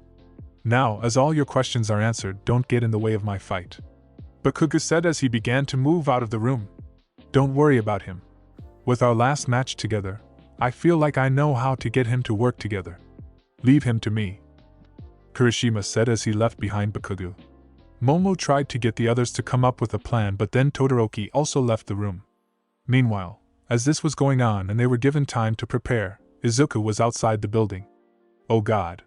These guys are hopeless. I guess I'll have to teach them how it's like to underestimate someone, Izuku thought while leaning across the pole nearby. The thing others had not noticed was that he had ordered one of his shadow soldiers to stay under the shadow of each of the students the moment he had met them. So, he was able to hear and see everything the shadow was listening and seeing. Soon, All Might's voice rang through the speakers. All right. Everyone ready? Now do your best, all of you. And always remember, go beyond. Plus Ultra. With that, the horn for the start of the match blew. Hearing that, all the ones inside the building began moving according to what Momo had told them. Izuku, who was leaning his back on the pole, opened his eyes and began slowly walking forward. While walking, he could easily sense where everyone was even without his shadows. With his sense stats above, he began noticing drastic changes around him. He figured out that every 100 stat point into a stat gives him drastic change on the 100th point and small changes at each point. Currently, with about 200 points in sense, Izuku was like a walking scanner. He could immediately pinpoint where everyone in his surroundings of 100 kilometers, 62.14 miles. If someone met him even once, he could locate where they were just from their aura, not to mention, with the help of his shadows, this limit gets expanded to infinite. while walking slowly inside the building with his hands inside his pockets. Izuku had decided to give show these people to never underestimate anyone in their life again. While walking, he could sense one very familiar presence coming towards him, followed by 4 more presents. Immediately, the loud blonde's voice could be heard as he came out of nowhere and tried to hit Izuku with his explosions. Izuku wasn't surprised and didn't even take his hands out of his pocket. Izuku simply sidestepped his explosion and hit his legs onto Bakugo's feet, making him barely trip. But he wasn't alone. 2 more of the close combatants came rushing at him. It was Kirishima and Satu. Wanting to test their strengths, he decided to take the blows of those 2 head-on. Kirishima had hardened his body while Satu had consumed too much of the sugar and lost much of his cognitive functions. Their blows hitting him did very little damage. Compared to the blows of Igris he had received a few weeks ago, these 2's blows were just tickling him, even though it did very little damage to his HP. Within a few seconds, Bakugo was back at his feet and turned around to hit Izuku. Bored from the 2 before, Izuku jumped slightly to bring his feet in the air and split them open, kicking both Kirishima and Satu with 1 leg each and sending them flying into the walls on the opposite sides. Both of them were instantly unconscious. Still having his hands in his pocket, Izuku turned around to face Bakugo, who was rushing towards him and used his explosions to maneuver himself and launch many explosions at Izuku. "Fight, goddammit! Use your full strength or I'll kill you! Do you think you have gotten so strong that you have to hold back? Well, screw that. I don't give a damn about it, but don't you dare not use your full strength," Bakugo yelled at him. Izuku was easily dodging all of the explosions Bakugo was using on him. Anything Bakugo did, Izuku was quicker and so he wasn't able to hit Izuku at all. "You know, it's nice of you to fire warning shots, but I think after more than 4 of them, you should actually try hitting me. Or am I too fast for you, Kaken? Or should I say Bakugo Katsuki?" Izuku said in a mocking tone. The very next instant that he dodged an explosion by going backwards, he felt a chill coming in his direction. The half-and-half guy had used his ice to attack him from far. Using Kaken from one side and Todoroki-kun from the other, just as Momo had told them to. Yaoyorozu is already setting up various traps on the floor with the bomb with Uraraka, and Tokoyami is on his way. But Todoroki has refused to use his fires until now. I wonder what that was about, Izuku was thinking. Meanwhile, Bakugo, who had prepared one of his larger explosions and was about to remove the pin, while gritting his teeth as he admitted to himself that he couldn't defeat him alone currently. Why you're going down, Deku?" Bakugo said as he removed the pin and detonated the blast from his stored sweat. Meanwhile, Todoroki covered the entire path with his ice so as to block any escape. Izuku was pretty pissed at Todoroki after seeing him though. When others were trying everything they could to try to beat him, this guy, though he could beat him with only half his power, clearly he needed to be taught never to underestimate anyone. After tanking the double blast from both Bakugo and Todoroki, his HP was only about 25% empty, and he still had much left. He began walking towards Todoroki, wanting to teach him something. Izuku's point of view, after tanking the double blast from both Kaken and Todoroki, my HP was depleted by about 25%. My body didn't have any major injuries, it was just my costume that was pretty damaged. I wasn't angry at Kaken or any of the other people of the team, I was just annoyed by them. The one that pissed me off was Todoroki-kun. When everyone here was trying their best to fight against me and giving it their all, here was this guy, using half of his power. I wasn't using any of my power because I didn't want to hurt any of these guys, but I guess I'll have to teach this guy what a true fight is like. Third-person perspective, the smoke from the blast began to clear. Suddenly everyone present saw the silhouette of a person standing in the middle. It was Izuku. His costume was badly damaged. His shirt was almost torn to pieces, revealing his upper body. He had his back turned towards Bakugo and was facing Todoroki. Meanwhile, in the observation room. "Oh my god!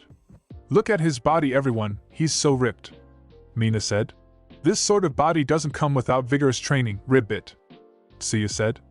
"Damn it, Midoriya, such a show-off," Mineta said.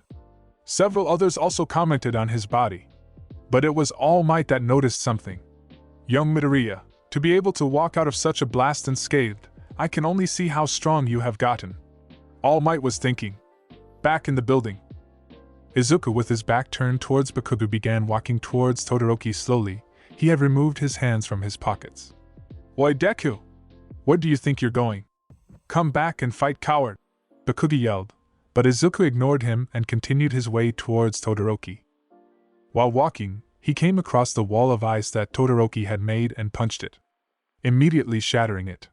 Behind it, Todoroki was standing, covering his red half in ice. Don't you dare ignore me, Deku! You bastard! Bakugi yelled as he began charging towards Izuku to fight him. Izuku was still walking towards Todoroki, who now noticed that and was firing blasts of his ice at him constantly, Izuku breaking each of them before anyone could even see. In an instant, Izuku flashed before Todoroki and grabbed his neck with his right arm and pinned him to the wall. By this time, Bakugo reached him and fired a blast at Izuku's head from behind. In an instant, Bakugo felt an arm hit him around his abdomen area and him crashing into the wall, and he lost consciousness. Izuku had grown annoyed and had backhanded him with his left hand, still holding Todoroki with his right hand. Listen here, Todoroki-kun, I don't know why you're not using your full strength, and I honestly don't care, but if you think that you can beat me with just half your strength, then I'll have to show you a part of my full strength, Izuku said to Todoroki while holding him above ground with one hand. You know, whatever reason you may have for not using your full strength, I don't care. But keep in mind, when you are in a battle, you should forget everything about the outside and give it your all. Now tell me, Todoroki-kun, are you gonna use your full strength or not? Izuku said. All throughout this, Todoroki was constantly struggling and trying to free himself from his hold. When he felt that he can't escape, he tried the last option he had. His right hand touched the wall, and he instantly freezed the entire building, hoping this would cause Izuku's grip on his neck to loosen, but it was all in vain. There was no loosening in Izuku's grip.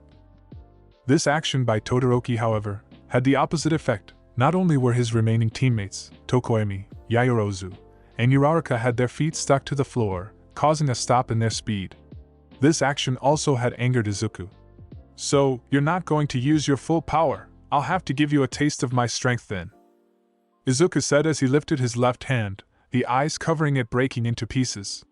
His left hand was raised in the air and facing the ceiling. Suddenly, he slashed his hand downwards, but not to hit Todoroki, but for a completely different reason. Meanwhile, on the bomb floor, as Yaoyorozu and Uraraka were busy trying to come up with one plan after another, they suddenly felt a chill run through their body. Within an instant, the entire room, whether it be the ceiling, the floor, the bomb, or the walls, everything was covered in ice. Even their feet were stuck frozen to the ground. This was when Yaoyorozu knew that this was Todoroki's last try at doing anything against Midoriya, and she began losing hope a little. She then created a few hair dryers to free them from the ice and resumed setting up their traps. It was after a few minutes that they began to feel something. It was the bomb. It was making noises as if it was moving. Thinking that something was wrong, Uraraka began approaching the bomb, but before she could reach it, asterisk thud. Asterisk, asterisk bang. Asterisk, asterisk boom. Asterisk. Before she could even reach it, the bomb began sinking into the floor, making a huge crater on the floor as it sank. Immediately, the floor collapsed and the bomb began rushing through the floors one after another, breaking the ground of each floor to enter the next one. Asterisk boom. Asterisk, asterisk boom. Asterisk, asterisk boom. Asterisk. Back to Izuku and Todoroki. As Izuku lowered his hand, in a few seconds the bomb came rushing down the floors until it eventually stopped at the same floor as Izuku, crashing all the ceilings above in the process. The bomb had landed behind the back of Izuku and in front of Todoroki, who was being held up against the wall by the neck by Izuku. Seeing the bomb, Todoroki was dumbfounded. He couldn't believe his eyes. Now Todoroki-kun, don't look so glum. This wasn't even me going full power. Just like you do it. Now, do you still want to fight me with half of your strength? Izuku said while giving Todoroki a smile. Todoroki could only groan due to being held by Izuku. You see, the only people I hate more than my enemies are those who don't try giving it their all to anything, and those who abandon their trusted ones, Izuku added. Immediately, the mood had gotten serious. F5 minutes remaining for the hero team, All Might said through the speakers. Oh well, I guess I gotta be quick. After all, there's still one more person left to show up from those who I want to meet, Izuku said nonchalantly. In the next instant, Todoroki was sent flying into the walls nearby as he received a kick from the guy. If the kick wasn't enough, the impact with the wall would have definitely knocked him out.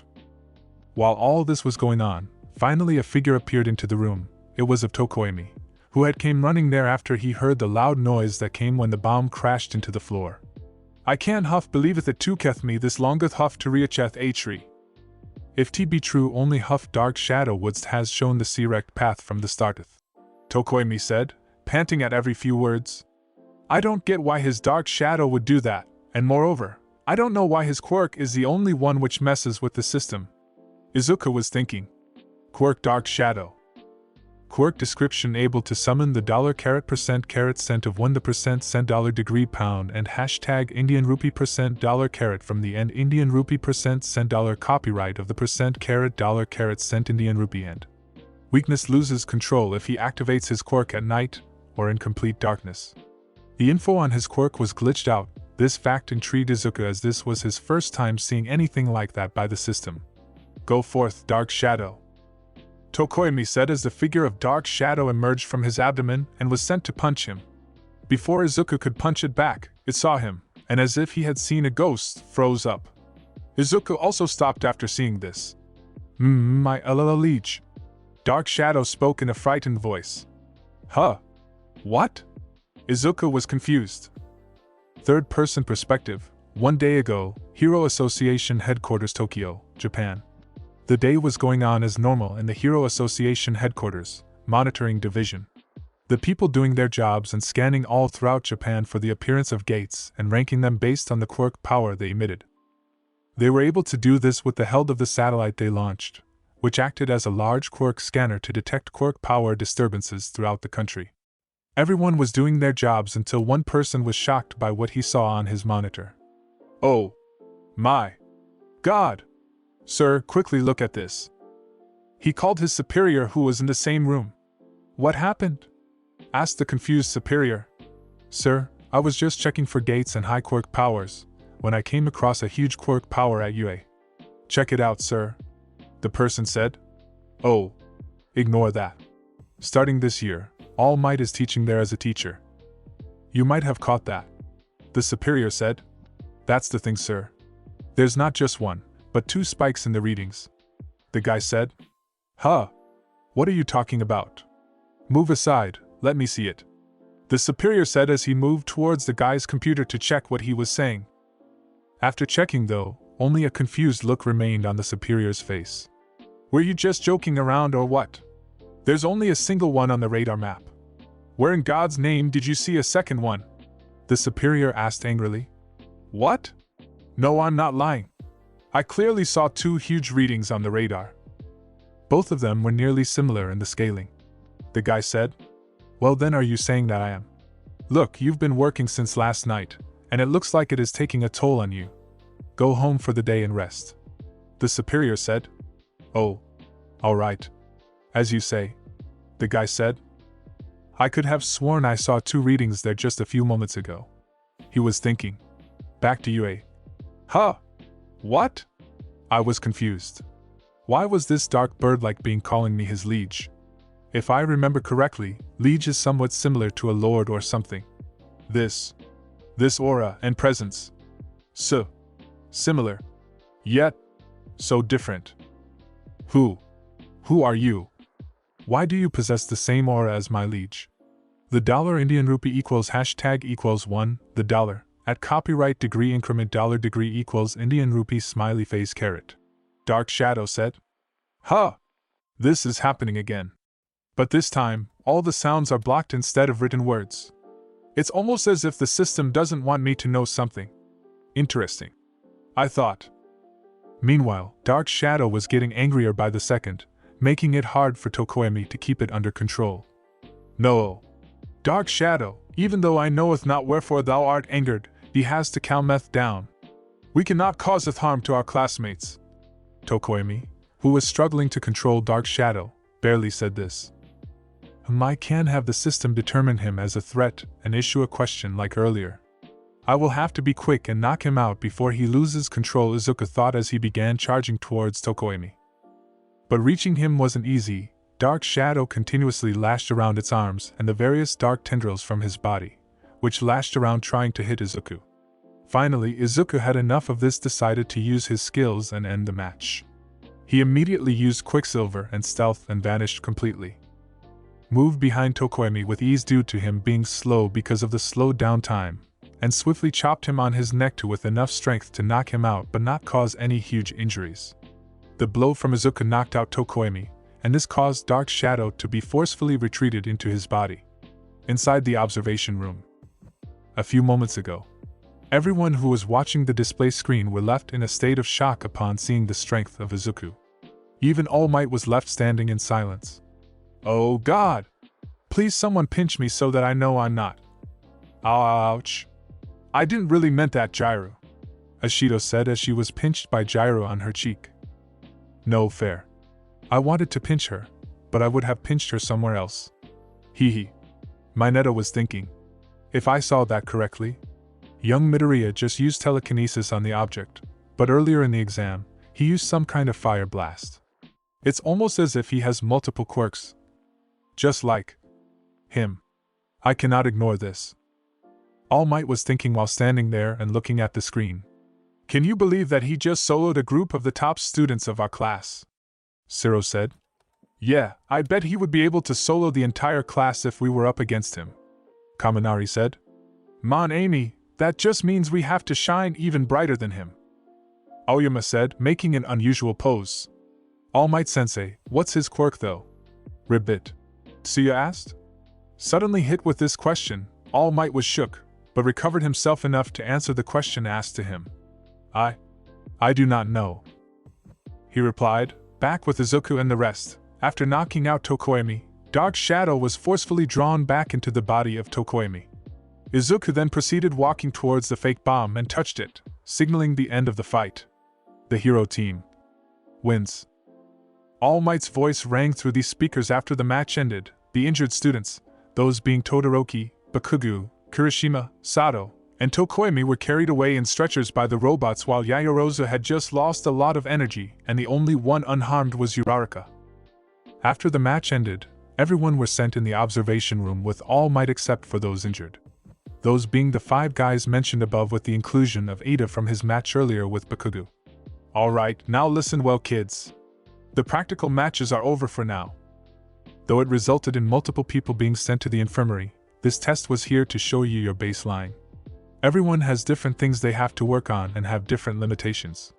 You cannot compare the growth of someone at level 20 to 30 to the growth of someone at level 50, now can you? But worry now kids, these 3 years of your life will throw you hurdles after hurdles and make sure you all turn into fine young heroes. All Might said to the class. Alright. Now the next big hurdle would be thrown at you next week. Till then, you'll be trained physically every day. As to what it might be, well, all I will say is that you should expect it to be plus Ultra A. He added, rising his fist towards the sky, and dispersed the class. After dispersal, everyone was sent back to the classroom where the remaining classes happened. All throughout that, the thought of what happened with Tokoemi and what the system was trying to hide from him. Recovery Girl's office, moments after the 5 unconscious boys were brought, and she began checking them. Recovery Girl looked at the bodies of the unconscious kids brought to her by the helper robots. She was shocked to see that so many of the kids were sent to her on their very first practical day, so she immediately began checking them. By the gods, whoever knocked these guys out sure has a lot of experience in combat. Even though each of them are unconscious, none of them were hit with any fatal or life-threatening attack. Almost as if the person didn't want to hurt them more than necessary, was the though running through her head. After the school was over, just as he was about to leave though, Izuku was held back by All Might as he wanted to ask him something. Izuku proceeds to follow him until both of them were in a room alone. Young Midoriya, we need to talk. I'll have to ask you to tell me what quirk you have, All Might said as he deflated into his skinny form. I've been expecting someone to get curious. Now, what should I tell All Might? Should I tell him about the system? It's too risky if the secret of the system were to get leaked, but on the other hand, I don't want to lie to him. I'll have to think something quickly. Izuku was thinking. Izuku's point of view. Young Midoriya, we need to talk. I'll have to ask you to tell me what quirk you have, All Might said to me as he deflated into his skinny form. I've been expecting someone to get curious. Now, what should I tell All Might? Should I tell him about the system? It's too risky if the secret of the system were to get leaked, but on the other hand, I don't want to lie to him. I'll have to think something quickly. Now, I don't think I'll tell him about the system, but I still won't lie to him. You see, All Might, as you might have known, I have been quirkless my whole life. It changed after the double dungeon incident. I said to him. You mean when you went through the second blooming, right? But shouldn't it be first blooming for your case? All Might said. Yeah. After that happened, I started to feel stronger each coming day. I still don't know what my true quirk is, but all you have seen till now is the things I could do with it. I replied to him. You mean to say the telekinesis and that fireball, right? All Might said. Yes. Those two are the things I have shown you. But there are two more things I could do that I haven't shown. I said to him. What? There's more. All Might was shocked by what he had heard. Yeah, All Might. It's alright, I'll show them to you. I said as I stood up. I began opening my inventory and thought of what to take out and decided on taking out a steamed pork bun I had bought and stored for emergency use. I lifted my left hand and made it take out the bun from the inventory. To All Might, the meat bun came out of thin air into my hands. The buns were steaming, so you could tell easily they were fresh. I handed the bun to All Might. Now All Might, eat this. It's fresh. I said as I offered him to eat it. All Might laughed a little. You know, you just reminded me of someone from way back. Ha! All Might said as he took the bun while he was still in his skinny form and took a bite from it. MHH, you weren't lying, it's fresh. Taste is good too. So you could also put stuff in and take them out of some pocket dimension, I guess. That's a great ability you've got. Would make it much easier for you to carry your stuff around. All Might asked curiously. Well, the pocket dimension is just part of the whole ability. You see, I put that bun inside about a month ago after buying it. I replied. Wait, but it's still fresh, that means. Before All Might could finish, I continued. I just figured out what he was about to ask. Yeah. Inside my pocket dimension, the time is stopped completely for the items inside. I tested it out by putting a watch inside and taking it out after 30 minutes. The watch I kept inside of my pocket dimension was 30 minutes late after taking out. I answered. My God, young Midoriya. This is a very beneficial ability. If you stock up on supplies earlier, it will come as a great help during the rescue scenario. And not just food, you can store much more for using when necessary. I've got to say, young Midoriya, your quirk is getting harder to specify with each new ability you show me. Oh, you also mentioned a third ability. What is that one, if you're okay with showing it? All Might said to me. Well, this last ability is a little different from the other ones I have. I prefer not to use it as I believe this would scare away people. I replied to him. Well, I don't want to show the full power right now, so I'll just call a regular one rather than Igris. I called out the Shadow Knight, without speaking, and suddenly a shadow escaped from my shadow and got to the center of the room. As the shadow was swirling, the dark armored hand rose from beneath it, and soon a Shadow Knight about 6 feet was standing there. Wait, is that thing one of your ability too? All Might said, who was in his buffed form and already assumed a fighting stance. Yeah, that's the third thing. I can summon creatures like this. Don't worry though, they're under my control. I said as I called out one of each different type from shadow mages, assassins, archers, werewolves, warbear, and tigers. They all almost filled up the whole room. At first All Might was startled by all the different shadow creatures appearing out of my shadow. But he eased himself after I told him they were under my control. You mean to say you can summon these creatures? How many? And what are they actually? It's creepy. All Might said to me. Well, they are made from my shadow. They follow whatever order I give them. About the number, I believe it's around 100 currently. They can scare people, so I don't really want to use them until necessary. I replied. Third-person perspective, a 100. It's amazing. This kid is on a league of his own. From all the strength he has displayed till now, and now these 100 summons of his. I'd say even I'll have a hard time if I were to go against him. All Might was thinking. All Might, what happened? You were silent for quite a while. Izuku asked, breaking the silence. Oh. Nothing, young Midoriya, I was just shocked. Sorry if you thought I didn't trust you or something like that. It's just I thought you had multiple quirks, and it reminded me of someone else. All Might answered, It's okay, All Might. Anyone would be curious about it. But what do you mean when you said it reminded you of someone? Izuku asked him. Well, don't worry about it. It was someone from very long ago. All Might replied. Hey All Might, can I ask you something? Can you not tell anyone about the shadow summons of mine? You can tell about the rest if you want. I think people will get afraid when they hear about it. Izuku said. Oh. No worries, young man. You've already such a big secret about my quirk. This is the least I could do for you.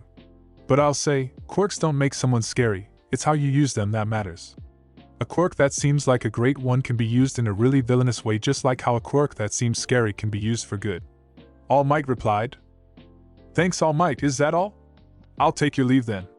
Izuku said as he showed All Might a smile. Yeah, sure, young Midoriya. You can go. All Might said. I have to trust him. After all, that guy is probably dead. He was thinking. With that, Izuku left the room and began walking out. He noticed it was already evening and everyone else would have left already.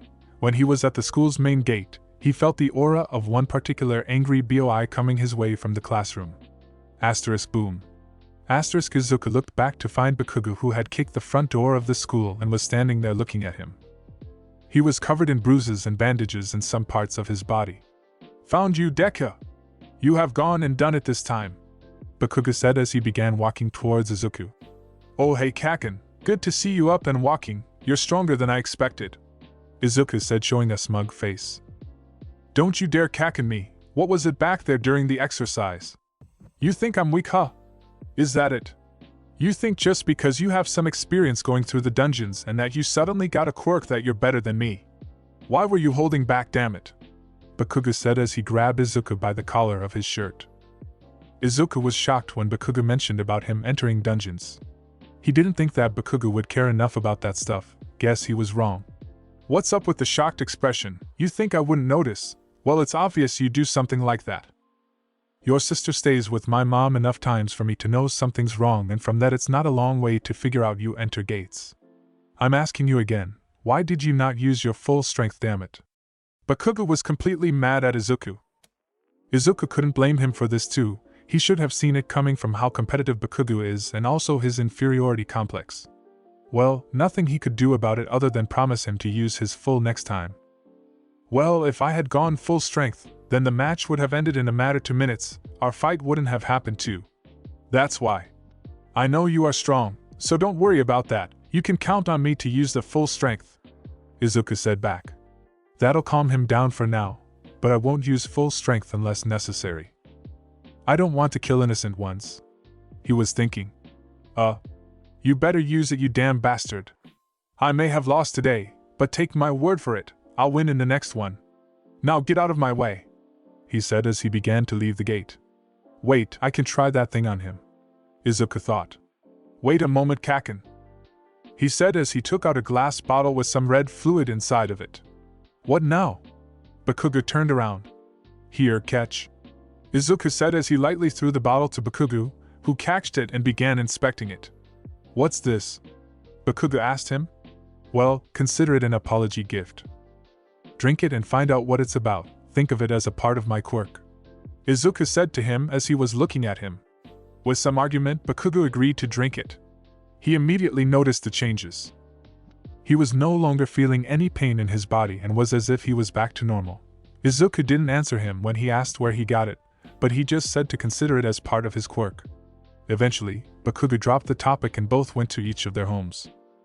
Third-person perspective, the day passed quickly after Izuku reached home, mostly because he didn't have much to do. Most of his day he spent thinking about what happened with Tokoemi's dark shadow, and was it actually because of the system. But he didn't think too much about it, and thought of asking Tokoemi sometime later. Also, another thing he came to an agreement was that he needed to be familiar with some weapons other than swords, as they might kill people too quickly, and so took out a normal wooden staff from his inventory and practiced for the rest of the day. On the dawn of the next day, Izuku followed his morning routine of waking up early to do his daily quest, and then proceeded towards school. Meanwhile, at the school gate, a crowd of news reporters are gathered, stopping everyone to ask some questions before they go in. How does the symbol of peace, All Might, look when teaching class? A female reporter asked Uraraka. How he looks? Well, super muscly, I guess, Uraraka answered quickly before heading inside. A while later Ida showed up to enter as he was also stopped by the reporters. "Please tell us how All Might is as a teacher?" the female reporter asked. "Seeing All Might teach us just reminds me of how I'm enrolled in such an esteemed institution. Blah blah blah." Ida went on a long rant about the school while doing his signature hand gestures. Later was Bakugo, who just told them to shut up and went. After him, many others were also stopped and asked a few questions. Last to walk towards the gate was Izuku. He was silently walking and minding his business as he didn't care enough about the media. But his path was soon blocked by the bunch of reporters who said that he should answer their question before he leaves. This annoyed him slightly, but something else had piqued his interest. Two very strong auras had suddenly appeared out of nowhere and were somewhere far behind him. But he didn't think too much about them, thinking someone might just be using their quirk. "Look kid, we've been talking to you for quite a while now and you're just ignoring us. Just answer the question, damn it," one of the reporters said. At the comment, Izuku pulled himself back together and looked at them. Now he was too annoyed by them to want to play nice. "Out of the way," he said calmly. "Huh?" The reporters were a little confused. "I said, get out of the way," he said, still calm and showing them a smile. "Hey, this is the second one we have seen that's like this. Is this how you treat your elders? Shame on you, kid. All we said was to answer a simple question." One of the angry reporters said that. "Well, I warned you," Izuku said as he activated his skill, Bloodlust, on all of them. Almost as if a shock ran through them, each of the reporters had collapsed on the floor, still conscious though. Then Izuku just jumped over them all to enter the building. "That's it.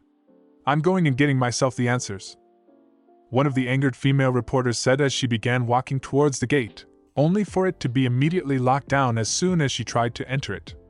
The walls were huge and incredibly strong, so it was impossible for weak people to pass through easily. Meanwhile, back in an alley in front of the school gate, two people were seen chatting. "You saw that, right?" a hooded youth said. "Yes, I did."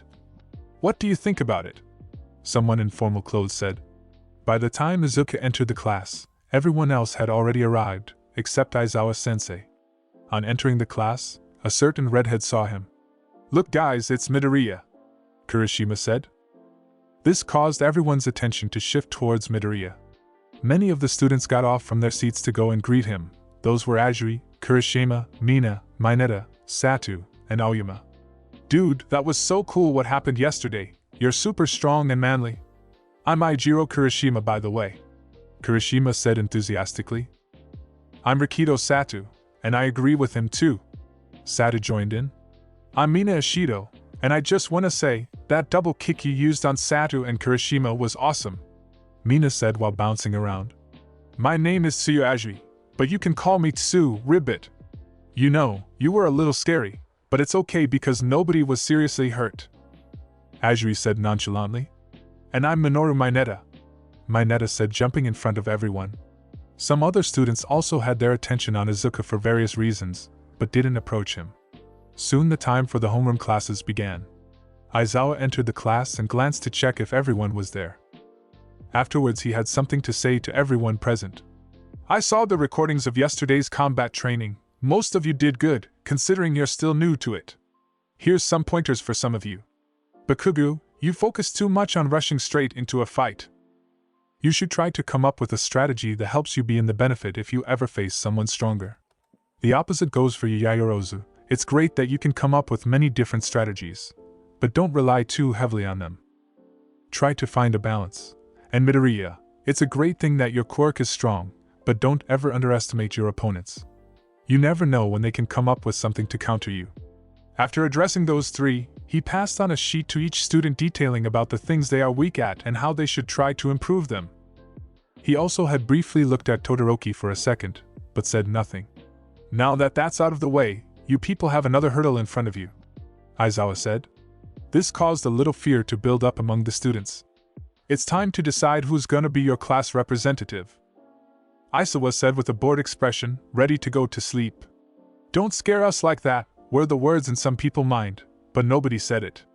"Alright then, who wants to be the class rep?" Aizawa asked the bunch. Instantly, almost all of the students started raising their hand and said that they want to be it. The three exceptions were Bakugo, Midoriya, and Todoroki, who didn't raise their hand or want to be it, each having their different reasons. While people were arguing, Ida rose from his seat and came with the proposition of voting for the class rep. I don't care what you do, but by the end of the free period, you must have a class rep and vice class rep. Now don't bother me, I'm going to sleep, was Aizawa's reply. Already suited up in his caterpillar sweater, he sat down and went to sleep. Is this guy for real? Was all that ran through Izuku's head as he saw this scene in front of him.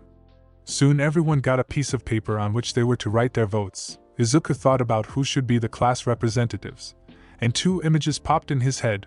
One was Ida while the other was Yaoyorozu. Upon some pondering, he came to the decision of voting for Ida. He wrote it on the paper, put it in the box, and put his head down on the desk and closed his eyes to get some rest, not because he was tired, but bored. A while later, after counting the votes, the class representatives were counted and the results were announced, being 3 for Tenya Ida, 2 for Yaoyorozu, and the remaining getting 1 votes, who voted for themselves. Nobody had any problem with the results of the voting, and so they finalized it. Okay then, the class representative of your class is Tenya Ida and the vice class representative is Momo Yaoyorozu. Alright then, after the break, get into your sports costumes and head for the gym Gamma. If I believe, it's your hero training class there today, Aizawa said as he dispersed the class and left after hearing the bell. It was the time of lunch break. Izuku was about to go off alone, when he was approached by Ida and Uraraka, who invited him for eating together, so he agreed and went to eat with them. While eating though, he was pretty silent. Not because he didn't want to talk. He just preferred being silent. This didn't slip by unnoticed by the two and they started a conversation. You aren't much of a talking person, are you, Midoriya? Uraraka began. Well, I don't know what to say. I have always been like this, Izuku replied normally. It doesn't matter, you still were able to look underneath the layer of the entrance examination with the 0-pointer. That's why I voted for you. Shame you didn't win though. So who did you vote for then? Ida asked. I told you already, I just did what I thought I should do, and I voted for you in fact, Ida, because I think you would be a better person for this position. Isuka answered back, while eating his lunch. That, obviously, was a lie. He did it because he didn't want the burden of class rep, and Ida was the next best person for it. You too, Midoriya-kun, I also voted for him. But my reason was that he just looked like the class monitor type. Hee, Uraraka said while smiling. While they were talking, suddenly, the school alarm went off. This was the alarm built to ring when someone broke into the school. This caused the students to panic and almost everyone began to get up and rush out. What's happening? Someone broke in? Ida asked, confused. Don't know, but first we should make sure everyone is escorted out. Ida, you try to evacuate the students. I'll go ask Aizawa-sensei. Izuku quickly came up with an idea and rushed off in the opposite direction of the crowd. Got it, but be careful. Ida replied as he and Uraraka went the other way. As soon as he had reached a safe space and confirmed that there were nobody around, he closed his eyes and tried to use his sense and figure out where the person might be. Due to the huge amount of people here, it would be hard, so he decided to narrow the places down. He first sensed around the main gate. There were many people gathered at the gate. He felt the presence of Mr. Aizawa and President Mike there. There were also many weak presents there which were similar to those of the reporters he met earlier. This confused him a little. Was it because of them that the alarm was tripped? But then how did they enter the gate? So he tried to sense around the main gate, and sure enough, there was something that stood out like a sore thumb. It was very faint, but he could feel someone's quirk aura lingering there, as if it was making a line in some direction smoke. Thus Izuku tried to sense where the trail was going, and soon enough, he felt 2 auras there. Izuku felt the same power as he did earlier today. It was someplace far from the main school, but luckily still within his range of sensing. Thus he started to get towards that place. Now let's see who you are, Mr. Breaking and Entering. Third-person perspective. As soon as he had discovered the location, Izuku planned to go there and catch the person. From his location, a normal person would need at least 10-15 minutes to reach his location. That was if he would be in an extremely fast vehicle, but not for him. Izuku looked around the room and once again checked if there was anyone nearby, and confirmed that nobody was there. He instantly activated 2 of his skills that he had probably used the most, quicksilver and stealth, making him invisible and slowing down everything around him. Getting out of the class, he saw that people were still filled around the exit and the stairs leading downstairs, making it impossible to go through without moving them aside by force. Damn it, these people, there isn't any way out without pushing them out of the way and alerting them. Izuku thought while looking at the crowd. Or, I could find a different way out. He thought as he looked at the window. Hee, I'm crazy probably, this is the 4th floor. Ah well, we'll see what happens later. He began walking towards the window, checked if anyone was looking at the window, then opened it. When he looked out, the building looked tall, which it totally was. He thought about whether or not the fall would hurt, took a few steps back, then jumped out of the window after rushing towards it. This was a bad idea, is what was going through his head. When he landed on the ground, he had face planted right into the ground. He was surprised he wasn't hurt anywhere, as this might not be considered as physical damage, but decided to proceed further. I'm an idiot, now I should quickly move to where that aura was, he thought, laughing internally. As soon as he locked on again onto the aura, he noticed something. The aura was at the same place but gradually getting weaker. Shit! This isn't a time for jokes. He got serious and instantly started rushing towards the location. By the time he reached the place, he felt the aura was close to nothing. The place he had reached was some sort of giant dome building. He felt the auras of the people being inside of the building and thus opened the door, but at this point it was useless. One of the 2 auras had completely disappeared. He only saw a small fist-sized cloud of purple smoke in front of him, which was shrinking very quickly in front of him. He tried to run quickly ahead and catch whatever it was, but he only phased through it. In the next second, the aura of the other person also vanished with the smoke cloud. Someone was here. I was just a little late, but don't worry whoever you are, Mr. Breaking and Entering, I have memorized both of your auras. If we meet ever again, then I'll know who you were, he said as he looked around. The thing was huge from the inside. There were also 3 more smaller domes present inside of it. The structures inside resembled many various locations. One was like a destroyed city, one was like some mountain area, one was a lake area, and others. Thinking of not staying there for too long, he decided to go out and report back to Aizawa or All Might about what he found, so he began running back while still keeping the skills activated. By the time he reached the main gate, the reporters had already been sent out and nobody was outside.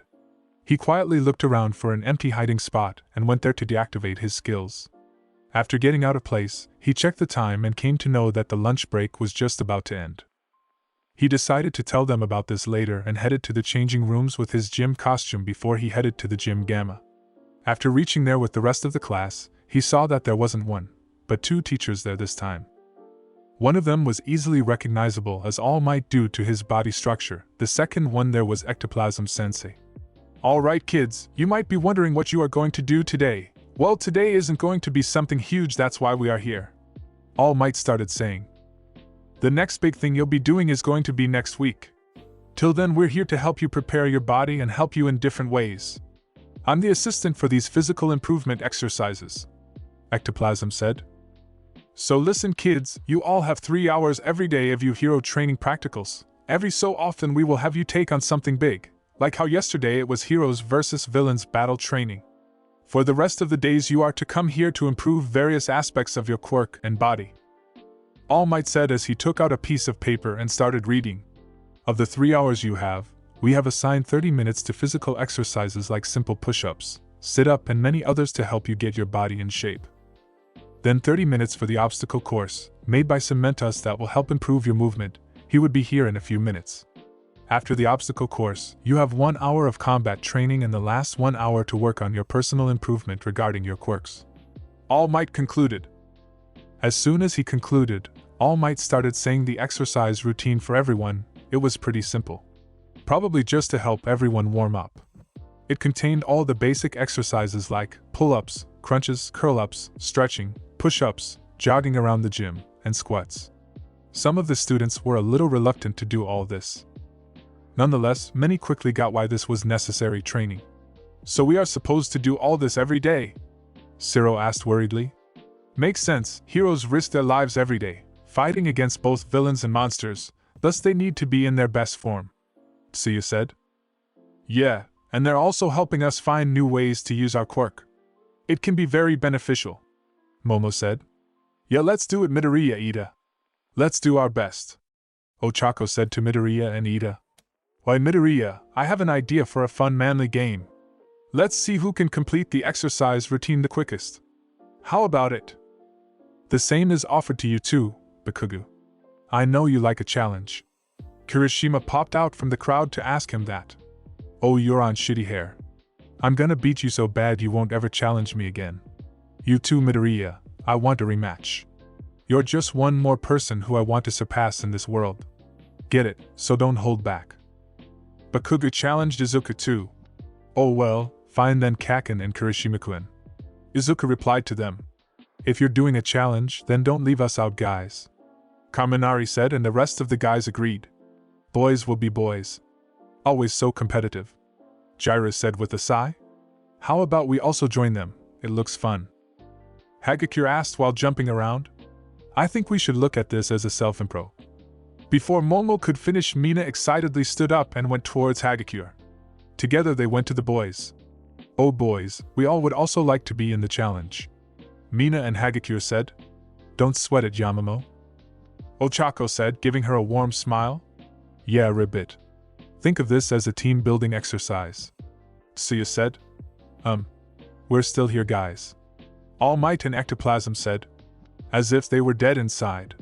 Time skip brought by Chibi Izuku and the class doing the exercises. Until reaching to the curl-ups. When Izuku started doing the curl-ups, he suddenly heard a familiar tune. Ping, ping asterisk each time he was doing a curl-up, he was hearing the same tune as he does every time he is doing his daily quests. So he immediately went to the daily quest tracker. Curl-ups. 102 out of 100 push-ups. 100/100 squats. 100/100 running. 10 kilometers per 10 kilometers, the counter on the curl-ups had gone up by 2. He thought for a second, did this mean that there was some sort of secret quest of the system? Interesting. Let's see how far can this counter go. Izuku thought as he looked at the counter. First-person perspective, interesting. Let's see how far this counter can go. I thought as I began continuing my curl-ups. While many of my classmates were doing it without any problems, there were a few who were not used to all this training and were still trying their all. It was clearly visible from having a single look. I continued my training till I heard the notifications from the system stop.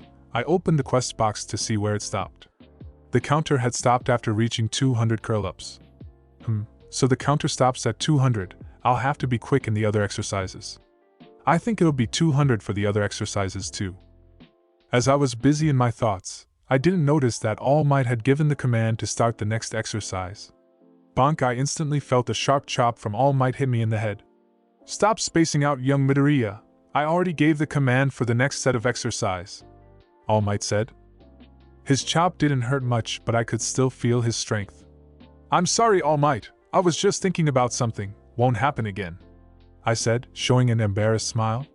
No worries, young man. Just see to it that you pay attention to class. As he finished saying that, he caught Mineta and Kaminari slacking off and rushed to discipline them. I then continued the exercise quickly so as to finish this secret quest. Time skip brought by Chibi Class 1A doing their exercise. Third-person perspective. After the exercises were finished, most of the class was out of breath, some were more tired than the other, and some were less tired. Izuku had accumulated the total fatigue of only 10, thus wasn't as tired as the others. He had to improve his stamina, but it was more than the rest of the class. Now the only thing left for Izuku to do for the secret quest was running. Rest of the parameters had stopped after reaching 200. Pant got to say, this is all really tiring. And we have to do it almost every day? Kaminari said while sweating. Well, what do you expect, low-budget Pikachu? We're in the hero course. We have to be able to show our top performance regularly. Bakugo replied with a snap. I know, right? We have to be super manly and improve ourselves. Kirishima joined in.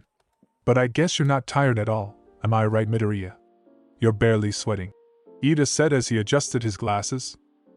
Not really, all this is just a little more than my regular exercise, Izuku replied. Before long, their short break had ended and next was an obstacle course for each of the students to go through one by one. It tested almost each parameter of the student's mobility. How good the student was in path with multiple turns, how good the student was at climbing, how fast the student was. The course tested all of it. Lastly came the time for personal training with ectoplasm sensei, where each student was encouraged to improve the stuff they were both weak and strong against. Terrain movement, analysis of the surrounding, and many different basics were started for various students. Before anyone knew, time went by quickly and their exercise had come to a close. As for the matter of the secret quest, Izuku had completed the requirements of each task. Each of them had stopped at double the original amount. Curl-ups. 200/100 push-ups. 200/100 squats. 200/100 running. 20 kilometers per 10 kilometers. After each of the tasks had reached double the original goal, they stopped going any further. This gave Izuku the signal that the task was completed. When all 4 tasks were completed, Izuku had received a message from the system regarding the secret quest. You have completed a secret quest. Your rewards have arrived. Will you accept? Yes, no. Even though Izuku received this message, he didn't answer the message as he was still in class. He wanted to be alone when he got the rewards. After the final exercises had been finished, everyone in the class proceeded to head to the changing room to get in their uniform after take a shower, which surprisingly were exactly neighboring each other. You know, I was thinking, since we are friends, we should go to everyone's houses one by one, so that we can enjoy together and get to know everyone. Uraraka talked to Ida and Izuku on the way to the... Your idea is a great way for us all to bond with each other. But how we wait for the weekend for this, we still have homework from the classes to complete. Ida replied. Okay, no problem. Midoriya replied. In front of the school gate, 4 people were standing in front of the school gate discussing about what happened during the lunch break. The 4 people in question turned out to be Principal Nizu, Miss Midnight, Miss Chio Shizenji, Recovery Girl if you didn't know, and someone in a spacesuit. Looking at the front gate of the school, they were shocked at its condition. It was as if the gate had melted away. They weren't shocked because the gate was broken, but more so because the gate had 3 layers of ultra-hard alloy which seemed to have melted away completely. Not only that, but no one was aware of who did it too. Do you think one of the reporters did this? Recovery Girl questioned. Perhaps, perhaps not. Perhaps something evil has entered the school grounds. Perhaps someone intends to declare war on us. Who knows? But we should have caution. Nizu replied, staring at the gate. Back inside Gym Gamma. The students had finished their Hero Basics class and were in the changing room to take showers and freshen up. When something unexpected happened with Izuku. As soon as he took off his top to go and take a shower, he was stopped by some of the boys. Whoa dude, you're pretty jacked, aren't you? Since when have you been working out, bro? Karishma said, as he had began changing. He obviously works out, dude. Didn't you see his physical strength even without using his quirk? Kaminari chimed in. What's your quirk actually though? I have only heard that you used fireballs during the entrance exams, so was that your quirk? Ciro also joined in. Well yes, but actually no. You see, it's part of my quirk. Even I don't know all the things I can do with it, so I haven't given it a name yet. You can say you're partially right though. Izuku said, not wanting to tell everything about his quirk. I really need to come up with a proper quirk name which can justify all the stuff I can do, or else people would just continue asking. He thought. Todoroki, who was just about to leave the changing room, stopped for a moment at the door after hearing this, then silently left after eyeing Izuku one last time. The boys continued chatting for a while. When Izuku was done changing and about to leave, Mineta called him suddenly. Hey! Midoriya, look here! I just made a freaking sick discovery here! Mineta said as he gestured Izuku to come towards him. Look behind this poster, this hole right here. I guess our seniors left a gift for us here. And you know what's on the other side, don't you? The girls' changing room. He continued. This immediately caused the heads of the various other boys of the class to perk in his direction. They were still teenage boys after all. Cease this kind of behavior at once. You strive to be a hero yet perform such acts of perversion. Peeping is an offensive crime, stop that. Ida immediately began lecturing Mineta, but he was cut off by Mineta just as quickly. Shut up, you prude. You want to know what's a crime? The condition of my little Mineta on imagining what's on the other side, if you know what I mean. Mineta yanked off the poster and quickly began to look before anyone else could say anything. Just imagine Jayoro's big honkers, Ashido's thick booty, Hagakure's floating panties, Uraraka's beautiful body, and of course, how can I forget Ajui's slender figure? Minata's peeping was cut short by an earphone jack coming straight through the hole in the wall, but it had stopped just barely in front of his eye, an inch away from hitting him in the eyes. Looking back, he found that Izuku had grabbed him from his collar and pulled him backwards. Jiro's earphone jacks, they have pretty high accuracy, and combined with its prowess for sneak attacks makes it pretty strong combo, Izuku thought, looking at the earphone jack poking out of the hole. Meanwhile, on the other side, the girls thanked Jiro for what she did as they continued changing, angry at the pervert. She was standing by the wall with one jack inserted in the wall, and the other inside the hole. "Thanks a lot, Jiro," said Ajui. "He's despicable. Wait a moment, let's quickly plug it up." Yaoyorozu chimed in. "I was the only one he didn't say anything about," Jiro thought. "Sorry about that, girls. I'll try to keep him in check if I'm nearby from now on," Izuku said loudly from the other side, causing a slight blush to appear on each of their faces. Later, after everyone was done, Izuku left together with Ida and Uraraka. After a while, Ida had to go the other way, which left Uraraka and Izuku with each other going along the way talking with each other. Suddenly, as if remembering something, Uraraka stopped and began rummaging through her bag. "Just a minute, Midoriya, I forgot something," she said as she continued to search through the bag. "Sure, no problem," Izuku said, stopping in his tracks and waited for Uraraka to find whatever it was, which she found after a few moments. "Ah, there it is," she said as she took out a box from her bag, from which she took out a single hot pink-colored begonia flower which was fully bloomed. "Here, Midoriya, for you," she said as she stretched her arm towards Izuku to give him the flower. "This is for helping me that day during the entrance exam.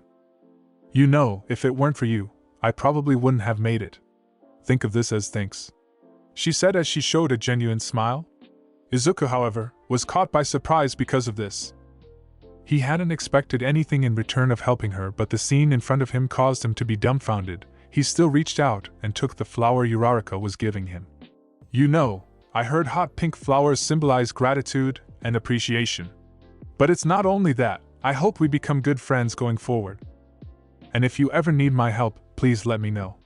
Uraraka spoke as she joined her hands together while, "Thanks, I hope so too," he said as both of them went in separate ways to each of their homes. After reaching home, Izuku was finally free for the day when he remembered the rewards for the special quest he had completed, and thus proceeded to open the rewards screen for that quest. "Now then, let's see what I got," Izuku said as he opened the screen with anticipation. Quest rewards *, you have the following rewards from the secret daily quest. You can accept rewards individually, or all together. Status recovery equals all stats plus 3 equals cursed random box or blessed random box. Upon seeing the rewards, Izuku was too shocked to speak for a moment. These rewards were of much higher value than the regular rewards. With this, he gets a total of 18 stat points, even if he doesn't get to allocate them freely. That alone is more than enough to make the secret quest worth it. What intrigued Izuku more, however, was the fact that this time he had a choice while selecting his rewards. Blessed and cursed random boxes. Now what exactly makes you different from regular ones? Let's see, Izuku said as he observed the screen to make his decision. What intrigued Izuku more, however, was the fact that this time he had a choice while selecting his rewards. Blessed and cursed random boxes. Now what exactly makes you different from regular ones? Let's see, Izuku said as he observed the screen to make his decision. First-person perspective. Blessed or cursed, I have only one option from both of them, so before I choose any, I should know what's the difference, I said as I started looking at the description of both of the boxes one by one. Item, Blessed Random Box. Item Class, S. Item Type, Random Box. A special type of random box of the highest rarity. It gives you something that you would truly desire. Item, Cursed Random Box. Item Class, S. Item Type, Random Box. A special type of random box of the highest rarity. It gives you something that you would truly need. Something I would truly desire, or something that I would truly need. It's a pretty tough choice, honestly. If going by what the description says, the safest choice is to choose the Blessed Random Box. However, I don't know how it will give me the thing I desire. It could work in the opposite way and give me what I want but in turn harm something else. On the other hand, Cursed Random Box will give me what I need, What if it gives a useless item which I'll need but can easily obtain in some other way? Murmur, murmur, murmur, murmur, but what if murmur, murmur, murmur, and if so, then murmur, murmur, murmur. I began saying as I went on my usual nerdy ramblings. Then all of a sudden one thought clicked in me. Mom, I said to myself. My main reason for becoming a hero is to make sure I have enough money to treat my mom and make sure she recovers, but till now, there haven't been a single case of anyone recovering from eternal sleep. What if I truly desire something to cure my mother? Will the blessed random box give it to me? I continued, still unsure of myself. I have no way to know other than try it, I guess. I think to myself as I select the blessed random box, and accept it together with the other rewards. All stats have been increased by 3, you have received blessed random box, status recovery accepted, your HP, MP and fatigue is restored to normal. As soon as those messages popped up from the system, I looked through my inventory and took out the blessed random box from it. The chance for me to make sure my mom recovers from this cursed illness. All I need to do now is think clearly about wanting to heal mom. Hesitantly, I opened the box with closed eyes and hope with all my heart that I am correct in my assumption. The box began to glow as I opened it, different from the rest of the random boxes, and as I checked what was in the box, the feelings I had were a mix of confusion and sadness. What came out from the box wasn't anything that can cure mom of her illness, but something completely different. It was a key. But not just any key, the key of an S-rank dungeon. Why did the box give me the key of a dungeon, and an S-rank dungeon in fact? The description said the box will give me something I desire, and I desired to cure mom, yet it gave me this key. Perhaps there's a reason for it. The system hasn't been wrong till now, so my only option will be to trust in the system and go to that dungeon. Other than that, there's nothing I can do about it. I thought as looked at the description of the key. Item, Demon Castle Key. Item class, S. Item type, key. The key to the Demon Castle dungeon. Can be used to enter the dungeon from the entrance of Tokyo Tower, third-person perspective. This key, the location of this dungeon is in Tokyo. That's pretty far from here. Would take a day to come and go normally, not to mention I'll have to come up with some sort of excuse for me being missing for the time I am in that dungeon. I'll probably try this sometime later when I have the spare time. Izuku was talking to himself on his bed when he heard a knock on the door of his room. Nisan, are you busy? Izumi's voice spoke from the other side. No, it's okay, you can come in. Iruka said as he put the dungeon key back into his inventory and Izumi entered his room. She was dressed up as if she was going out somewhere. Nisan, did you know the Maricane's Performance Agency is holding a concert in the city because of their new branch building being built here? Izumi asked. I didn't know about it, but I believe that has something to do with how you're dressed at the moment. Izuku asked suspiciously. Hee. You see, I just thought of trying this lottery that was in the shopping area yesterday when I was with my friends, and would you believe it? I won. And what I won were 3 tickets to the concert of today. Izumi replied with a smirk on her face. That's fine, but how are you planning to go there? It's late already and it'll be even late by the time it ends. Izuku asked. Don't worry about that, Saki's mom said she'll drop us and pick us up. I'm going with her and Mizuko. Just as she was finished saying this, she got a call on her phone, which she turned around to answer. Yes, Mizuko, what happened? Are you guys here? She asked. Wait, why? But... Fine. It's okay. Don't worry about it. Okay, well, take care. Bye. After her call finished, she immediately called someone else. Hey Saki, listen, Mizuko isn't coming. She told me she had somewhere else she had to go. Do you have anyone else you want to invite? Well, I don't think anyone else will be ready at the moment. Okay, then I'll try asking him. See you in a few minutes. Just as the second call had finished, she turned around to face her brother. Nisan, you're free, right? Then do you want to come with us to the concert? Izumi asked his brother. Third-person perspective, we see that Izuku and Izumi both are waiting outside of their homes after changing into clothes fit for attending a concert and waiting for Izumi's friend to arrive. Do remind me why I let you bring me along, I'm not even interested in concerts. Izuku says with a sigh. Oh. Shut up and don't be so negative. You never go out at all, this'll be fun. You don't have to be so serious all the time. Izumi replied in a snap.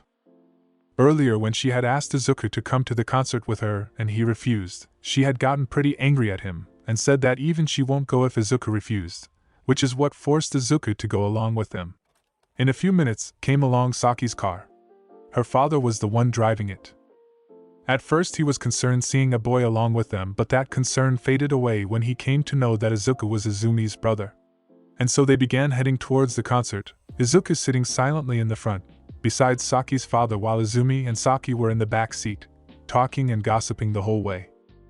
Somewhere in the city where the concert was being held, inside of a cold dark warehouse, we see a person, with his clothes cut around his forearm to reveal 2 blades of flesh coming out of the forearm, with arms locked up and sitting on a chair with his mouth and eyes covered, making him unable to see or speak anything.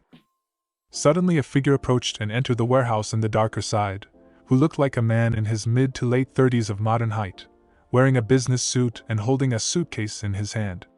Well, now whatever shall we do with you? Your dosage has finally arrived. The person who entered said as he kept his suitcase on a table and opened it as he started laughing like a maniac. This version of the trigger is still in the testing phase, so it might not work properly, but that's why we're testing it out on you. Thank you for willingly offering yourself for testing.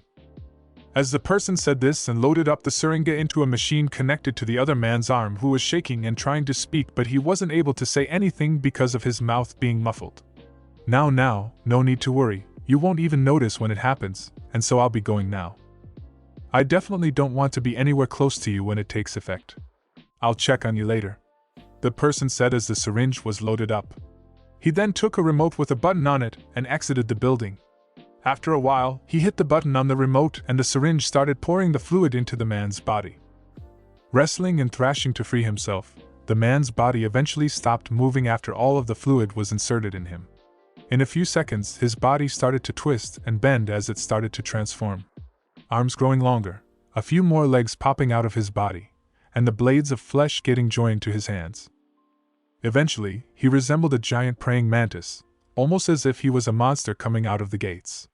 The man had lost all of his precious human cognition, which was now replaced with pure animalistic instinct to hunt and eat. This new form of the person was closely similar to a giant muscly 8 feet tall praying mantis. The previous bindings attached to the guy had been too small to accommodate this new form of him and broke, leaving the guy free to do whatever it pleased. Back to Izuku standing in the concert with Izumi and her friend.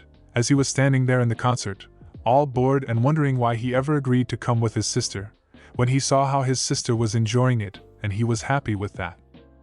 All of a sudden his eyes went wide, goosebumps all over his body, as he suddenly started a strange yet strong power emerge from somewhere a few blocks away from him. The only thing that bothered him more was that the power level was still going on increasing and not stopping. After a while, when it stopped increasing, Izuku could tell that the power level was pretty high, for appearing so suddenly. Too much to leave alone, Izuku was sure he needed to check it out. Hey, listen! Izumi. I'll have to go, something important has come up. Stay with your friend, call me if you need something from me. Izuku said to Izumi, who was going to stop him, but saw the tension on her brother's face and did not question him and just agreed. As soon as he got out, he began rushing towards the location where he caught the trace of this power surge. On his way, he remembered his need to hide his identity. Luckily, there was a medical store nearby, from where he bought a face mask to cover and half of his face and wore his hoodie up to hide himself. These are the clothes Izuku had worn here, and plus he wore a face mask with hoodie up to hide himself. This is not showing his build, just the clothes he was wearing. As soon as he bought a mask to hide his face, he began heading on towards the location. He sensed the increase in power. Somewhere on some rooftop of a building in the same city, we see a figure on top of the building, looking at a radio in his hand, wearing all black with a white scarf and long and flowy black hair. All of a sudden, his radio, which was tuned into the local police radio frequency, started buzzing and a voice of another person spoke. Requesting all personnel in the city for backup, there's a breach in the city, I repeat, there's a breach in the city. Some monster from a gate has somehow appeared in the middle of the city and is on a rampage. Requesting hero and police backup. The voice in the radio spoke. Upon hearing this, the man, who was crouching down, stood up and sighed. So I guess my night duty isn't over yet, said the man in all black as he jumped down and began heading on towards the location. Well, wasn't that an absolute thrill ride? Massive thanks to each one of you for joining me on this adventure. Now, before we wrap it up, let's give a big salute to the heroes of our community, our very own Deku Nation. You guys are the real MVPs, and your support fuels the fire to keep these what-if scenarios coming. If you haven't already, hit that like button, share this video with your fellow manga enthusiasts, and let's spread the hype. And of course, for the freshest content straight out of the Hero Association, or my imagination, make sure you're subscribed. Appreciate ya, legends! Until next time, stay geeky, stay awesome, and remember, the only limit is the one you set for yourself. Catch you in the next video!